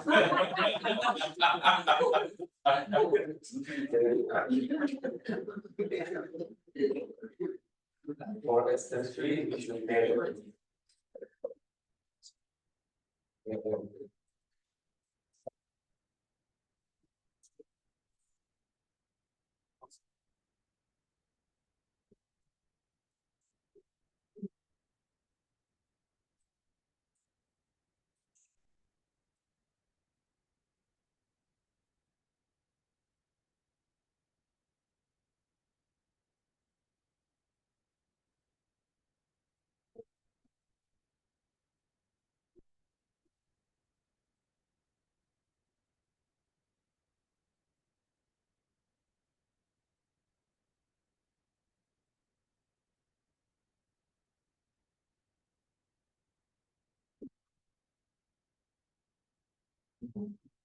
So, because we think the two quantum state, then we will have four possible quantum state as output. For example, this will be 0, 0, that one, 0, 1,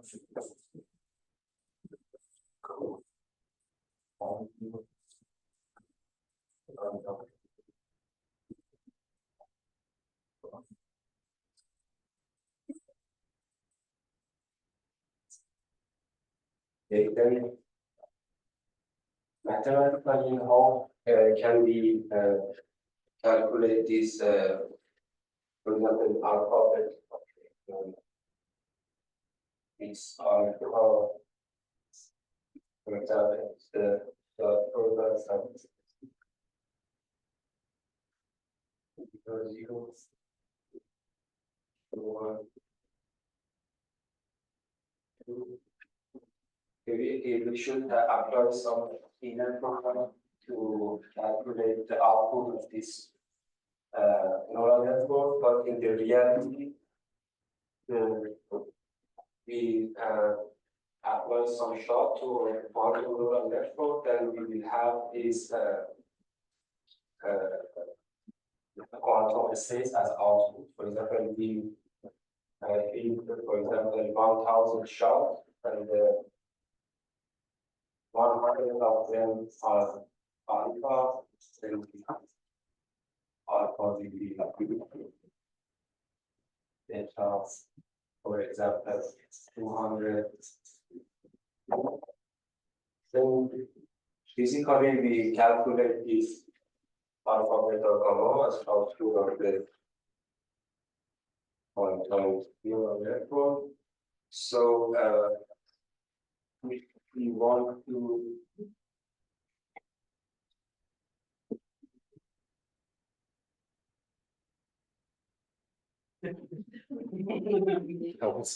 Start losing your, Maybe erase the first part, erase the first part.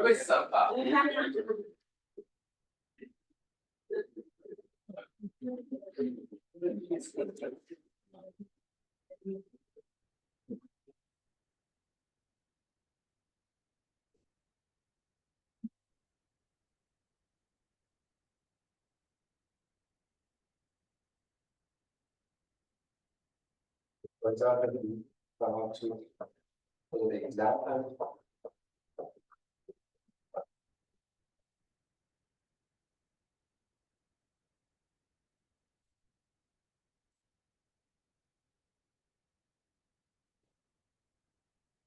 Consider x1 is x2 is 1.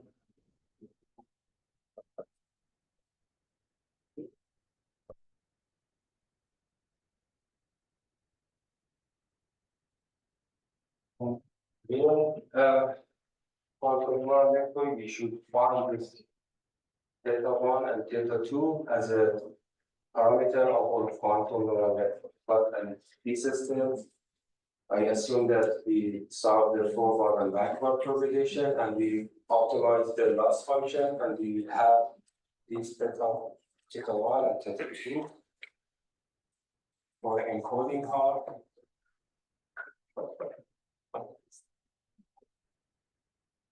You want R1.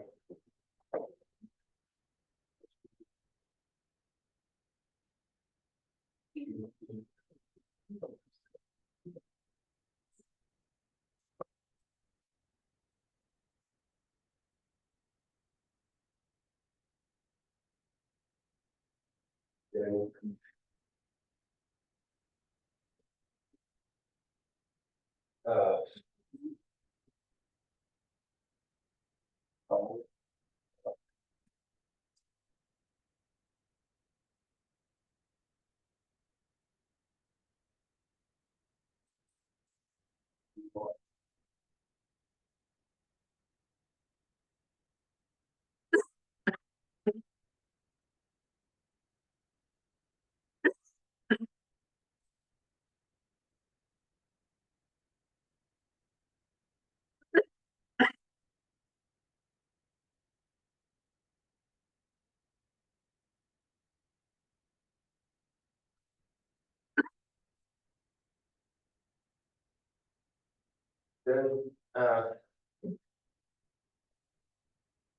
assume after the measurement we will have this. For example, we should calculate based on the number of shots. So assume that this is the output.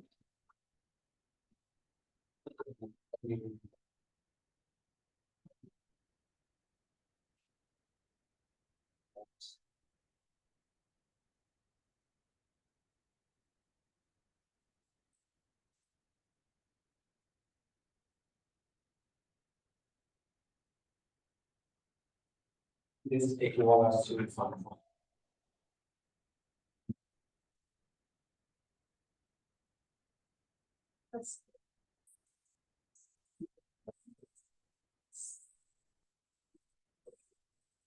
And in this case, we have two classes, but we should use this probability as an output of formula. For example, we calculate the P of class 1.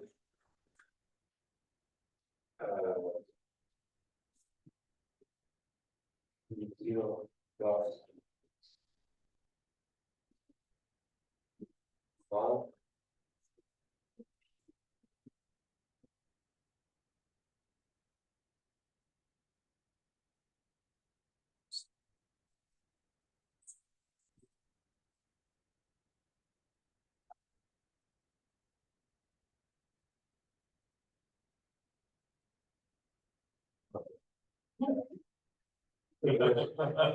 forward propagation of this quantum neural network. So for the next step, I'm going to show you how we can implement it in the. Yeah, you will bound with it. Yes. So everybody has a code? Yes, it's already on the screen. Can you share the link? So this is the error, right? Yes. This is right. Yes. Okay. Yes. Okay. So let me run all of them. So at first we should Everybody got the code? Yes. Yes. Okay, in the chat. Yeah. If you lost, I can share the game. Can you share? Okay. okay. So at first we should install some necessary libraries in this chunk. Then we should import this library to our code. After that, we create the arbitrary data set, which I mentioned in the slides.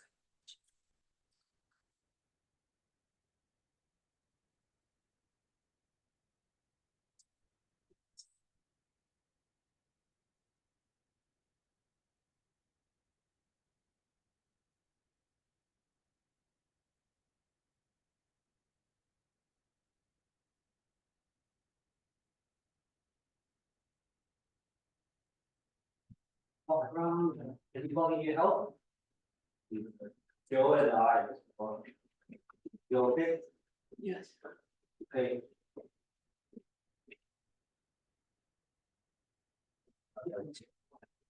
Which one?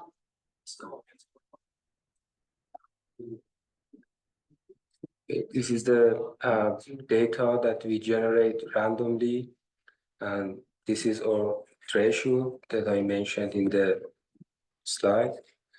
So our quantum neural network should understand this dotted line. So at first we should we define the classification example. So we should mention that at first we should define the feature map, then the parameterized component. So at first we define this quantum circuit.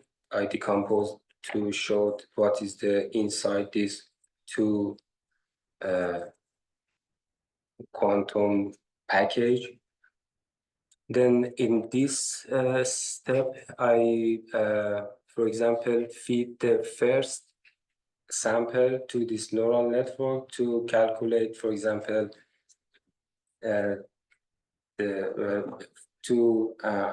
do the forward propagation of this estimator Q and N. Then the output is the number between 0 -1 to 1, because we are using the estimator. Estimator generally return the number between -1 to 1. Then define the callback function to show the progress during the running the code. So, for example, if you run this code, you based on the progress in the epoch or the iteration, you can see the value of the objective function. Then this is the result of this section. Then we again we define this, implement this problem with the sampler Q and N, which is this is the architecture again. Then this is the training loop and of this section. And for example, in this case, the score was 75%. Then we can use the view KC and then feed this quantum neural network to this UKC to calculate the forward and backward pass for us. For example, in this case, the output is 80%. Then we define this random data set. We have 10 samples and we have 3 classes, A, B, and C. And this is the training loop result. For example, the classification score for these multi-classes was 90%. Then we define the regression. This is the data that we are going to feed to our neural network to train our neural network. Then we use the regression with an estimator again. So in this case, we define this simple quantum gate, and then feed this quantum gates to as an input, as a feature of this neural network regression, which we import from the Qiskit library. And this is the output. As you can see, the green line is the fitted line, which means the output of this quantum neural network. The accuracy is 98 approximately. Then we define the regression with the VQR. Then again, feed the feature map and the ansatz to this VQR, and then again solve it with this package. And again, the output is like this, and the regression is again 98%. These are the similar examples that we are going to show the concept of this QNN. In the real world, we have more feature and complicated neural network and loss function. And for exercise, as I told you, we try to, for example, plot half of the circle and try to feed this to and train our model based on these data. So at first, because we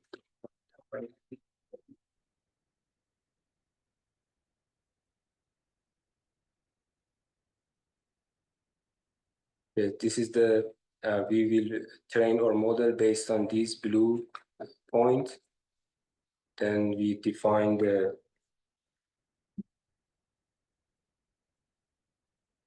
simple quantum circuit, then feed this circuit to this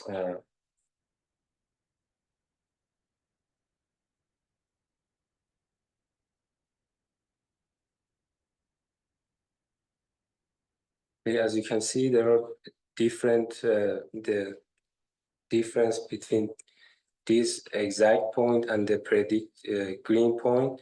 Then for exercise, you can uncomment this exercise 2 to, for example, build a more stronger quantum circuit, then feed to your feed this data to this neural network, then evaluate the output. But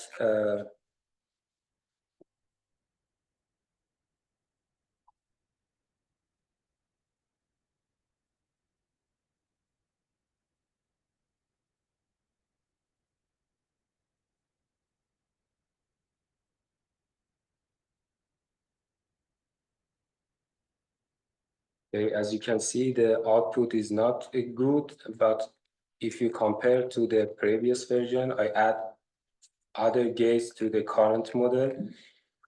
But there is an important note.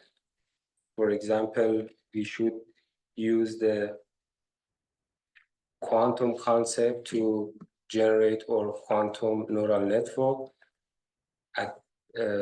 If we, for example, use longer quantum gates, then we will not have the correct answer. But at the final example, I try to apply the concept of the entanglement to our input feature. After entanglement or quantum neural network understand the correlation between our feature, then we will have the better answer compared to previous version.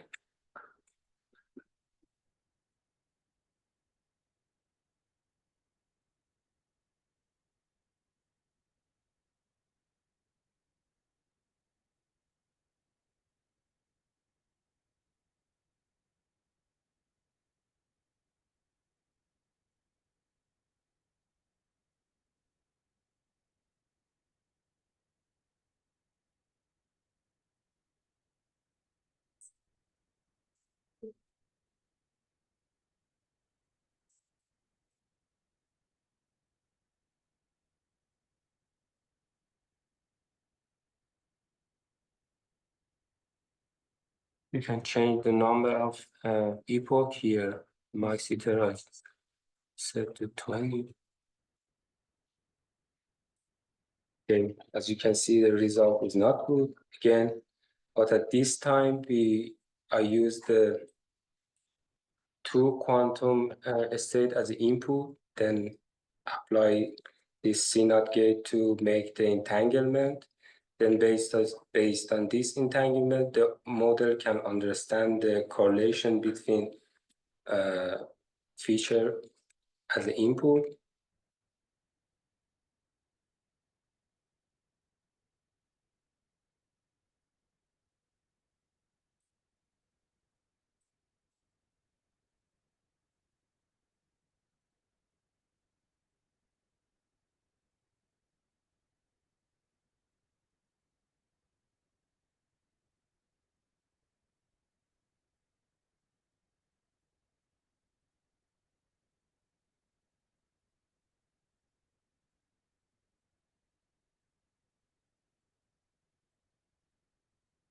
Okay, so the accuracy of the model improved.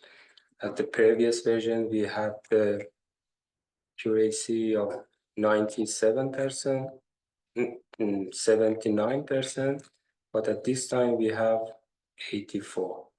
With applying a simple concept of quantum physics, which is quantum entanglement.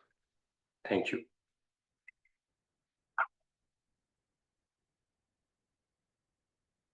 Everybody totally defined, working the code working fine. Okay, our next speaker will be Bond, and yes,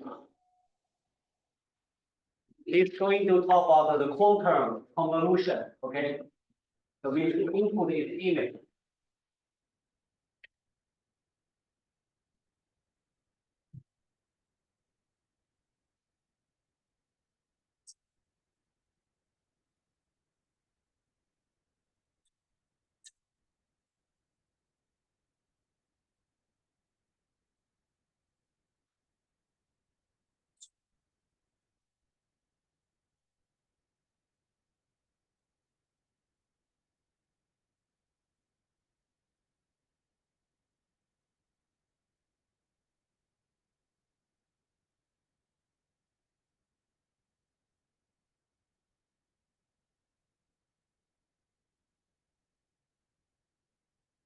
Do you guys need?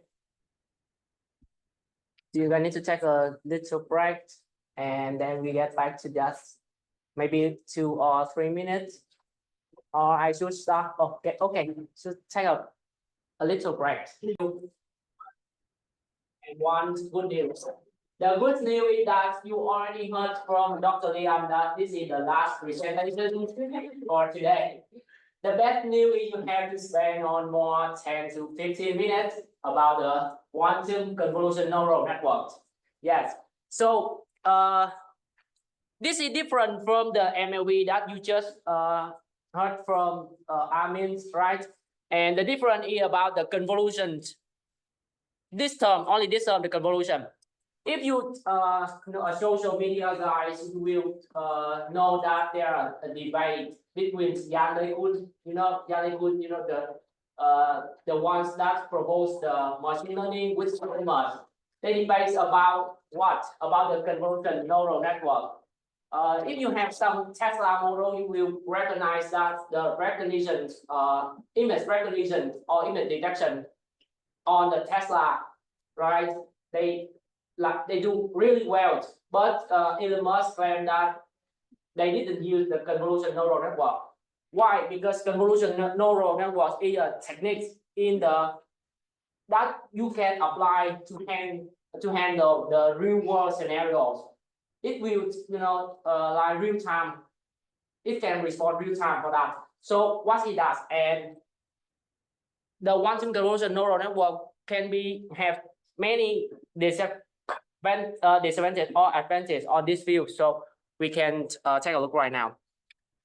All right, before jumping into the quantum convolutional neural network, we should skim through the CNN definitions, right? So the CNN definitions, the CNN architecture is used for image. But why didn't we just use the MLP to handle the image? And we have to use a CNN because you can look at the figure here. So to handle the image, the MLP have to take pixel by pixel into the ignorant and apply a fully connected layer, right? So there will be suffer from some following disadvantages like loss of spatial information. That's when you have a picture and you flatten the pixel in the column. So we absolutely lost the spatial information. The other main problem is there are too many parameters because you have to add in many fully connected layers. Okay, so this is the most two main problem when the MLP. So why CNN? You use CNN because it can handle these disadvantages, and it also offers some advantages like position, orientation, and size dimension. Any dimension, you can see that if we have image right here, you can rotation. This means that there are terms like augmentation later, and you can reset to reduce the parameter, and it still works well. So this is the advantage of the CNN. All right. So there are some explanations about the advantage of the CNN, but I will skim through it. Okay, because you will have this slide and you can take a look at this. Okay, this is locally. You see that the locally. I mean that, for example, if a cat will appear at the upper right of the image, and the MLP will always treat that the cat is always on the upper left. If we have some image that the cat is upper right, it will not recognize, but CNN can do it. It's also the same for the location. This is the location of the pig. You see that different locations give the same result. And the last thing is about the dimension size. You even can subsampling the dimension of the image on that. So the CNN also work perfect on that things. All right. So here the architecture of the CNN classifier on MNIST candidates, right? So you can see that first we have some input. It is an image represented by a pixel, a matrix pixel, or that you can call it a tensor. A tensor has a size at 28 by 28 by 1. 1 is the dimension of the color channel. If you use the color image, right, you will have 3 channels. But in this architecture, I only use color in white and black. So this is 1 channel, right? And we apply the convolution kernel pooling. That is the backbone of the convolution neural network, convolution and pooling. So when someone mentioned about what do you know about the CNN, just ask them another question. That do you know about the convolution and kernel? So that's all. No need to add to explain anything because this is the backbone of the convolution. So after that, we will flatten the feature and put it into the fully connected layer for do some summarization. You can call it summarization information for the final result. Okay. So This is the kernel. So what is the kernel? The kernel is something that can extract the feature. That's all. The kernel, or you will heard many terminology about the kernel, the feature detector, but that's the same. And that function is extract the feature by using element-wise multiplication, right? And this is the example of that. You can see that we have two, we have one image patch, and we have a kernel. The kernel number, someone will ask about how can you guess this number kernel? This value in the kernel matrix is initialized randomly, and the neural networks will have a, will take this, you learn about the parameter. This is the kernel is the parameter, and the architecture will learn about that, right? So another thing is stride, right? Convolution plus stride plus padding. Yes, that's the convolution one. So the stride, they not only can be once, but they can be many times by stride. You can see that if we stride one, we will move from the red box to the green box, right? And if we stride two, you see the example here. And why we need to stride? And what is the, what is the right side of stride? So it depend on what? First, it depends on the feature that you want to extract, right? The bigger number of the stride, the bigger feature that you want to take, right? For example, I can give you one feature example. It's just like the angle or the horizontal of a number. This is the feature. Okay. So you use the larger number of strides to avoid the overlapping feature. Yes. Okay, and the padding. The padding is the number of pixels that's add around the border of an input image. You add, you use the stride, you use the padding to control the output side after the convolution. And for padding, you also it also have an advantage in that it keeps the feature at the borderline, right? It keeps the feature at the borderline. All right, I didn't go any deeper on this topic. If you want to learn more, you can take an introduction of machine learning course from Dr. Liang. Right, and the pooling layer. Yes, this is the different thing from convolution. We end up on the convolution on stride padding, and this is the pooling layer. The pooling layer do one thing is that it reduce the dimensions by taking max pooling or taking the average pooling. And this part, I mean, covering your slide. Could you please move the? Yes. Yeah.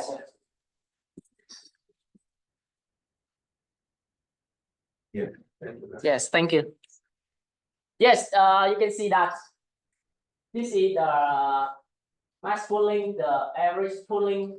From you can see at the left picture on the green ones, the max pooling choose the maximum value with that, right? Okay, so it will try to generalize the picture. You can see that is generalized feature, reduce the dimensionality. This is the functional of the pooling layer. And for the quantum convolution neural network today, we will try to replicate the pooling layer and convolutional layer by quantum circuit. We will avoid the stride and padding. Yes. So if you're curious about the dimensions of the output layer, this is the formula. N in the number of output features. N out and N in. B is the convolutional padding side. K is a convolutional kernel side, and S for stride side. Right? And this is the example. You see that if the input volume is 22 by 22 by 33 is the kernel channel, and we have 10 5 by 5 filter with stride 1 and padding 2. So if we apply the convolutional layer on the input volume, what is the output side? Why do we need to do that? Because if you use PyTorch or even TensorFlow, you call in something, you have to define this parameter. Yes, the cost didn't contemplate for you. You have to propose it.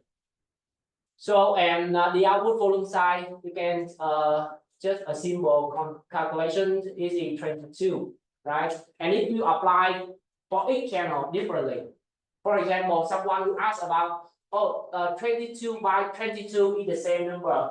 But if I have an image that 22 by 10, for example, does this formula still right? Yes, it's still right because it's applied on each channel. Remember that. Yes, sir. Can go to the previous slide. Yes, sir. Is this formula come from the theorem or what? This formula comes from the original paper of the convolutional neural network. Yes.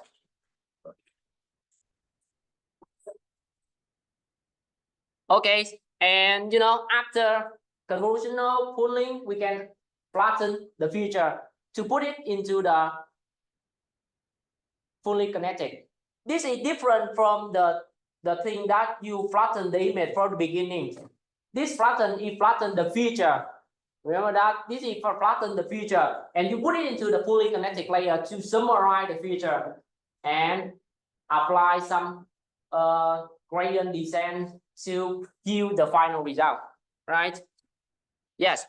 So that's on for the convolution neural network. Okay, someone will think about that. This is about the quantum convolution network, but why this guy talk too much about the convolutional? So the answer is that if I have time to explain about the quantum convolutional neural network, I think I cannot explain it. So that's why I take time to explain the CNN. Okay, so all right. I will show you quantum convolutional neural network QCNN to implement, because we don't try to replicate the whole convolution, the whole CNN architecture, right? We just replicate. Maybe you can think about that. We have a feature, and we use the convolution neural network to detect this feature. So that's why I mentioned about we just train the model to different type, horizontal and vertical line. Yes, and if you want to apply it on a image, right, stride, pulling, pairing, you can run it by putting in a for loop, right? Yes, I just said this, but it's not easy to code on the Qiskit or even other framework. So there are an easy way to do that, and I will introduce to all of you tomorrow. This is the hybrid version of the convolutional neural network. All right, so so that we have an image. The yellow line is the thing that we have to detect. Is it a horizontal or a vertical line, right? And first, this is the this is the general architecture of the quantum machine learning network. Okay. So first you have to encode the classical data into quantum state, right? And in Qiskit, you can do it by using the Z feature.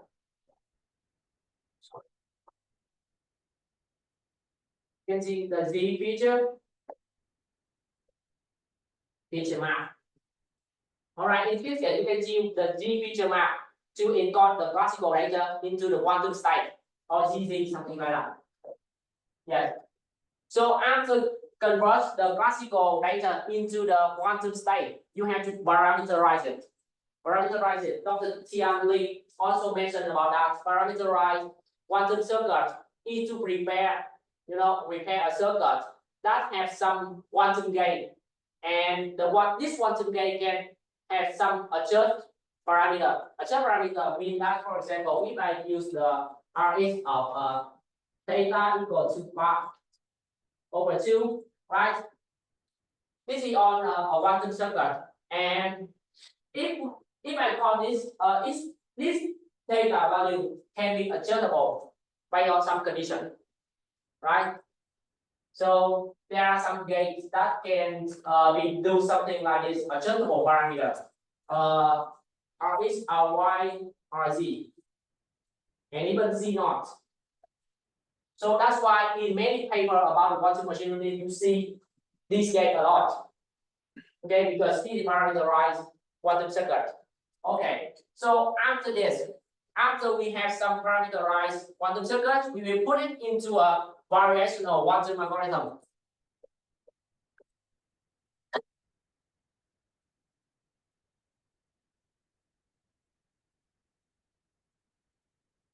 Yes. This variational quantum algorithm will do what? This will utilize the parameterized quantum circuit to optimize this value, this theta value, and to optimize this for the best result that they have. And how can they optimize? Okay, so after they put it into a variational quantum algorithm, so it will be a measure step, right? Measurement. And when we have a measurement, we have some classical legend, right? We have classical legend. X classical, we will put it into a loss function. Right? This loss function is a classical loss function. It's not, the quantum pass is done here after the measurement. And then after that, we base only on the loss function from classical. Then we have to apply some optimizer, cobilar or radial descent to feedback onto this. Yes. The different thing of the parameterized quantum circuit is you can take the differential on this circuit. This is the main thing. For for all the gates, you cannot take it. But for the parameterized quantum circuit, you can do the different type on that, so that you can apply the gradient descent or some optimizer. Yes, this is the general architecture about that, and I will show you the code. You can see that in this tutorial we will have a 2x4 image. Yes, sir.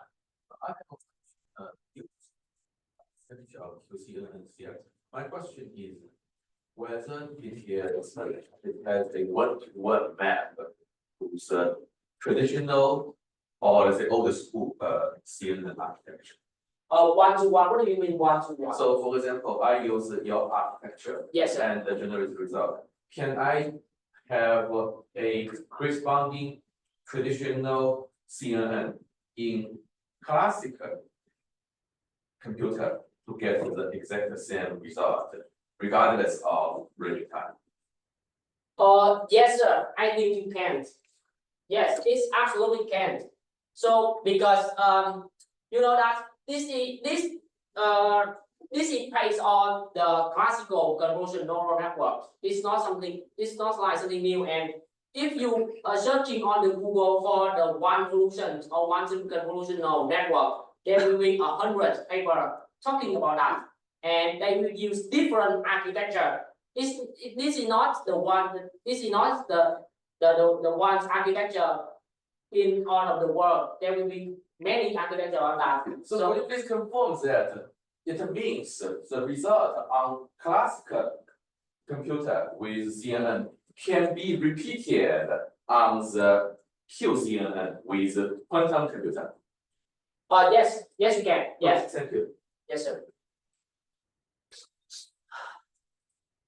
All right. So after we encode the pixel into the quantum state, we put it into the Z feature map.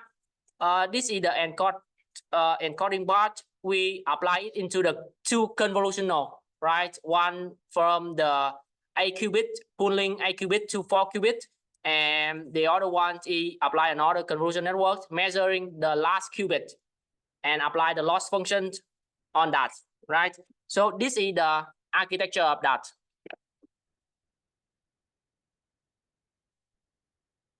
Okay, I will send you this.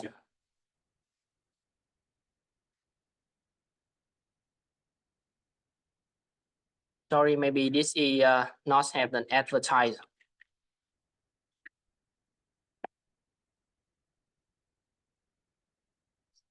Okay.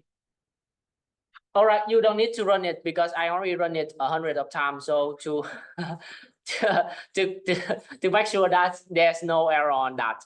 Okay. So in this collab, you can bypass the. I will give a detailed explanation about that, and you can skim through it maybe at home. In this workshop, maybe you can check a little bit about the this thing modeling on QCNN. Okay.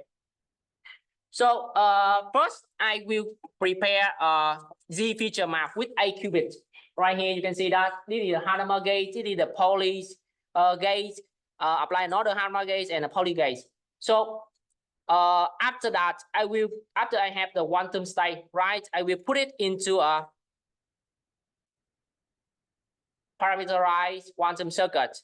Yes, and this is the parameterized quantum circuit I applied on this tutorial. So maybe someone will ask about how can we design the circuit, right? How can we know that we put the rotation wise on the first qubit? We put C0 gate with the target on the Q3 and with the control on the Q3 and the target on the Q0, right? Maybe you can ask about this question. And if I receive this question right now, I will have an answer that who knows? Yes, actually, who knows? Maybe because at this time, maybe my limit knowledge about quantum, I cannot answer this. But maybe if the next year, Dr. Liang will create another workshop about the quantum machine learning, maybe I can answer this question. So if you curious about my answer, after 1 year, you can come to this workshop. Right? Okay. So this is the if you use the Qiskit, you want to visualize the architecture, right? You use the command decompose and you draw this circuit. It will have the this gate for you. Okay. And another question is that why do you know this gate work, right? And it will turn back to the problem that is all about the math. You have to do math on line by line about the math on this. It looks like it's a classical neural network. Each node connects to all the nodes. Yes. It's saying like looks like each qubit is trying to control one another. Yes, that's what want to do. Yes, because you see that for in the classical neural network, we check the multiplication of the matrix. We do striking, pairing, max pooling, do something like that. And for the quantum circuit, we just apply some rotation gauge with the C0 and how in the world it can use the result, right? I don't know. Actually, I have to do the math to know about that. For example, you remember that from the morning lesson, Dr. Tian talk about the teleportation protocol, right? Yes. So how can be someone can send a qubit with the speed maybe larger than the speed of light, right?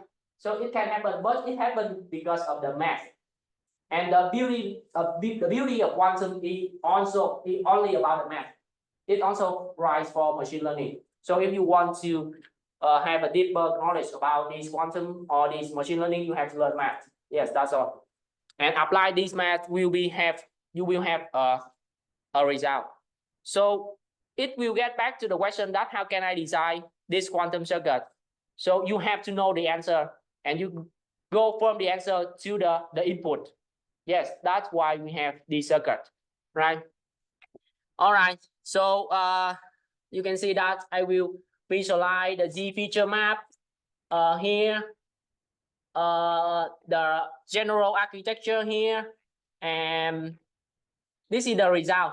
You can see that it's 71.4%. I was sure that it's not good when comparing with the classical CNN, right? you will heard many things about that quantum is better than classical, right? But it depends on which project or which field that you need to apply the quantum. It's not just about something like hearing about that quantum is faster than machine learning. It's not right 100%. Quantum can solve the problem that classical machine cannot solve due to the complexity, the NP hard, right? The NP problem, NP hard problem, quantum can solve it. Yes. So, but it's not true 100%, right? Because you can see that the accuracy from the trend data is just 71.4%. And if you want to adding a third layer, I mean the third convolutional layer, you just need to uncomment this line, and you will get the accuracy like 90% if you want to add. This is the answer for the question of Dr. Liang asked Dr. Tian Li asked Dr. Liang about the pre-upload the circuit. Yes, you can try it. You can adding more circuit to check the result. Right, you can do it on the Qiskit. Okay, so you can see it's really good on that. It can detect the horizontal line, QCNN predict vertical line, and tomorrow I will show you a tutorial that we can detect a number using hybrid convolutional neural network. So that's all. Thank you for coming here and listen to my presentation. Thank you. Okay, thanks everyone. Thank you for your patience. Tomorrow morning we are going to I think the instructor, I think Harris and Money, they are going to talk about the quantum cybersecurity. So it's another application area. So, and tomorrow afternoon we are continue talking about the quantum neural networks. See you tomorrow. Thanks. Thanks.